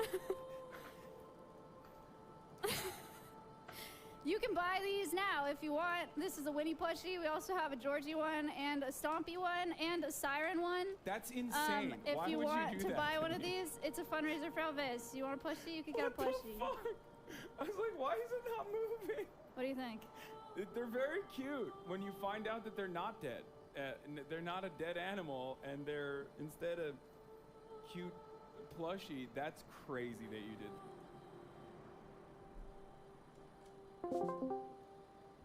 Destiny can't stand to see his son look actually normal. Wait, why would this get locked? I'm so confused.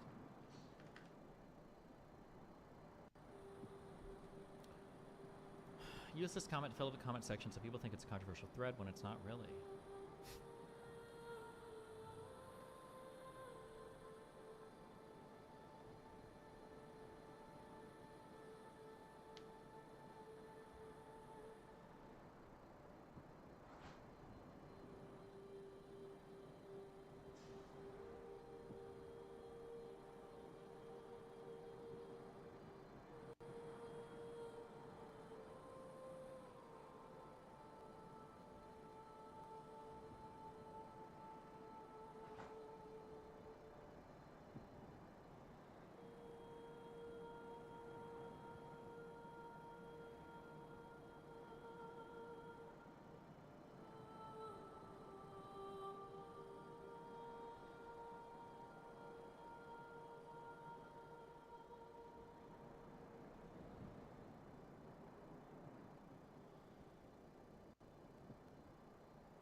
Alice on Threads are banned?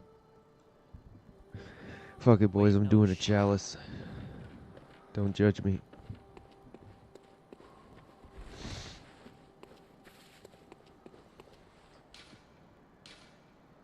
You're making that up. Shut up.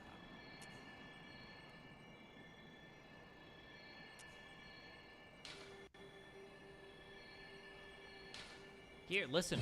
Free rule suggestion, okay?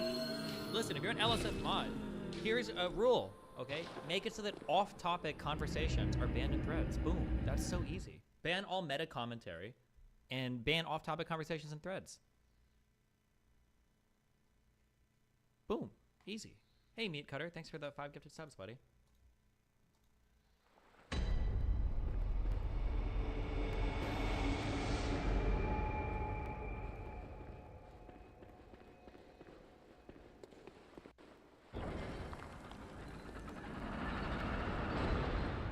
Gotcha. Oh, hello. Hey, hey, hey. Thanks for being here, friend.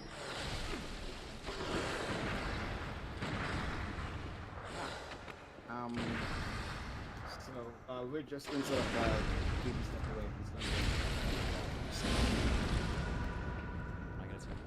I gotta get some goddamn cameras. Yeah, but StreamYard, I sent you the link. Why do you guys use all these other weird fucking programs? To annoy you. It gives me an advantage. What is it? Wait, no, but I'm so curious. Why do you guys, we're all streamers, I should know all the same shit you do. Why do you guys use these weird fucking programs instead of just doing Discord voice? Because it's so much, okay, so Discord is good for voice, right? So that's why we're using Discord for voice. But it's not, it's like StreamYard's better for like the visuals. How? And I'm gonna be putting up sources because I actually have control over that, right? And I can put anything I want on screen. It's more easy. Can't to you just share screen on? God. What? Can't you just share screen on Discord? I can literally click share your screen. Yeah, I know you can. I know you can. I know you can. Well, it's because he wants to make your camera smaller on his stream.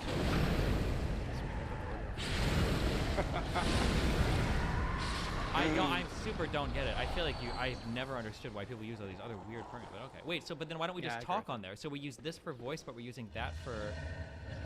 Yeah, it's not like you haven't done this before with me. Oh my god. I always thought it was because you guys wanted to be able to like organize the cameras on the screen. Yeah. Do that. Absolutely. Yeah, and it shows the names. Yeah, so it is because you want to be like center screen when you're talking about. Sure. Yes, actually. Yeah. 100%. Okay. There he is. Okay. All right. Let's see. Am I on my camera? Great. Okay. Hey, before we go at it and start, yelling at each other, I got a question for you, Destiny. Really unrelated to anything else. Are you excited about the new RTS games coming out, like Stormgate or Zero Space? Nope. Why not?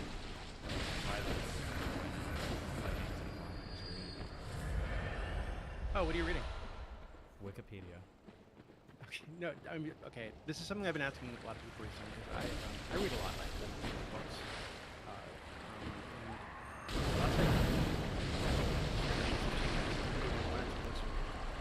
This year, I made her to go through like 2 or 3 books a week. So I'm trying to fill out my reading list. So, I mean, do you have any books that you'd recommend? Like what's your favorite book? I read that. You don't have any like actual books you like? No, I need to do better reading books. I'm usually just like reading papers and shit. That's usually what I gravitate towards, but books are good.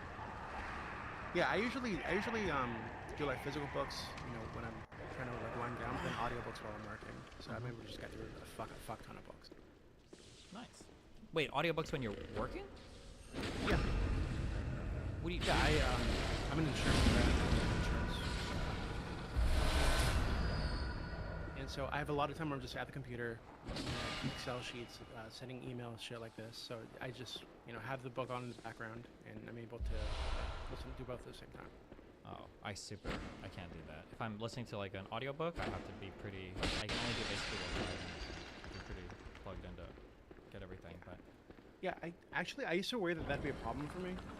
And I think it was right around this when I started listening to audiobooks, just because I wasn't really used to that kind of format. But over time, and there were times where I had to go back and listen to like the last 10 minutes because I had no idea what the fuck happened. Right? But I found over time, I just got used to it, and then I was able to like split my attention. Huh. Yeah. Okay. Thanks so much. Let's get started. Thanks everyone for being here. Shout out to Destiny for being kind enough to have this discussion with us. I want to say from the start that I had envisioned this as a 2v2 debate, but Destiny's like, I can handle it by myself. Okay, well, whatever. So here we are. So here's my friend DB. DB and I, we're on the same side here. Double teaming Destiny. And Steven is here. How are you, Steven? Hi, I'm doing great. All right. I wanted to have this debate because, we talked last time, but I came in there really just to talk about Biden, but I'm passionate about this issue, and we just started talking about it as well. So I wanted to have a more formal thing, but here we are. Okay. So, guess I want to start off with just like a few questions. Like, what do you think Israel's goals are in this war? Like immediate goals is probably trying to disable Hamas as much as possible. Okay. All right. And long-term goals? I think they're probably dynamically responsive to what happens in the region. I can go into that a little bit if you want. Okay, go. Please go ahead.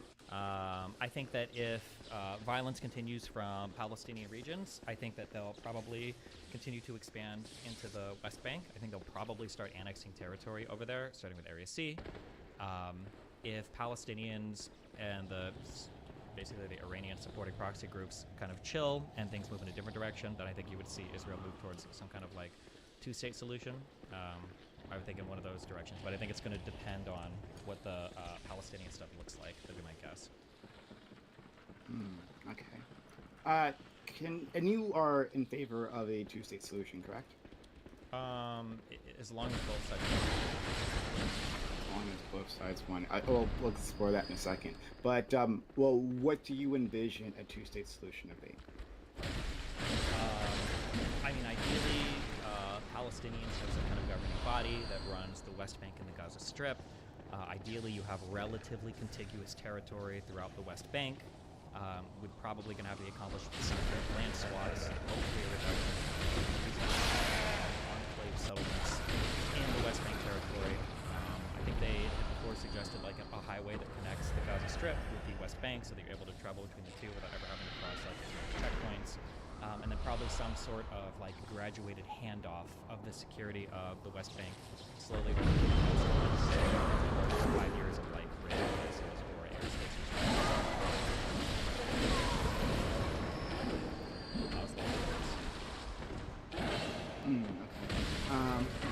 And should the Palestinians be self-governing? What do you mean by that? Okay, so when we talk about a two-state solution, are we saying that they control the airspace, they control their borders? Probably not for a while. They would have their own government, but there'd probably be heavy restrictions.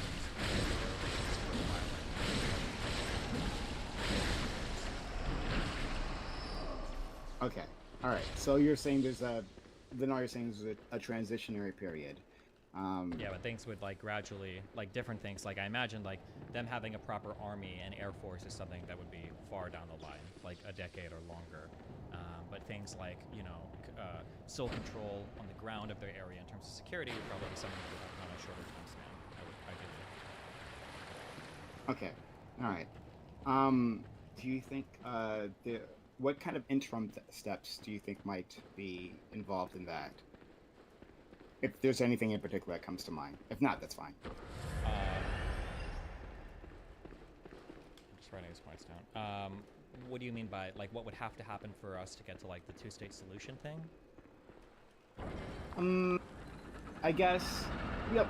Actually, let's start with that. Yeah, let's start with that. I actually meant more once peace deals have started and like because I imagine with a two-state solution, like we start with some sort of peace deal. We'll build out a framework, and then there's steps until like we can take the big actions, right? So the big actions would be like trying to establish like a continuous territory, you know. But before then, might there be like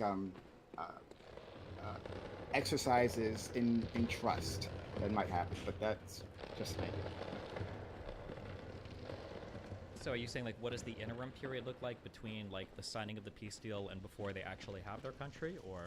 So there was in one of the peace deals, was the one the Oslo Accords. There was like a promise that Israel would transfer over security on the ground, basically, and a few villages. Yeah, like 3 villages. But then that didn't happen. That was I'm like not an aware. interim. I don't know of that. I don't know. I'm not sure what that's referring to. But I know that there is a gradual transfer of security to the Palestinian Authority after from 93 onwards. I don't believe any land swaps or any land agreements were made as part of the Oslo Accords. So I'm not sure what the villages mean, unless you just mean like security of those villages or like policing of those villages. That happened gradually. Yeah, security. Yeah, that's what I mean. Yeah, yeah. But Okay. but there was promise. Basically, I'm saying there was promises broken, Is this the fucking and because of that, it made further negotiations whining woman thing? difficult. I'm not so aware of promises broken through the Oslo Accords, but I would have to. Can you tell me about those? Or, well, or maybe it's well, not. I We can can get to those in a second. I was just the only point I was asking you if there were interim steps. On yeah, of course there must we be. didn't talk Right? about It's not just like it doesn't all happen overnight. Right? Yeah. So, like, did you have anything in mind? If not, that's okay. We could just move past this point. It's all right. I mean, it would be whatever is. It depends on like what gets negotiated. Like if they negotiate like a full two-state solution with land swaps and everything else, and that's like all on the table, then I imagine the transitionary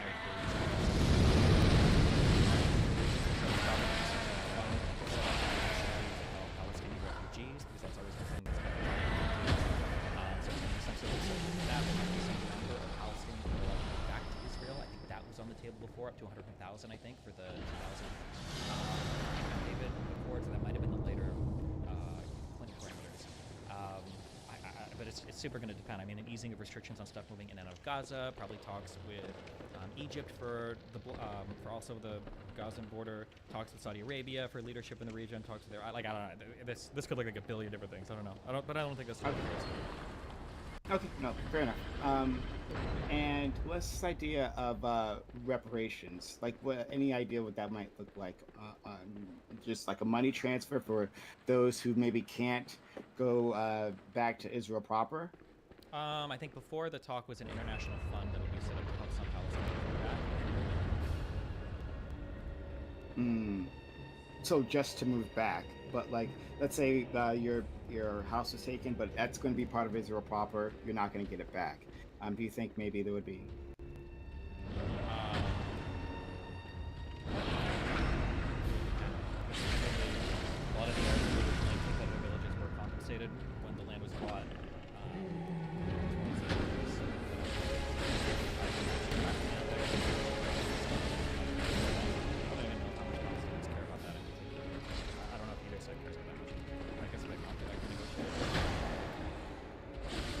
What is this bitch make shit?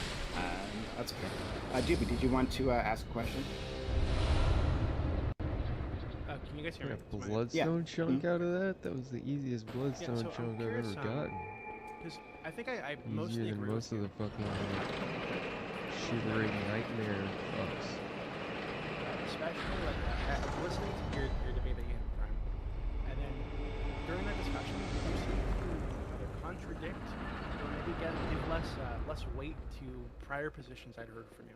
Because one of the things that I do when I'm not listening to audiobooks is I listen to your general market. Right? So I've listened to you go over the history and have discussions with a ton of people about this. So I guess what I'm like curious about, just relating to even the potential for peace talks, is it seemed to be the case that you believe that Netanyahu and the right wing in Israel, the religious right in Israel, have been undermining the peace process for a couple of decades now. And today, it doesn't seem like they want peace, right? Because they actually do want, because the status quo does benefit them and their interests, right? They're aimed to kind of clear out the Palestinians and to have more of this land come over to Israel. So if that's the case, one thing that I was like really stuck on in that discussion is on the Palestinian side, if they're meant to, sue for peace or meant to protest, how do they do that when the people on the other side of the table don't actually want peace? Right? Well, I think the people on the other side of the table don't want peace because they don't think the Palestinians want peace. Right. Like, if you had to rank like all the possible things that could happen, I think that the top thing would be like a two-state solution with peaceful Palestinians and peaceful Israelis. Jeez. The next step would be total expulsion of all Palestinians from Palestinian territories and just Israel controlling everything. And then the next thing would be like a one-state solution where Palestinians.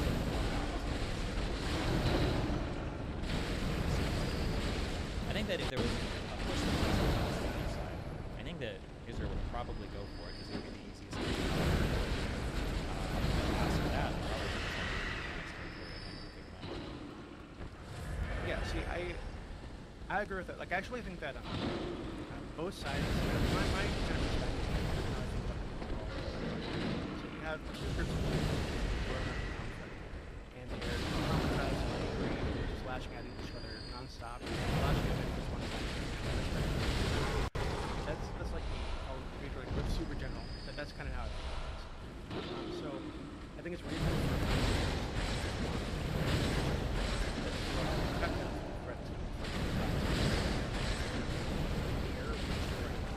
that's totally reasonable from their perspective. From the Palestinian perspective, I think it's also reasonable that, separate from, whoever had legitimate claim to the land or whatever the peace deals were or who undermined them, I think from their perspective, it's reasonable for them to feel like they're being oppressed. They have these racist, ethnocentric Jews on the other side of this wall that hate them, that are oppressing them, that are humiliating them. So I think it's reasonable for both sides to be fucking like enraged at each other, right? And I wonder, like, if there is ever going to be the possibility of peace. I don't know how we get there without one. Yeah, Hamas, I think I agree with you, does need to be dismantled. Its ability to wage any kind of war needs to be taken apart. But I also think that even if that were to happen, it seems like because of the history of aggression from Palestinians, it seems to justify further oppression, further brutality from far right Israel, which I think is obviously going to lead to more aggression from the Palestinians, right? It's like a never-ending cycle of violence. So it seems like both sides need to kind of lay down their arms. I agree with you that right now, it's reasonable for Israel to want to dismantle Hamas, but I also think that long term, given that they've killed tens of thousands of people already, long term, it doesn't seem like the current strategy is one realistic or helpful to them long term. So not to be mean, get ready to clip me, communist socialist. One side is clearly better here. So out of area that has relatively no natural resources, you have Israel, which is a thriving country that has, blossomed in this area despite all the conflict on the sides of them. These guys are huge exporters of intelligence and technology. They have a government that is pretty well functioning. They do democracy pretty well. They have good relationships with people all over the world. That's a comparison to that to whatever you say exists in the West Bank or the Gaza Strip. These are not the same. These two things are not the same. To say that there's like equal conflict coming from both, or there's like an equal possession of violence on both sides or whatever, it's just not true. I think right now, there needs to be way more Palestinian either push towards peace, stop supporting violence, and to pressure some kind of actual negotiated two-state solutions instead of like the continuous obsession with trying to win the war in Israel. Yeah, I don't want you to misunderstand. Right, I'm not saying that they're like equal in terms of like culture, or they're equal in terms of like mindset. I think that from a Western perspective, from an American perspective, culture in Israel, I think it's still pretty bad. I don't agree with a lot of the ethnocentric shit. I think that the way that their religion is has been melded into their government at many levels. I think these are bad things.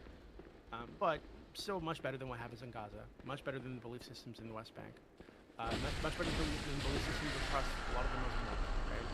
I'm way more Islamophobic than you are. So I agree with that. So I'm not saying, you know, culturally these two people are like equal or something. What I'm saying is that the grievances are legitimate. And I don't think that most of these people have time to sit around and read over the history and figure out whether or not their grievances were legal, not legal. The reality is Fucking bells? all they know is they're saying that You're gonna kill me with the. You're gonna summon 1, 2, 3, 4, 5, 6, 7 spiders, other and powers then to you take kill me yourself responsibility, with the bell. for the That's so conflict. cute. For not just the role in perpetuating the conflict, but the role in ending the conflict. If they don't want Israel to carry out an ethnic cleansing, they need to give Israel support so they don't need to carry out an ethnic cleansing, right? Because I think at some point, it's reasonable for the Israeli population to say these people are fucking crazy. I can understand that their perspective. I don't necessarily disagree, but I think the leadership needs to come from like fellow Arab states then. Like I like the Saudi Arabian suggestion, and I couldn't tell if this is real or not, or if it was just like talks and it didn't happen, but like a Saudi-led government taking over the West Bank basically. And something has to be done with Iran, obviously supporting proxy groups to fight with Israel.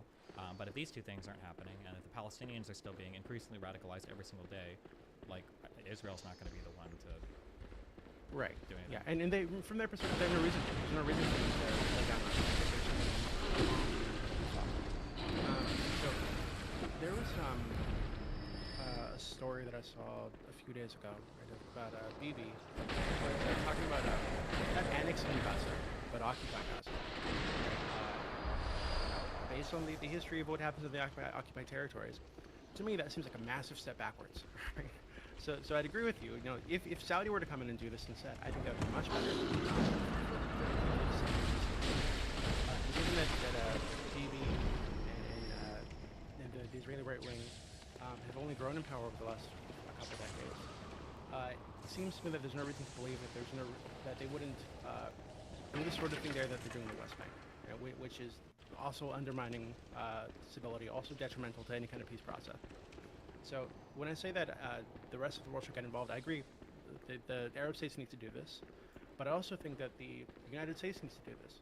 I think the UN needs to stop their empty like platitudes and actually get off their fucking ass and try to make something happen on the ground. But the issue that I have with it is present this sometimes, and it makes me wonder if you're like trolling. Like, when you were speaking of Prime, I thought you might be trolling me, because the way that you're presenting yourself is very, very pro-Israel. But I don't actually think you're as pro-Israel as you seem to express that you are, because I think your solutions are much more reasonable than the Israeli solutions right now, right? Maybe 20 years ago they would agree with you, but it seems like right now that their goal is long-term to occupy the area, to really efficient. There's nothing on paper yet. They have multiple Israeli officials coming forward and saying that they want to offer them like living upgrades. And what that means is they encourage them to emigrate from the country, go somewhere else. So it's like this is a much worse solution, I think, than anything you've put forward. Sure, yeah, So, they just got massively terrorist attacked. I'd rather expel all of the Palestinians. That's why I said that I think the Israeli, because Israel is a democracy. I think Israel is responsive dynamically to or responsive to the dynamics.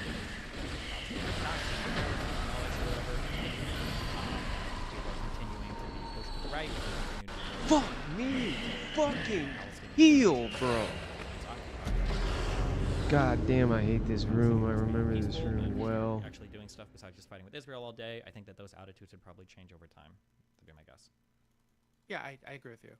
But one thing that to be clear, there's no world right now with Hezbollah, with the Houthis, and with Hamas. There is no world where Israel takes the first steps to peace. That's just never happened. The heir to that is to engage in a form of like neutral masturbation that only serves to increase the political common floor and does absolutely nothing towards moving us towards any realistic solution. Israel is never making the first steps towards peace in this area instance ever. Do either of you disagree with that? It depends. If you mean the first steps toward peace equals like stopping the current like campaign, having like a ceasefire. Ceasefire, or moving towards it, or enduring terrorist attacks, or trying to do whatever. Like the first steps towards peace are never coming from Israel. They probably shouldn't. There's just no reason for it. It has to come. Do you think that the current like destroy Hamas, do you think that's reasonable? I think it is reasonable. Do you think it's achievable? One, and if it is achievable, is it worth it given the potential for civilian loss and what that would do to their interests? Yeah. Oh, so you do think? Okay. So maybe the issue is that when I listened to you previously, you thought it wasn't reasonable. Over like 40,000. I'm saying that the international community probably won't endure like tens and tens and tens of thousands of deaths. There's going to be some number where people are going to cut it off at, but this number's held like pretty consistent. In terms of like what? Yeah, the numbers. Hold on, did you say the numbers increased? I thought the numbers have been pretty consistent, haven't they? Like it feels like we passed like. Are we talking about deaths or are we talking about deaths? I feel like we passed like 20,000. I thought we passed like 20,000 like a month ago. It feels like we. I don't think I've heard anything about 30,000. I feel like we've done like. Of course. Of course, the fucking camera, bro. God damn it. Yeah, well, part of the problem is that all of the institutions that would keep track of that are degraded, right? Like, so even just reporting on the numbers, there have been an incredible amount of deaths of reporters themselves, and individual reporters, but the agencies that would actually do this have been degraded. So there are some updated numbers that are coming out, but it's trickling out, and then whether the accuracy of those numbers are in question, not that like they're overstated, but that they're understated. So the last I saw was around 25,000 deaths. But 26,000, I believe. Yeah, I don't believe that. I don't believe that the institutions have been so degraded that the deaths are still continuing at the same pace and they just aren't being reported on. I don't believe that's the case, and I haven't heard anybody say that's the case. I'm sure there are more dead than we actually know, especially if people like from rubble or whatever. So the actual numbers might be higher, but I'm pretty sure the amount of like deaths is actually like tapered off quite significantly after the first like few weeks of the war. Because I feel like we hit that 20,000 figure pretty fast, and then it's been, I think we're at like 26,000. I'm sure. No, okay. I'm sure there's an arc to the number of deaths. Like. 100%. But I'm saying that part of the issue with reporting numbers is just that they have less capability. Like you would agree that governmental functions, whatever you would agree that governmental functions, whatever they might have been reduced in this period, right? When they're being bombed. Deaths? I haven't heard that at all. I haven't seen that. Why would that deaths be in special when hospitals are working really well? Right? Why would that be? Why would they have specifically the power to reduce deaths and that never be degraded while bombs are falling on hell, bro. Where's the other one? I'm pretty sure the bombing campaign is like significantly slowed, hasn't it? And I don't think all the hospitals. Takes so long to fucking heal, bro. I don't think Hamas would slow down on that. It doesn't serve their media aims at all to stop reporting. I think they'd probably just start like guessing or extrapolating. I'm pretty sure it's just the actual like combat operations have slowed down, at least from the air, since the ground forces have actually rolled in. Okay. I'm not asking whether and it doesn't matter. I'm not going to harp on this point for long because this is not extremely important. Okay. But it's not whether Hamas doesn't find advantage in reporting numbers. They do. I would agree, right? I'm just saying that it's reasonable to assume that the ability to count, the ability to report, the ability to do anything has been degraded with a constant bombing campaign that's wiped out a certain number of incredibly high percentage of buildings, like in northern Gaza and in southern Gaza, with the situation deteriorating the way it is, with 1 million people starving, that would be a problem. But okay, I mean, all right. Fair enough. I mean, if you have any articles that show that like the ability to track deaths has deteriorated or something, I'd be interested in seeing that. If it's so obvious and it's so common sense, I'm sure there should be somebody reporting on that, but I haven't seen those reports at all, so I have no reason to believe that to be the case. I also have no reason to believe it to be the case that if those numbers were increasing and Hamas couldn't keep track of it, I think Hamas would just fabricate it like they did yeah, I don't think that. I think that it's just that after the airstrikes happened and the ground was done, less deaths because you don't have as much aerial strikes. And I think that's what's happened so far, factually. I don't. I think I don't have this in front of me, but I'm pretty sure that is true that the airstrikes have like slowed. I don't want to make it right, but I'm pretty sure that those are consistently dropping. Maybe less than the immediate start of the war, but there's still like that consistent bombing. Is there another one? Is there a fucking another one? Like you're supposed to kill those motherfuckers and they die. Massive wave of deaths because you have civilians still in the area, but as they kind of clear out and go to the safe zones that Israel laid out for them, there's going to be a decrease, right, in the amount of people being hit by those bombs. Sure. So here's a this is a source. I don't know how accurate this is, but it says that they're sourcing the Gaza Health Ministry. So it seems to me that there's a pretty linear fall off in terms of number of deaths. It seems like in the early days, some of these reported numbers a day were quite high, 700 plus on 2 days, 500 almost on other days, and it seems like that's mostly come down now to around 1 to 250 a day, about. So it seems like it's decreased quite a bit. And supposedly, at least according to the IDF, about 1/3 of these soldiers as well. So, given that it's urban combat, I mean, yeah, I think it's probably about. Do you think? So yeah. So do you think that So I think, again, I think the number that you gave is like 40,000. Just working with that. Yeah, I think you said that if they were to go over like 40,000 deaths, and I think it was like specific that you think that and obviously that's just like a. I'm just like guessing. Yeah, it's just like a guess, right? So yeah. There's gonna be some number. There's some number. Yeah. But and I agree with that. I don't think the being silly about the specific number really matters. I think it's going to be the death toll, but also the civilian suffering, right? So I think that there's a reports that famine happening or some shit, like starvation, or some are in starvation, and I wonder, like, if that continues, like, for the next month or so. I do think that the internet. So the people who would have been mad about the 40,000 deaths, they would still be upset about this, obviously, right? About people being wounded, life-changing injuries, people starving, children in the streets, all the sad pictures you see on the fucking internet. And so it's not just the deaths that affects the international community or their opinions. It's gonna be yeah. So I'm wondering, like, from your perspective, how long do you think, if Israel's stated goal is to wipe out Hamas, well, what they mean by this isn't just the infrastructure, it's not just the tunnels, but it's like every fucking Hamas member, right? Not every Hamas member, but like a significant amount. Supposedly, I don't know what that number means. Organization and remove them from power.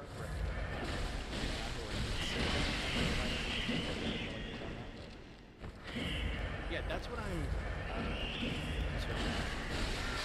They haven't said what the exact parameters of victory are. Like, don't you think that there should be pressure from the United States, from the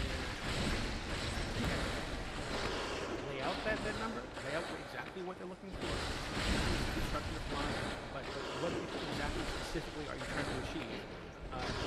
When that happens, if it's true that they want to say, hey, we want to wipe out every Hamas member, every Hamas installation, is there a point at which this becomes so detrimental to the population there, so damaging to the population, and to the civilian infrastructure there, that it's just not worth it? There's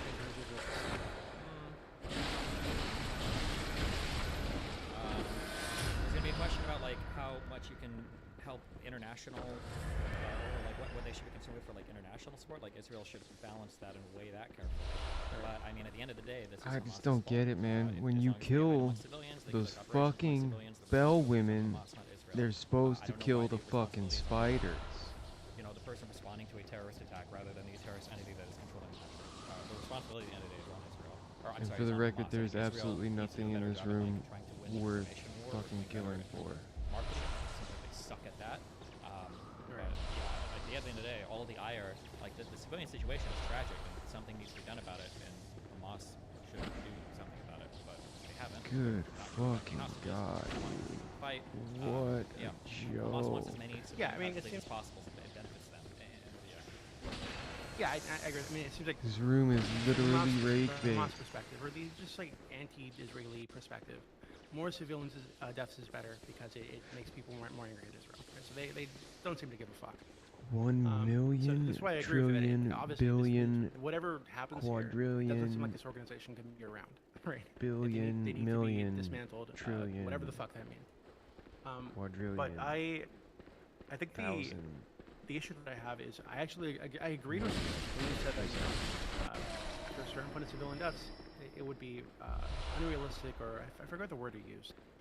Maybe like unreasonable for Israel to pursue this, and they need to stop because long term, what this is going to do to the relations in the region, and what it's going to do on the ground in terms of What generating, if not fucking Hamas, some trash, other group dude. or some other just random ass terrorist attacks from people who are angry that their families have been killed. Even if their family was a Hamas member, or paid to kill a Hamas member, that dude still has family to be upset. And this will lead to more terrorism, more attacks. Even not attached to an organization. No, I reject it. I don't think that terrorists and super careful with an enemy that they had the opportunity to would want to also a genocidal, an actual genocidal invasion of Israel. I don't like the hand-holding. I think that it needs to be dealt with incredibly firmly. I think that surrounding Arab leadership agrees. Hamas needs to be almost lost. The civilian casualties and deaths that occur, that suck, but it's Hamas's fault. And they are the ones who the blame should be laid squarely at the feet of. Yeah, that has to stop. Yeah, that has to stop. I agree that it has to stop. I don't think that I don't know how you have this. So them stopping, no hand holding equals every single Hamas member.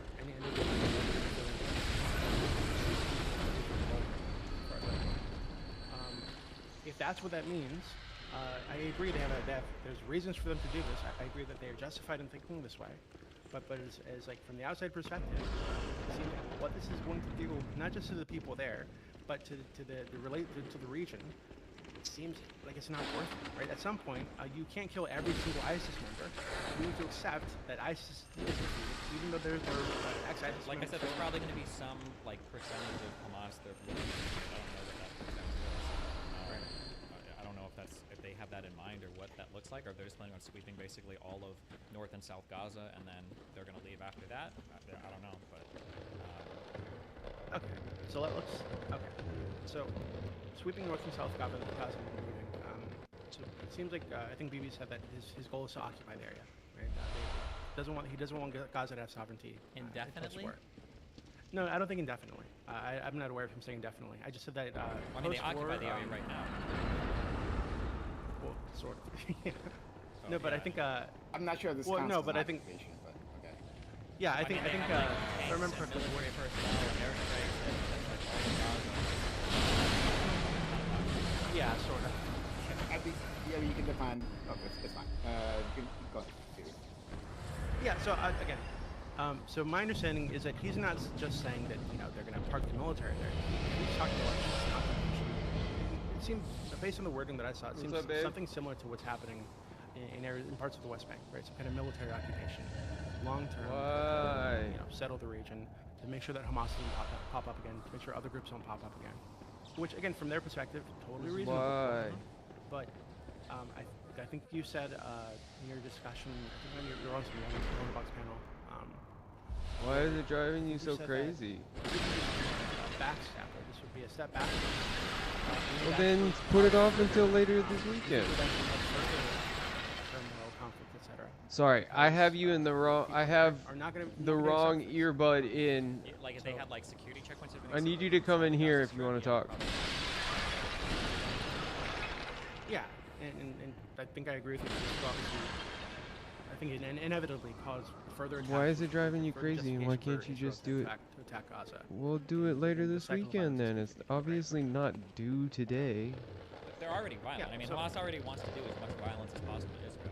don't know why the onus would be on Israel here to do different. Like, Oh Hamas already my wants lord. to destroy. What People the in Gaza fuck already was want to destroy that? all of Israel. So, like, it's just so strange that it's like you've got this rabid Literally, dog there's like a that's, like, trying to fucking bite and kill everything around it. No. And you're like, okay, well, be careful. Like, if you act mean, he's gonna bite you Bloodborne. too. Like, Hamas already is committed to the destruction of all of It's Israel. driving me And a lot of people in the crazy. Gaza Strip are committed to the destruction of all of Israel. So this like super like handholdy, like use gloves to be very careful so that people don't like not like you.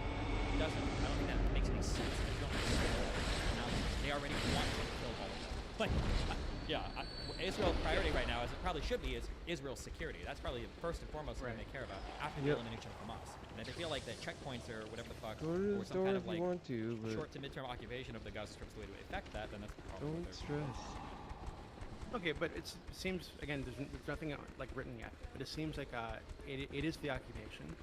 But based on what multiple like officials have said, it seems like long term there is a strategy that they're discussing to like get these people to emigrate, to move to other nations, right?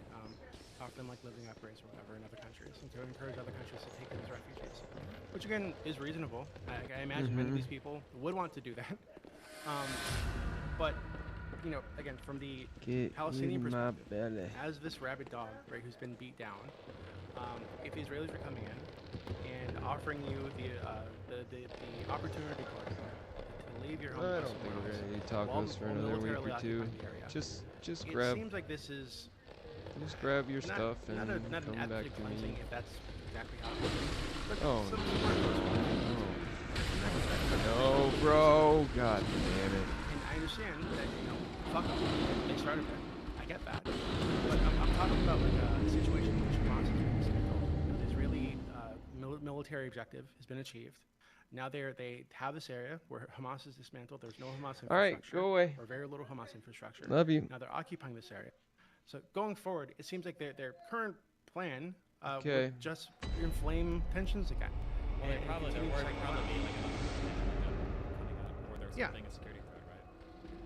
Yeah, and this is why I agree with you. Like Saudi Arabia coming in and getting involved, and maybe them occupying the area and taking over like security area. That makes a lot more sense. But it doesn't seem like there's any pressure for them to do this. It doesn't seem like there's any pressure from the U.S. for Israel to. Oh, there is pressure. I shouldn't say that. There is pressure from the U.S. for them to stop the bombing campaign. But I think there's pressure, and I think there's pressure for them to like not occupy the area. But it doesn't seem like the pressure is doing anything. So I guess what I'm going to ask you is, so if Israel is that objective, wipes out Hamas, whatever the fuck that means to them. Now you have this population that is not militarized anymore. There's no Hamas infrastructure, and they come in and they want to occupy the area. Do you think that if they started imposing things like they have in the West Bank, this military occupation, building settlements there, moving in settlers, like they do in the West Bank? I don't do think you they think bring that, settlements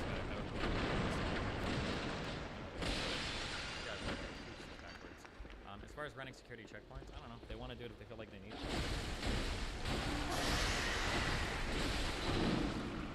Yeah, I guess what I'm trying to like suss out is what this looks like after the war, right? After the, or I mean, it's an ongoing war. But after the current conflict, so you have this region,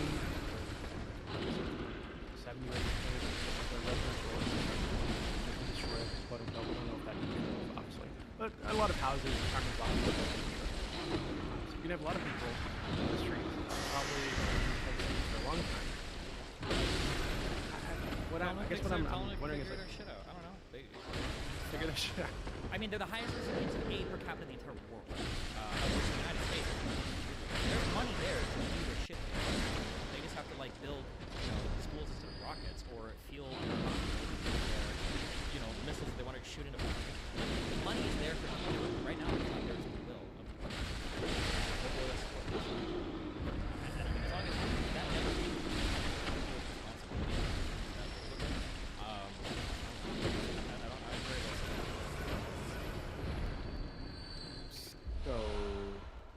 Okay, so many things here, but I got it.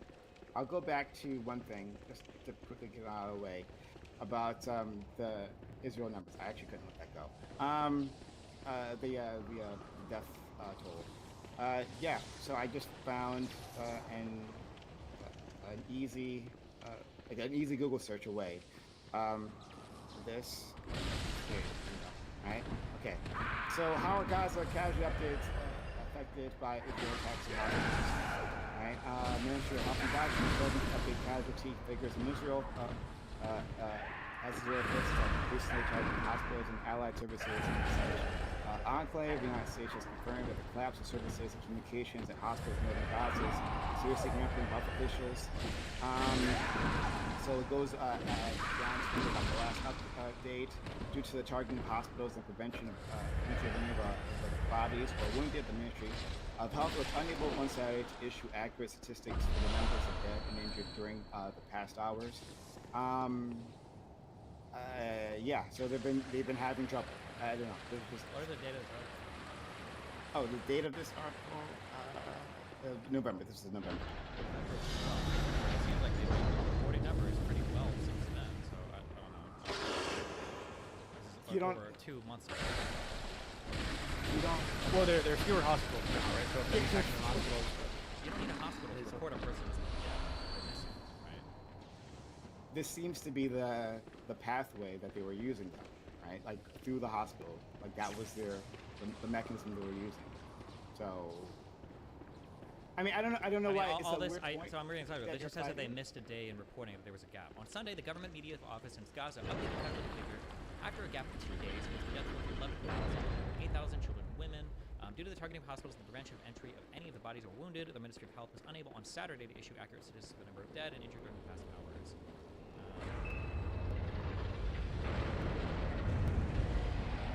I mean, this is 2 months ago. It seems like they've been. That? Maybe a ton are missing? I just haven't heard anyone say that. This article's 2 months I guess old. I need to consider that. If I remember correctly,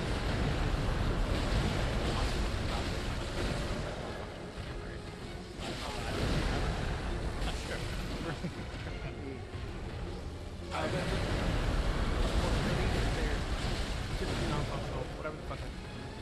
Right? So if this hospital having issues functioning, if there are almost no hospitals, there's a handful of hospitals. It does make sense. There was a traffic. Yeah, I'm very cautious.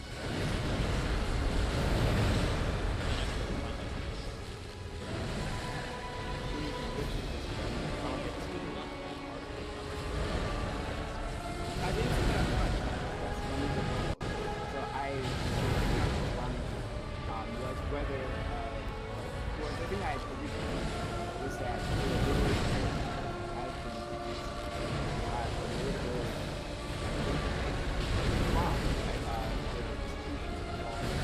not that they can't do it, not that they don't do anything, but that the ability to actually report the number of those I gave you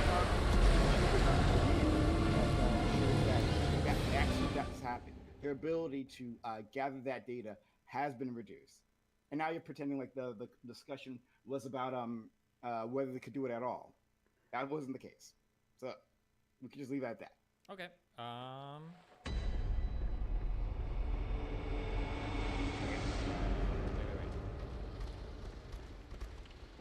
Gotcha. Okay. Sorry, I just finished reading this whole article. Okay. Nothing in this article says that they have had. Can you point me in this article where it says that they have difficulty getting accurate information? They can't report that. Can you show me in this article where it says that? I don't see it. I saw that there was a day gap in communications.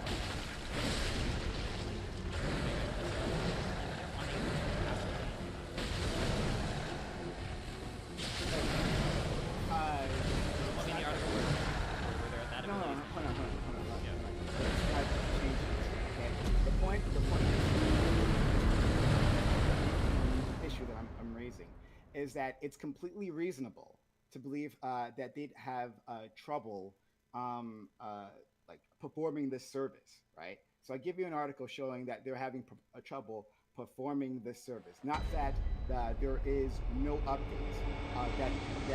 I don't disagree with you that it's reasonable to assume that. If somebody told me that, in times of war, it's hard, I'd be like, oh, okay, sure, that's it could be. But then if it was the case, if it was the case that was happening though, that we should assume the numbers are far higher because of the inability to count them dead. The only thing I've ever heard that in regards to But the idea that like, all of these deaths aren't being reported that are happening, that it should be easy.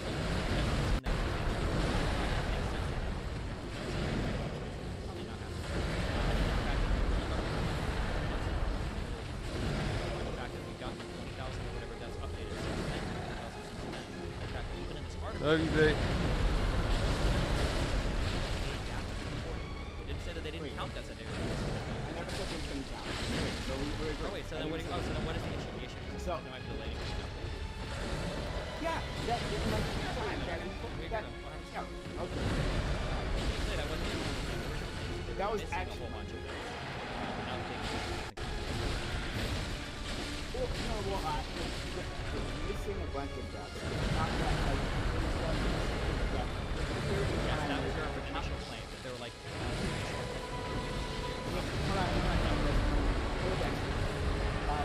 It's not that those drugs. Let's say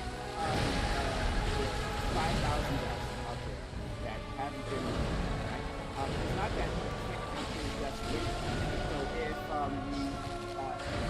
there is a slowdown in the reporting, it's not like those deaths aren't going to come in might be the case. So it could be that 5,000 people have died in the last month. But we're going to find out to another one. So to say that we haven't, like, your 40,000 number, we don't know. We don't know. It's simply the fact that we're willing to gather that data, to report that data,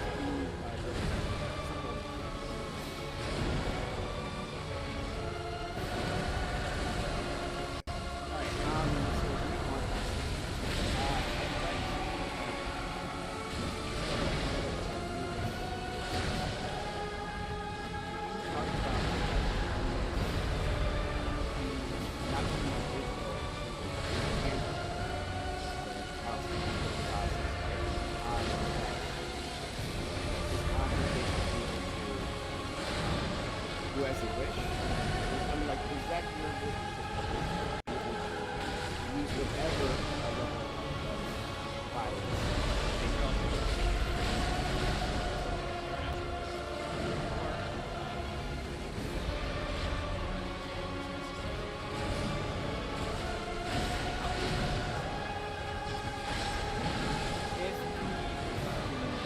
Let's just, that's not what happened today.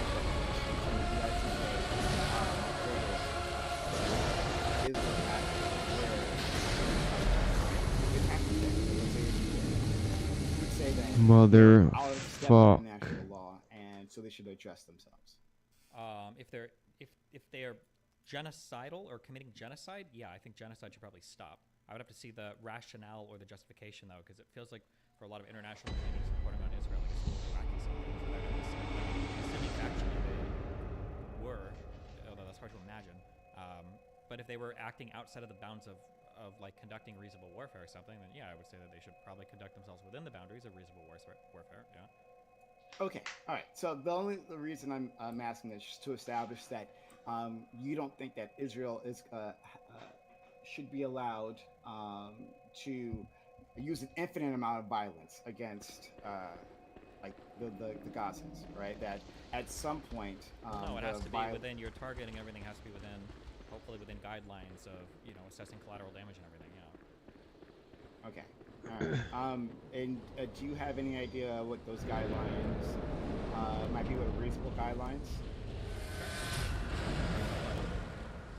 And to like the number of deaths.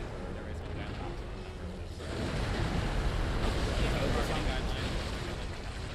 Target war, assess collateral. Right? We got to talk about that, but there is no guideline about that. Civilian deaths were targets. So you're saying that there are no guidelines, and so it wouldn't matter necessarily. So there's no guidelines. There would be nothing that would happen, right? I mean, it depends on what we're talking about. For example, the guidelines are targets. There is a target. Fighting, also attacking the target.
piece of shit. So you're saying that they can. So there is this internal calculation, but how does the outside world? How do you think us, as the international community, should be able to judge that? So well, if you're smart and you understand rules of warfare and how international law does, and assessing military targets and collateral damage, and you'd say, okay, well, as long as we feel like they're making these calculations adequately, then it's probably okay. If you just go by numbers, then you're probably going to be asking civilian versus military targets are assessed, or how collateral damage is assessed. Or you could just disagree with their calculus, right? You could just say, oh yeah, well, yeah, they killed some fighters, but I don't think that's worth 300 deaths. We don't have like we don't have the decision making inside, which sucks. And I feel like maybe there should be more transparency there. I don't know how that works necessarily. Yeah. But, yeah. So my next question was going to be, who do you think is a fair arbiter of that? Like, so. Well, thus far historically, it's the country conducting the warfare. No. Sorry. Hold on. I mean, like, as a third party. So, like, us, laymen, right? All we have are reports. And that's the best we can do to make our judgments. But it's fair to say that other governments have a deeper analysis, and they have military experts there.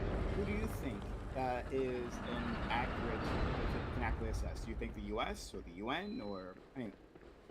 I mean, I don't know. I guess I don't know. I guess if you take a holistic view of it, you look at the number of civilian deaths or casualties compared to the number of military deaths or casualties. I mean, you get reports on individual attacks, and you see if things look fucked or not. I mean, that's all you can kind of do is go by third-party external reporting. Because every probably doesn't share its.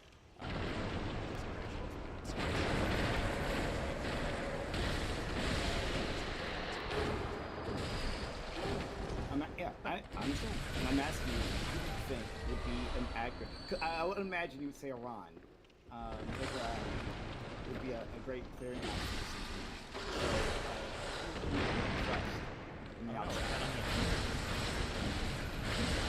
the analysis. So if the analysis is against Israel, you say you don't trust it, or like, what is? No, I think it means you know what they're analyzing rationale, and how the analysis, what they're analyzing and how they're incentivized. So they may have like multiple organizations. So I'm asking you right now, are you looking who is trust to do that? Like, given the report, that says that the idea is acting within reasonable guidelines, whatever those might be. I guess right now the big trust is Israel fighters killed.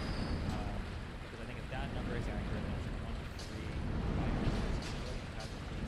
Historically, I think that ratio is pretty good. In dense urban environments is what I've heard, but I haven't followed ultra much on that. But I mean, like, there's so much visibility in this war in terms of like numbers being reported every single day that I think you can probably just read reports and read stories and look at the numbers of reported dead, captured, civilian versus combatants, and kind of like draw a rough conclusion on your own. But unless something leaks or there's like some attack that's like it's hard to. I don't know. I just don't know if I put much value or anything. So hold on. Yeah. So my question is, like, I feel like I'm being maybe I'm being right. Like, you have to that us as laymen, right, had difficulty making these assessments. Not at all. I think laymen can make the assessments pretty well. I think that because they're politically partisan and driven, they don't want to make the assessments. So people will just look at something like number of civilian deaths. But I think civilian Twitter, you've got Amnesty International, you have governments that are doing the same thing. Maybe it's time for a civilian to have like a reasonably okay conclusion about it. But most people just don't have the desire to. They just like to sort out over like 1 or 2 figures. Like that's 70%.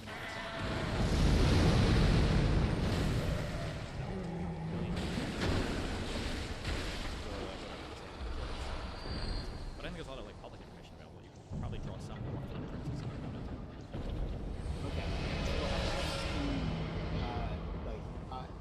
Are there official sources rather than? Can you give me? Okay, how about you provide a positive argument and you give me an example and I'll criticize it. I don't, because you're saying official sources. Like I don't know what that means. reports. Like that the United States was saying, just Sure. so you know, guys, from day one, every single Israeli strike has been conducted in accordance with accurate proportionality and collateral assessment. Like, I don't know if the United States or any other international source would ever make a statement like that. I don't think Israel makes statements like that. So I don't know what you're asking me. What kind of example you're asking me for? Well, so like the United States is backing Israel's play, right? Like there's some level of pushback, but clearly not enough to make any significant policy change, right? So and the United States has a history of being a strong ally for Israel. So I think looking at that, because you can make an assessment that maybe the United States isn't the best clearinghouse, right? Then you can look at the international sources. So maybe the UN, maybe Amnesty International, they can put out reports and say that that Israel is acting outside of those guidelines TM. Right? And I'm asking, like, would those sources make more sense? Like, if I present a source to you that says that the IDF is acting outside of boundaries, or would you just tell me, well, this one, this source can't be trusted, right? Because of X reason. I think that's saying they can't be trusted. I might make a statement like that. But like, I would say broadly speaking, I don't know if I always trust the overall conclusions, like Amnesty International or the Human Rights Council. I don't know if I trust their conclusions. But like, I don't think they make stuff up. When you look at the details of how they actually report it, it seems like they do a lot of the on the ground information gathering, civilian deaths and certain strikes or whatever, and that information seems accurate, but they're leaving out like Israel said, so report of proportionality, the collateral the conclusions are done, but like, I don't think they're making shit up. So I don't know if I would ever say like, oh, this is like an untrustworthy source. I would just say like, careful from the conclusions. You can look at the reports if you want, and you can get information that way. But like, I'd be hesitant to just like believe the conclusions. Again, Okay, so I'll look to provide you. Before then, I had another point, and then I'll talk about is about the radicalization, right? You talked about how the Palestinians are like rabid dogs, or well, sorry. You made a metaphor comparison. You weren't trying to say that they are rabid dogs. You just were just making a metaphor. And that like it would be weird to necessarily have to be concerned about that dog rather than concerned about the people that it can harm. The point that I'm moving towards is that there is clearly a cycle of violence here. A cycle of violence that, like, understanding that what this conflict isn't a war in and of itself. It's just like the latest battle in an ongoing war, right? That history doesn't begin on October 7th, and so we have to look at this within a greater context. That actions of violence previously caused this moment to happen. Like, you would agree with that much, right? That like this. No, I wouldn't use the term psychological. It implies an equal contribution by both sides. I think that if the Palestinians want to lose tomorrow, I think the Israelis want to lose pushing towards it. It's going to take some significant international and domestic efforts to slowly move them away from it. Yeah, so I'm fine with saying that one side is worse than other. Like, we may disagree on which side that is, but it doesn't matter, right? Like, but that doesn't. You can call it whatever you like. So I'm just using the word cycle of violence. If you don't like Sure. that phrase. We're in an overall war that has been raging for 80 years. Sure. Okay, great. Yeah. I would say that this event is a radicalizing event. I would say that even through some military calculus that you would agree with, and maybe I would agree with, that Israel's acting within the bounds of international law, that this still, I see reports of children talking about how all their friends are dead. They actually watched it happen, right? There was that one kid who pulled out of the rubble like a severed head. He was just carrying a severed head with him, right? those kids are traumatized, and that will determine their actions in the future. That this course of action that's being taken out by Israel, even if it was feasible to accomplish their goal of like wiping out Hamas, whatever that means, right? But even if it was feasible to accomplishing their goals, that this will inevitably end with more violence on the other side. Possibly, but that's not what I'm looking at. I'm looking at the just, righteous, or I guess the justification for the particular attacks. So, is this going to be a radicalizing event for some people in the Gaza Strip? Yeah, possibly, could be, for sure. But so was October 7th.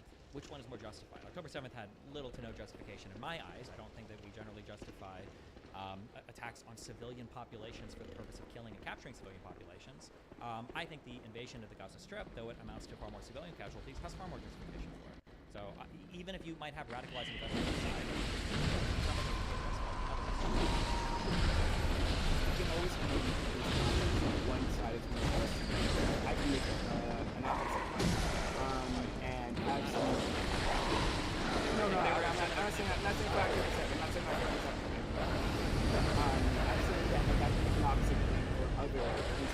I can do that, right? But there'll always be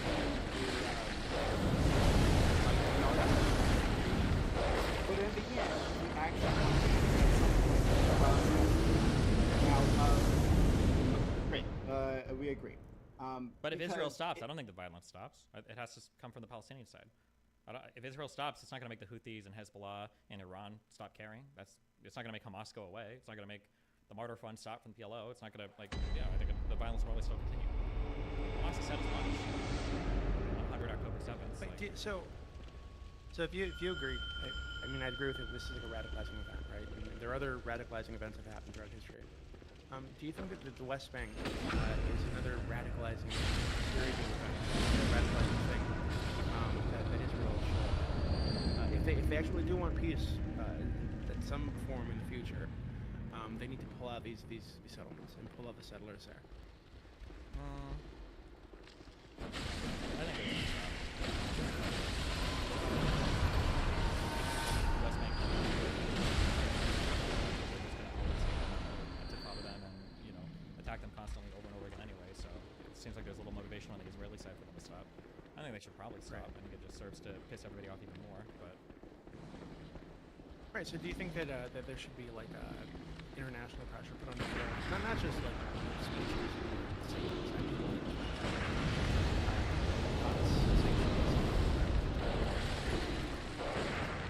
or maybe not application.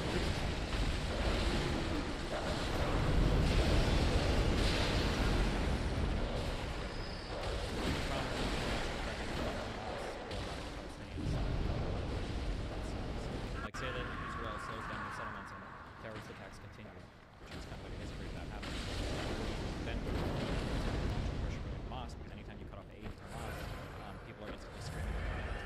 Now civilians are going to be punishment, so it's hard. The goal of Hamas is civilian deaths. The goal sometimes is Palestinians is civilian deaths.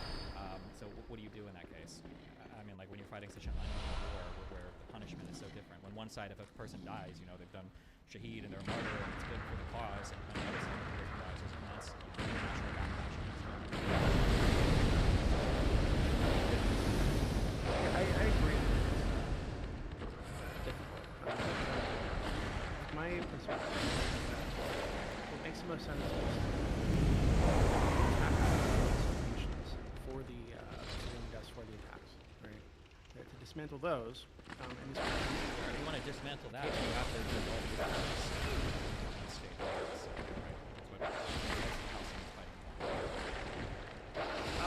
Potentially. Of course. Of course. Yes, and I think that is something I do want to talk to you about, because I think you tend to just kind of wave that off as like a pipe dream, something people say to jerk themselves off and feel good. But listening to your discussions about like two-state solutions, it seems like any two-state solution that I've heard of or I've heard anybody speak about just is tantamount to like a powder keg, right? It's just immense like some kind of powder keg, and there will inevitably be an attack from one side or the other. So that inevitably, the more attacks, and leads to further justification for conflict and war, etc. Why? Well, I think that even if you have like radicalizing events like prior. Do you think if the Palestinians just chilled the fuck out and like focused on building a country rather than more bombs, do you think that it would significantly change the association with these two people? Absolutely, but I don't expect that. I think that has to be where like 85% of the effort is pushed towards, because that's where like your huge improvements are coming from. Pushing Israelis toward that. Yeah, violence, some violence against killing us, it's like for the exception.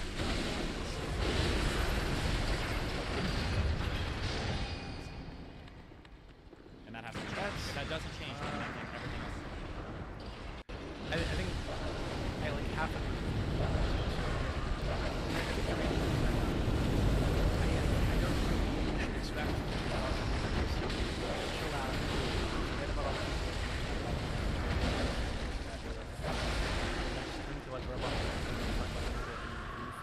To be clear, that's not an unrealistic possibility. I think that is more than possible. I think it's possible. We need to recognize that has to happen, because that's not evil Jewish Zionists. And then two, there needs to be I agree. Well, I have to agree again. I actually don't.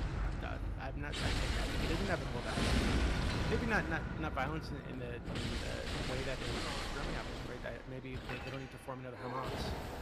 But I think that even if they were to form like a two-state, a second state, and they were to have like a deal, a peace plan, etc., I think eventually you're going to have some people who haven't let go of their grievances, who are still angry, and those people will lash out on both sides. Why? Right? You might Everyone have else Israelis. in the world is able to do this. Palestinians can do it too. I believe it. Is that true? Germany got along with everybody after World War II, after taking over like fucking 80% of the landmass of Europe. I mean, Japan more or less gets along with its neighbors after having like fucking generals that were. I don't know. Abraham Lincoln got shot after the war was over. And people they could experiment on. I mean, yeah, like countries go to war. They have these horrible fucking ordeals that happen, and for the most part, eventually we kind of, in a generation or two, sometimes we get along. And, shit happens, and we move back. Sometimes it doesn't work, and people have to be transferred from one area to another. I think that happened between Turkey and Turkey and Greece. They had these massive population transfers because they, weren't happy with each other and they wanted to move around. I mean, it happens. It can happen. I agree. I agree that it happens that after a conflict, relations settle out and people stop murdering each other. Right? But I think in each of those cases, I'm sure. But I'd be extremely surprised. I'd fuck myself in the ass. Okay, if there weren't instances where there are people who are so angry about what happened, so angry about losing the war, whatever the fuck, committed terrorist attacks, killed. We're not talking about the problem isn't instances. The problem are elected governments doing terrorism. The problem is not instances of Palestinian violence. It's widespread Palestinian violence. This has always been the problem. It's not instances of isolated terrorist attacks. It's the Palestinian governments, plural, and Palestinian leaders, plural, that have engaged in violence. This is the issue. It's not just collections of, these terrorist bombers. It's widespread violence and attacks. That's the issue. Wait, so to be clear, you don't. So if they did have a two-state solution, and there were Palestinians or religious right-wing Israelis who were angry about this, right? Who still wanted the rest of the land and still hated the other state, and they committed terrorist attacks, mass shootings, murders, etc. My feeling is that this would be a justification from both sides, who still fucking hate each other, to further conflict, further military occupation, to reignite tensions again. Right? Like I don't think it needs to come from like a government, an elected government, for this to be something that inflames tensions and leads to more like further conflict. I think that changes. Yeah, I agree. It changes things significantly, but I don't think it's necessary, right? I think that if they were to clear out the West Bank and create like a second Palestinian state, if there were attacks going either way, I think we should expect that there will be like a reignition of like a conflict, like actual military conflict. I think if the Palestinians were making like steps riots towards building a real civilization and society, I think that the isolated terrorist attacks would look a lot different. That I agree with. Like the way that people view them. Like I don't know if Israel has ever looked at Palestinians and been like, oh my God, this isolated terrorist attack. Now we need to go to war at the Palestinian territories. I don't know if there's been like a history of that. Yeah, I just think that to get to that point, they would need like not just a lot of support, but they would need like multiple years of like either no or very little attacks, right? From Israel? For Palestinians. Right? No, I don't think so. I think there was a Palestinian years. government that had the widespread support of the Palestinian people, and they were on talks or seeking to, you know, like actually negotiate some solution. I think that right now probably not actually on the this close to October 7th, but I think at some time I think Israelis would be warm to that idea because it kind of like sucks. It doesn't help anybody. It's just like a fucking drain. It's a drag on the entire fucking region. Right. Yeah, I just maybe I'm like more pessimistic than you, but I just don't see how that can work. Okay. Well, especially what is the alternative solution? I'll get there. So one second. So we've spoken a bit about the radicalization on the Palestinian side, but I don't think people speak enough about. I don't know if I call it radicalization. Maybe the tolerance for brutality, tolerance for ethnic cleansing on the Israeli side, and now this is like increased. So I think I sent you a poll, I think like a month or two ago while you were streaming, right? Of like from like 2016, and I'm sure you've looked at this, where close to like half of Israeli Jews supported the expulsion of the Palestinian Arabs. And I think it was just Arabs. So my understanding is it included Israeli Arabs, but even if it were just the Palestinian Arabs, sure, that I think it'd still be problematic. Today, given the October attack and given how upset people are about this, I would expect the number to be a lot higher, right? So given that there's like an increase for like this tolerance for violence, tolerance for ethnic cleansing of the Arabs on the Israeli side, and this population is also being radicalized in a way, it's somewhat justifiable, right? I think it's reasonable for them to be upset and to want to get rid of these fucking crazy people.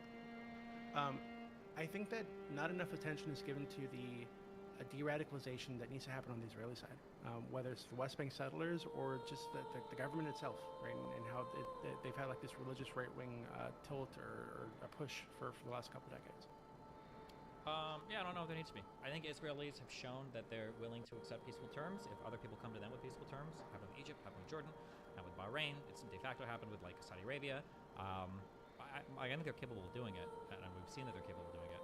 I don't know right now if the Palestinians can. Seems like they can, yeah. But, I mean, there are radicals in Israel. There are radical settlers, like, yeah. It's not all the same. Unless you have, like, an alternative suggestion, I'm curious, like, what that would look like. I don't know what else would be more realistic than anything I've said, though. Yeah, so to me, the way that I've, like I said, when I've looked at two-state solution ideas, proposals, discussions, to me, it seems to amount to, like I said, a power to gag. A one-state solution is, people say it's extremely unrealistic. Nobody wants this, right? If you say this, you're just jerking yourself off in a coffee shop somewhere, like Betty Morris said, I think, or I didn't think he said the jerking off part. But long-term, that seems to be the most realistic way to achieve, like peace. So, now, I understand that these two populations hate each other. What seems to be the most effective way to achieve peace? A one-state solution, like having a single state with equal rights. Very but okay. Wait, can you flesh out why you think that's like ridiculous? Because why would any Jewish person want to live in one state where now they're an ethnic minority against a group of people that have been trying to kill them for 80 years, and like who've elected a party who literally like wants to eliminate all of Israel and chip out all the Jews, and who align themselves with other people saying, like death to Israel, death to America, death to the Jews. Speaking of the Houthis or whatever, like, no, why the fuck would you ever want one state with those people? Of course not. Yeah, but why would you want to live next door to those people? Right? Because they have their own country, their own borders. It feels. I'd way rather live next door to a crazy person than share a bedroom with them. But again, given that they're so fucking close to each other, you might as well be in bed with them. Really? Right? Do you feel that way? Yeah. If you had a crazy person living across the street from you, that'd feel the same way as a crazy person living in your basement? the thing is, I don't think they're across the street. I think it's more more comparable to like the next room over, right? Rather than Well, but in it's your room, not the they're next like room right over. outside It's your the next fucking room door. order with a huge border wall with snipers that are positioned, you know, looking at with checkpoints. Like, there's clearly a divide, a big separation. Yeah, I mean, we've seen what happened October 7th. These border walls, these snipers, etc. This isn't like Okay, to be clear, intentional, you're right? invalidating the complaint of every single Palestinian that feels like they don't have free travel through Israel and stuff. You're saying all of those complaints are bullshit. You're saying that they might as well basically be living on top of each other. That No, hold on. I'm not saying they might as well be dealing on top of each other. I think the reality is that they're very fucking close to each other, right? It's not like they're like a far-flung yeah, region with of the huge world. military divisions between both, right? They're not allowed Yeah, to hold but a those military. military They're not fo- allowed to have like weapons. They can't control their airspace. Right. Like, I mean, there's a huge difference. They're not like an equally empowered people to conduct war against Israel, the same as if they were like it was a one-state thing. Well, yeah, but long term they might be, or short term, right? So like if they had like a second state, and even if they didn't have sovereignty over their borders and over their like immigration policies and over their imports and exports, etc., eventually they're going to be moving in that direction, right? Yeah, but I think the And, idea would be when they finally got if something it's- to live for, besides like the weird obsession with killing, you know, Israeli people, they probably would be less interested in conducting that type of warfare. Would be the hope. Again, that just seems like such a far-flung thing to me. It seems as unrealistic as a one-state solution. Okay, well that's what happened with Egypt. That's what happened with Jordan. That's what happened with every other like Arabian Peninsula country that once swore to destroy Israel with all their might, and now are basically trading partners and friends with them. I mean, it seems like it happened with everybody else almost. Like, why is this impossible to imagine? Because I think that the grievances between the Palestinians and the Israelis are more like not just more recent, but they're more present. It's every fucking day. They're upset about the things that happened to them fucking yesterday, right? And about their family members that have died. I think that these grievances don't just go away. Then just lose and die. Well, okay, then let me ask you. Yeah, lose and die. So if lose and okay. So if the Israelis feel like the only way that they can achieve peace in the region, right, is to actually like carry out an ethnic cleansing, right? Like to push all these people out of the area and into Egypt or into the sea or whatever the fuck. Do you think that would be something that you... I think you were like leaning toward this position initially when you started looking into this. Like, how do you feel about that position now? I don't know. I'm not like a supporter of it, but I mean, if that's the only way to figure the conflict out, I mean, at some point, but yeah, I'm not sure. You don't know. You don't know whether or not you would support an ethnic cleansing of the area? I'm not 100% sure, no. Well, are you leaning one way more than the other? I lean towards no. I think there's possibilities to achieve peace with Palestinians, but it feels like every single pro-Palestinian person I've argued with seems to assume that Palestinians have Palestinian warriors doing nothing to de-radicalize them except for taking it.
The offenses were similar in that these individuals couldn't didn't have free movement, right?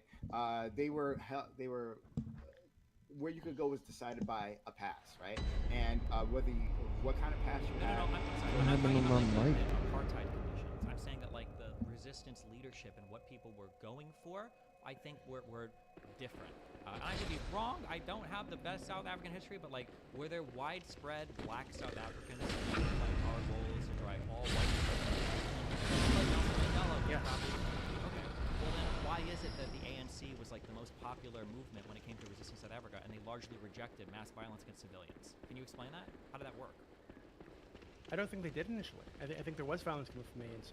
Initially. My understanding, there were violent riots all over the country. Wait, my understanding, if I look at the, I thought I looked at the numbers, I could be wrong. Were there like 50 civilians killed by the ANC?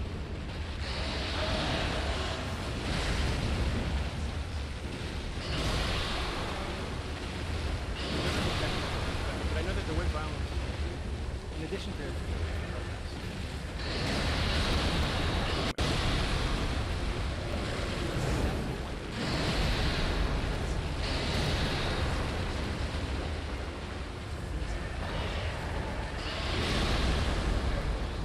What?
Right. Okay.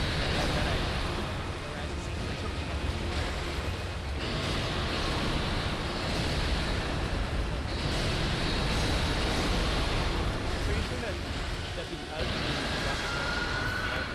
in this conflict, which has been going on for much longer time, you're saying that I think that because they're getting a lot of like international support from the Hamas side to continue the conflict, right? And they're getting there's like a lot of incentive from the Hamas leadership to continue the conflict and to not seek peace. Right? So that because this is the case, right? Even if we were to remove Hamas, remove the radicalized element or the militaristic element, there'd be no potential for these two groups of people to come, like the civilian populations, to come together and form a government together. If you wait, or form like a if you nation remove together. all the radicalization, if you remove everything, yeah, I mean, Yeah, if you were to remove Hamas entirely and remove all the radicalization, all that, yeah, I mean, there's a possible future for that.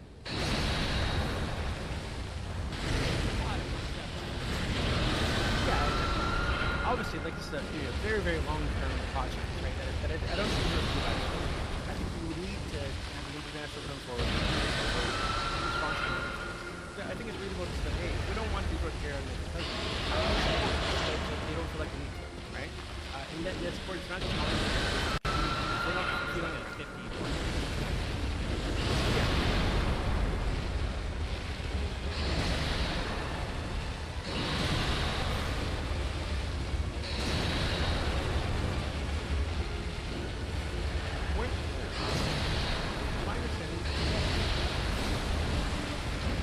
That these people don't, I agree that people are constantly doing I see as enemies.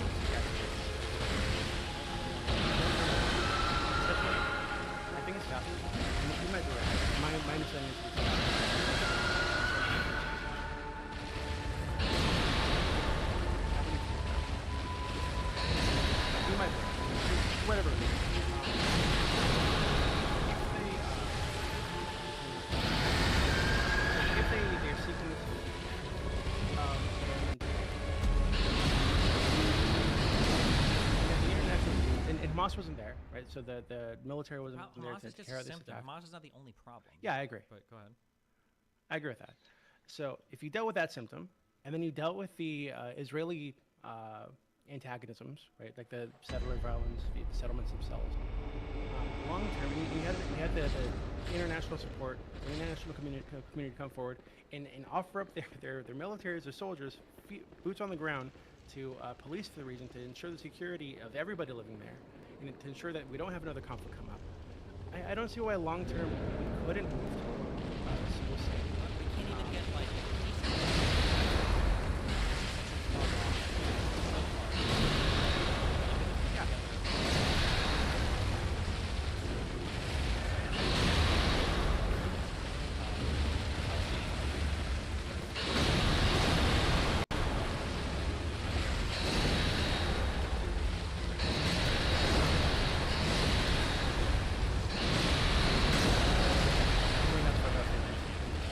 But I think right now,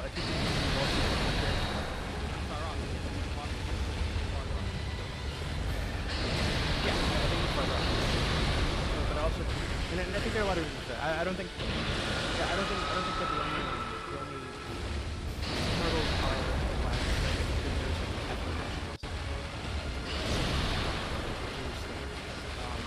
that would. I don't think it's.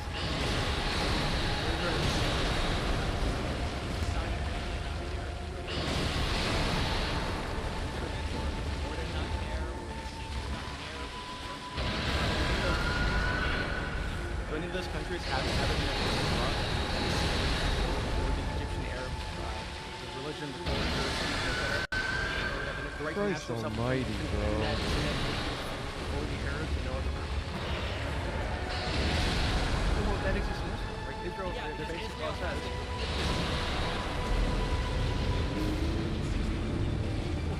Yeah, of course. Okay, so of course they want an ethno state because they feel threatened, and then again, that's a reasonable fear from them, right? I think that the fear that they're going to if they were to have like one man, one vote, they'd lose their ethnic majority, and that would lead to them being oppressed, being made second-class citizens, being genocided. All these things are reasonable fears. But I also think that these were reasonable fears in South Africa, where the white authority, the white government, the population was a much smaller percentage of the population than the Israeli Jews would be, right? I think it was like fucking 17% or something. And I think that if it was the stated goal of like Mandela or the ANC or other groups to destroy and kill and eliminate all the white people in South Africa, yeah, it's like, oh shit. Well, I understand why you guys want to be like a little bit more cautious about of course, resolve these issues. But I just of course. But if you were to remove the group with that stated goal, you remove Hamas, which had that in the charter. No. The problem is not just Hamas; it's that they have essentially the support. Most Palestinian people want to kick out most Israeli people. Okay, but that's why I referenced that poll earlier, because right now I don't. Given that was in 2016, and it was like almost half of Israeli Jews. I think today we'd probably find that most Israeli Jews want to kick out most Arabs. Probably, but I think most Palestinians like, want a one-state solution with no Israelis involved. I don't think that's true. I think typically when they call for a one-state solution, they want what they're actually asking for is equal rights with the Israeli Jews. Of course, but they would get that, and then a massive population majority. So, yeah, just like the South African blacks, they had a massive population. Yeah, but I don't think the South. Again, to reiterate, I don't ask for the South.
you don't.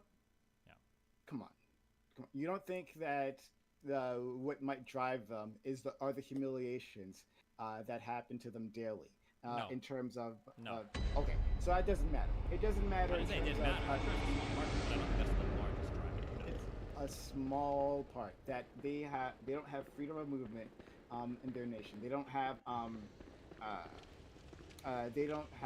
access to resources because of the blockade that Israel had on terms of Gaza. That they can't. Their houses are demolished. Those things are small things. They're actual, and this is why I asked about this because the rationale things are actually. I don't know why little boys.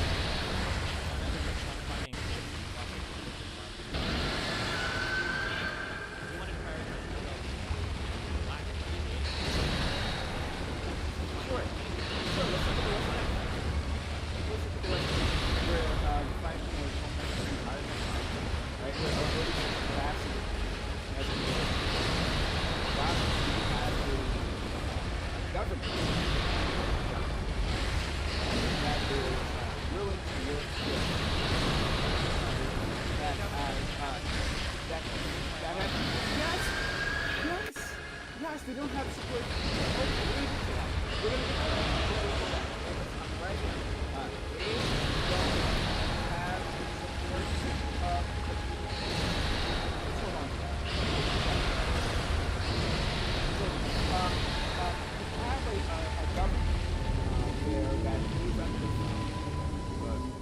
I would describe it as under the thumb of Israel. I won't put that in your mouth. But a government that is willing to work with them, that has sworn off terrorism, that has accepted the existence of Israel. Well, sworn off terrorism is pretty strong. I'm pretty sure Hamas still operates in the West Bank. Runs their martyr fund to die fighting Israeli soldiers, but go ahead. They actually swore off terrorism previously, right? Like one of their leaders, was it Arafat? I forget which one. I can look it up. But they did literally release the leader at one point, swore it off, and that's why they were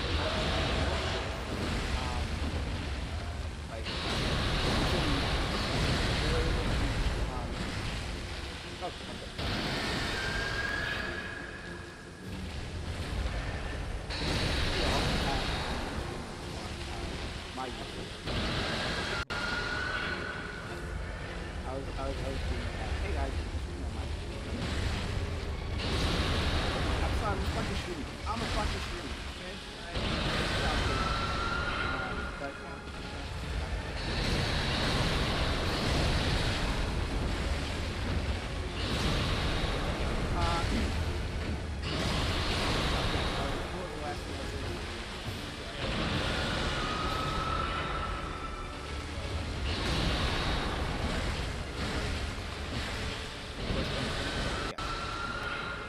So you have, why have this, at the very least, this has been, right? For the government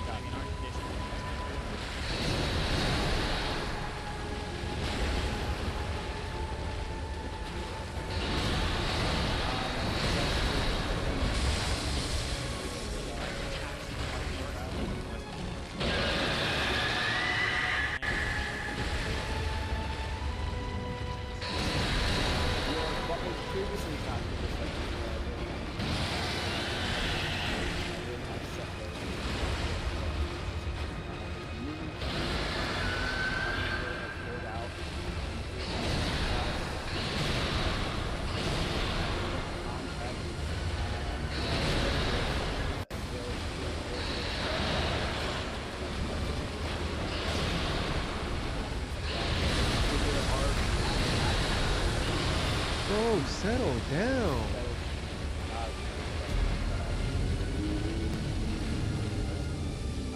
So you think here's just more Chris access serious, to. if you could poll 100 neutral people and say, would you rather go live in the Gaza Strip or the West Bank?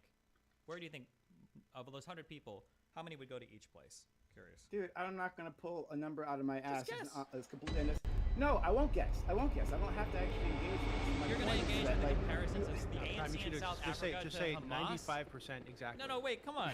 You're going to try to draw comparisons between Hamas and the ANC and South Africa and the struggle for the destruction of apartheid with fucking Israel-Palestine, and you wouldn't even get a guess on people who live in the West Bank or the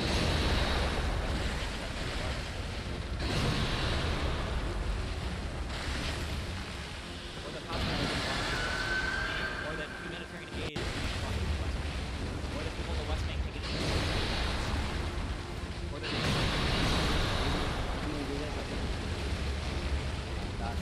the point is, yeah, I would agree. So I'm not saying right hold on, I'm not saying like right this number. Right now, Alex, it would be awful. It would be awful. I don't know. The point is that you have why haven't you seen the focus on that?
Of our breakdown is that like you're able to make some sort of cleanly defined partition here where it's not a cycle, right? There's a start. There's a start where these Palestinians one perform some sort of violence, right? And then the Israelis respond, right? Now, they may respond in better ways, might respond in worse ways, right? Ways you would agree with, ways you would disagree with, but they respond, right? And then there's another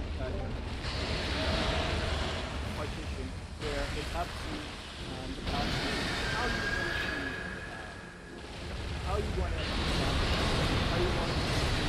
end the fighting so we can get to our Israelis. Well, they're right? all it takes for the I'm saying that like it's not actually one of the.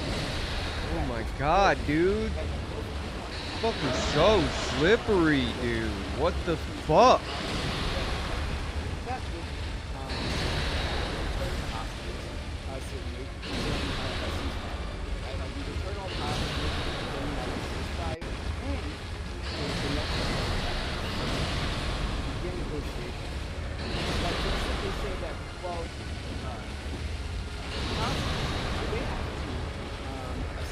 That's not going to happen when bombs say that, right? You can all just put down the weapons immediately, but that will never happen.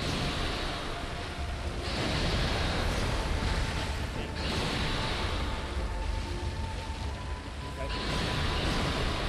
Why would that have to be?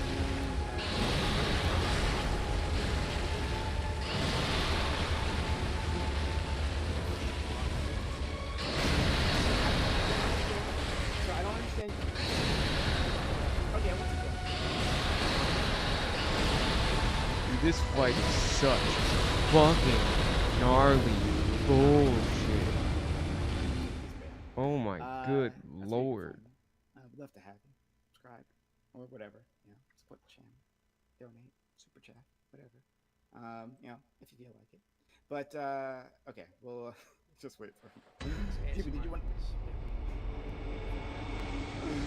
DB, tell me if you want when you want to jump in on this. No, go for it.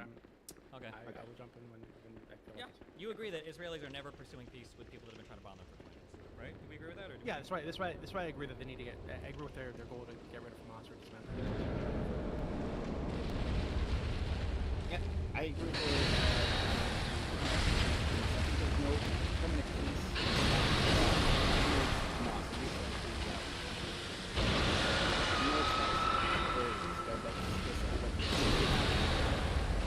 One way or another, I've got but, like what does ammunition stick with why I'm talking about? You're saying they have to so does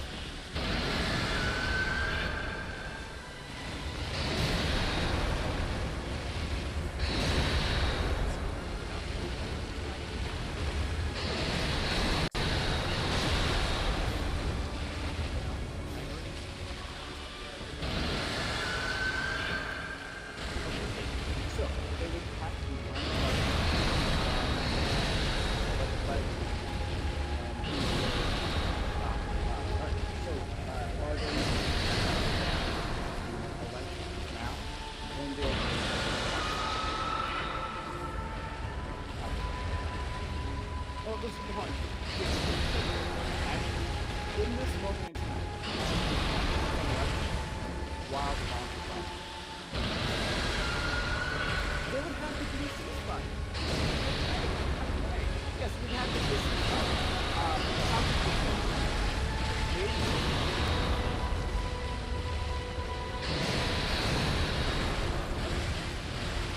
So, I would say that for possibly actually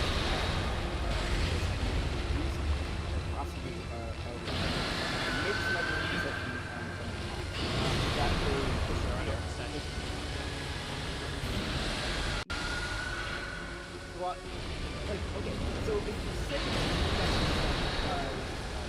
this radical then that means that you are sort of like, you know, because there's no way that Hamas, that can't be. Then you gotta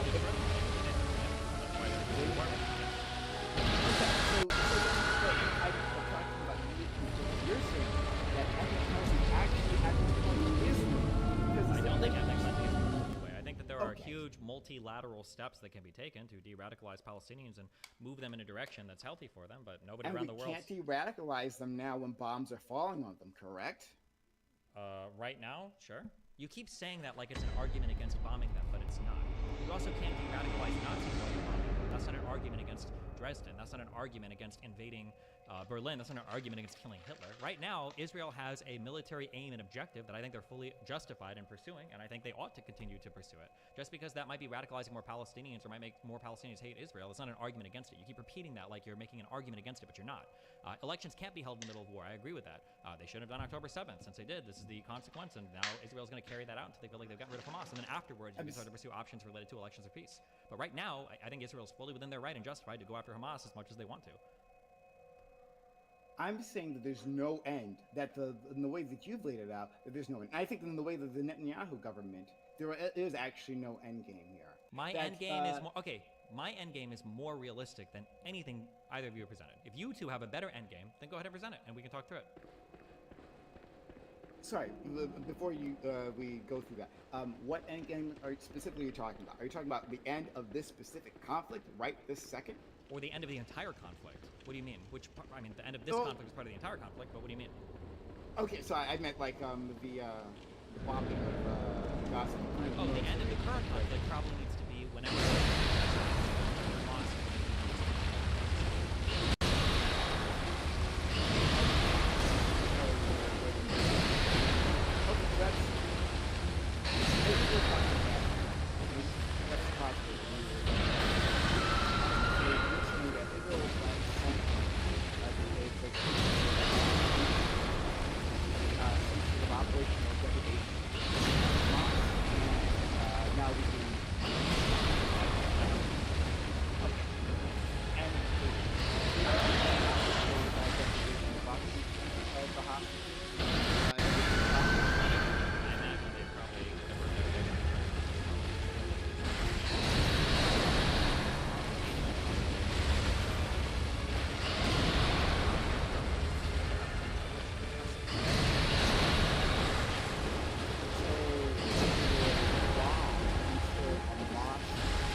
If they're unreasonable, that's fine, then die. No, those are your options. I'm sorry, but those are your options. When you're in the wrong in military conflict, then you can get firebombed, you can get nuked, you can get invaded, you can get killed. But you don't actually that's how it works. There is no onus on Israel right here to bow to terrorists that are trying to murder their civilian population. There is no bowing. There is no bowing involved. You can frame it as bowing. You can frame that. You can do that. But you can poison the audience with this idea that it's framing it as bowing to Hamas, right? No, but they actually, no, Israel gets in what I've stated, Israel gets to keep its military. Israel gets to keep its military. Israel gets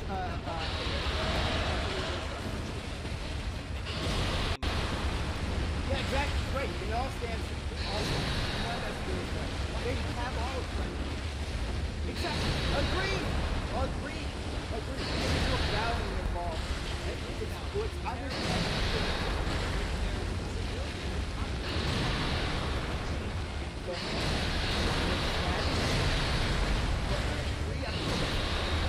Let's watch. And any saying that you occupy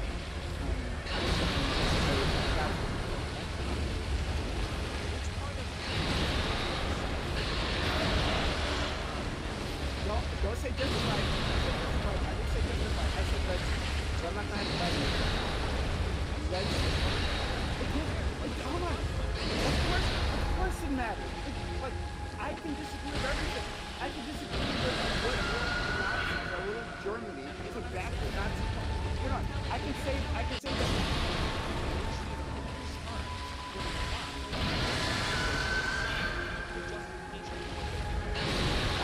No, I don't have to say that. I don't have to say that. I don't know why you have to say that. I don't have to say that. I can say that for the goal of eliminating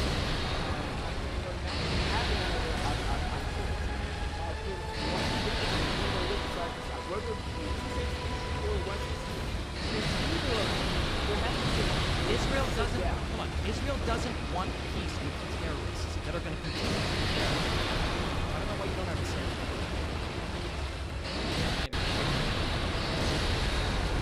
Why do you think Israel wants to do? Let's capture civilian hostages.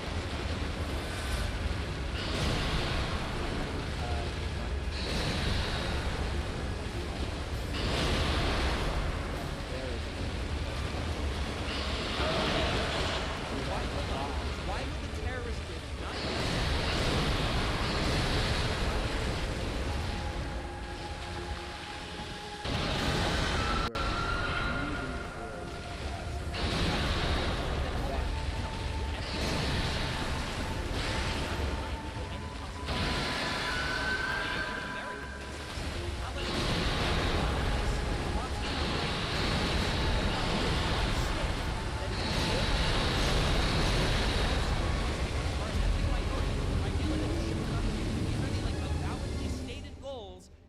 Positions and opinions of Palestinians and Hamas people. So what I'm doing with my finger, right? In case you can't tell. I'm making a circle. I'm drawing a circle, right? Okay. And then at any point in the circle, there's going to be unjust actions. At any point that you'll find one side or other saying the other side is irredeemable. Do you think that both sides have equal arguments there? It doesn't. It does matter. What do you mean it doesn't matter? Hold on. Should we have drawn up a peace plan with Nazi Germany? Hold on. No. I'm not. No, hold on. Wait a second. When peace. Sorry, what am I trying to say here? You were to answer. Should we have drawn up a peace plan with Nazi Germany? Sure. That can't. You're saying that these individuals don't want peace. Then I reply that the reason that we don't I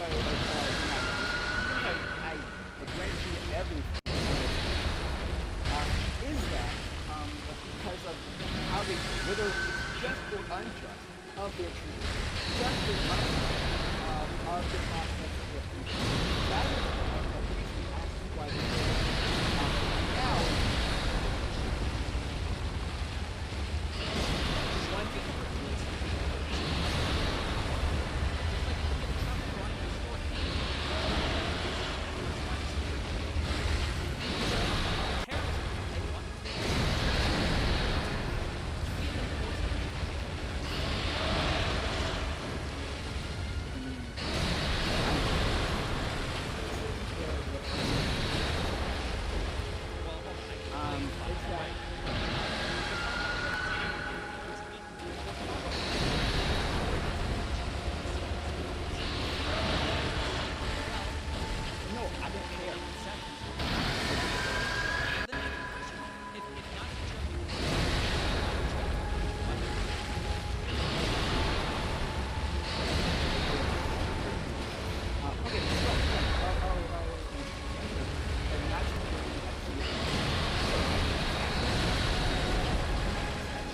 we can. We can go to and do a look at what can we hey, like stop admin work. No package that could be a thing that we can negotiate. If there is a world where it's not quite far. Okay.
Then that's fine. Then it's okay then. That within the process of a negotiation, that you can make stipulations. So we can go down the list of all the horrors of Nazi Germany, and they are endless, right? We can go down that list, and we can say, well, these things that you are doing are simply unacceptable. I mean, and that like, and then they'll stop, and then we'll be okay afterwards, keeping them. They can still stay in power. I think the majority of people around the planet. Didn't we try this leading up to Germany? Is like making small. To them, it didn't seem to work very well. I don't know that. I know they had the. I don't.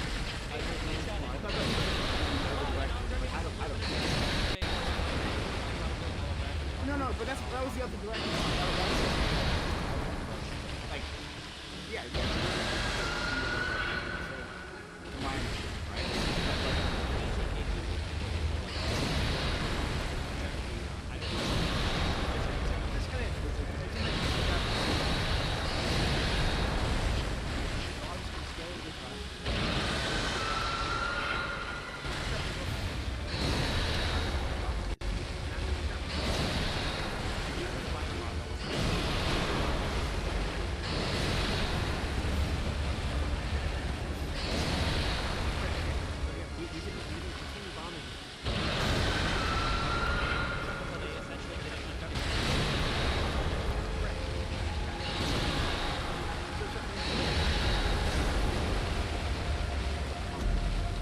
Alright, well I gotta step away from this, plus homegirl's back with the groceries, so peace and love guys. And that has dedicated themselves to the destruction of you. Why would you ever negotiate with them?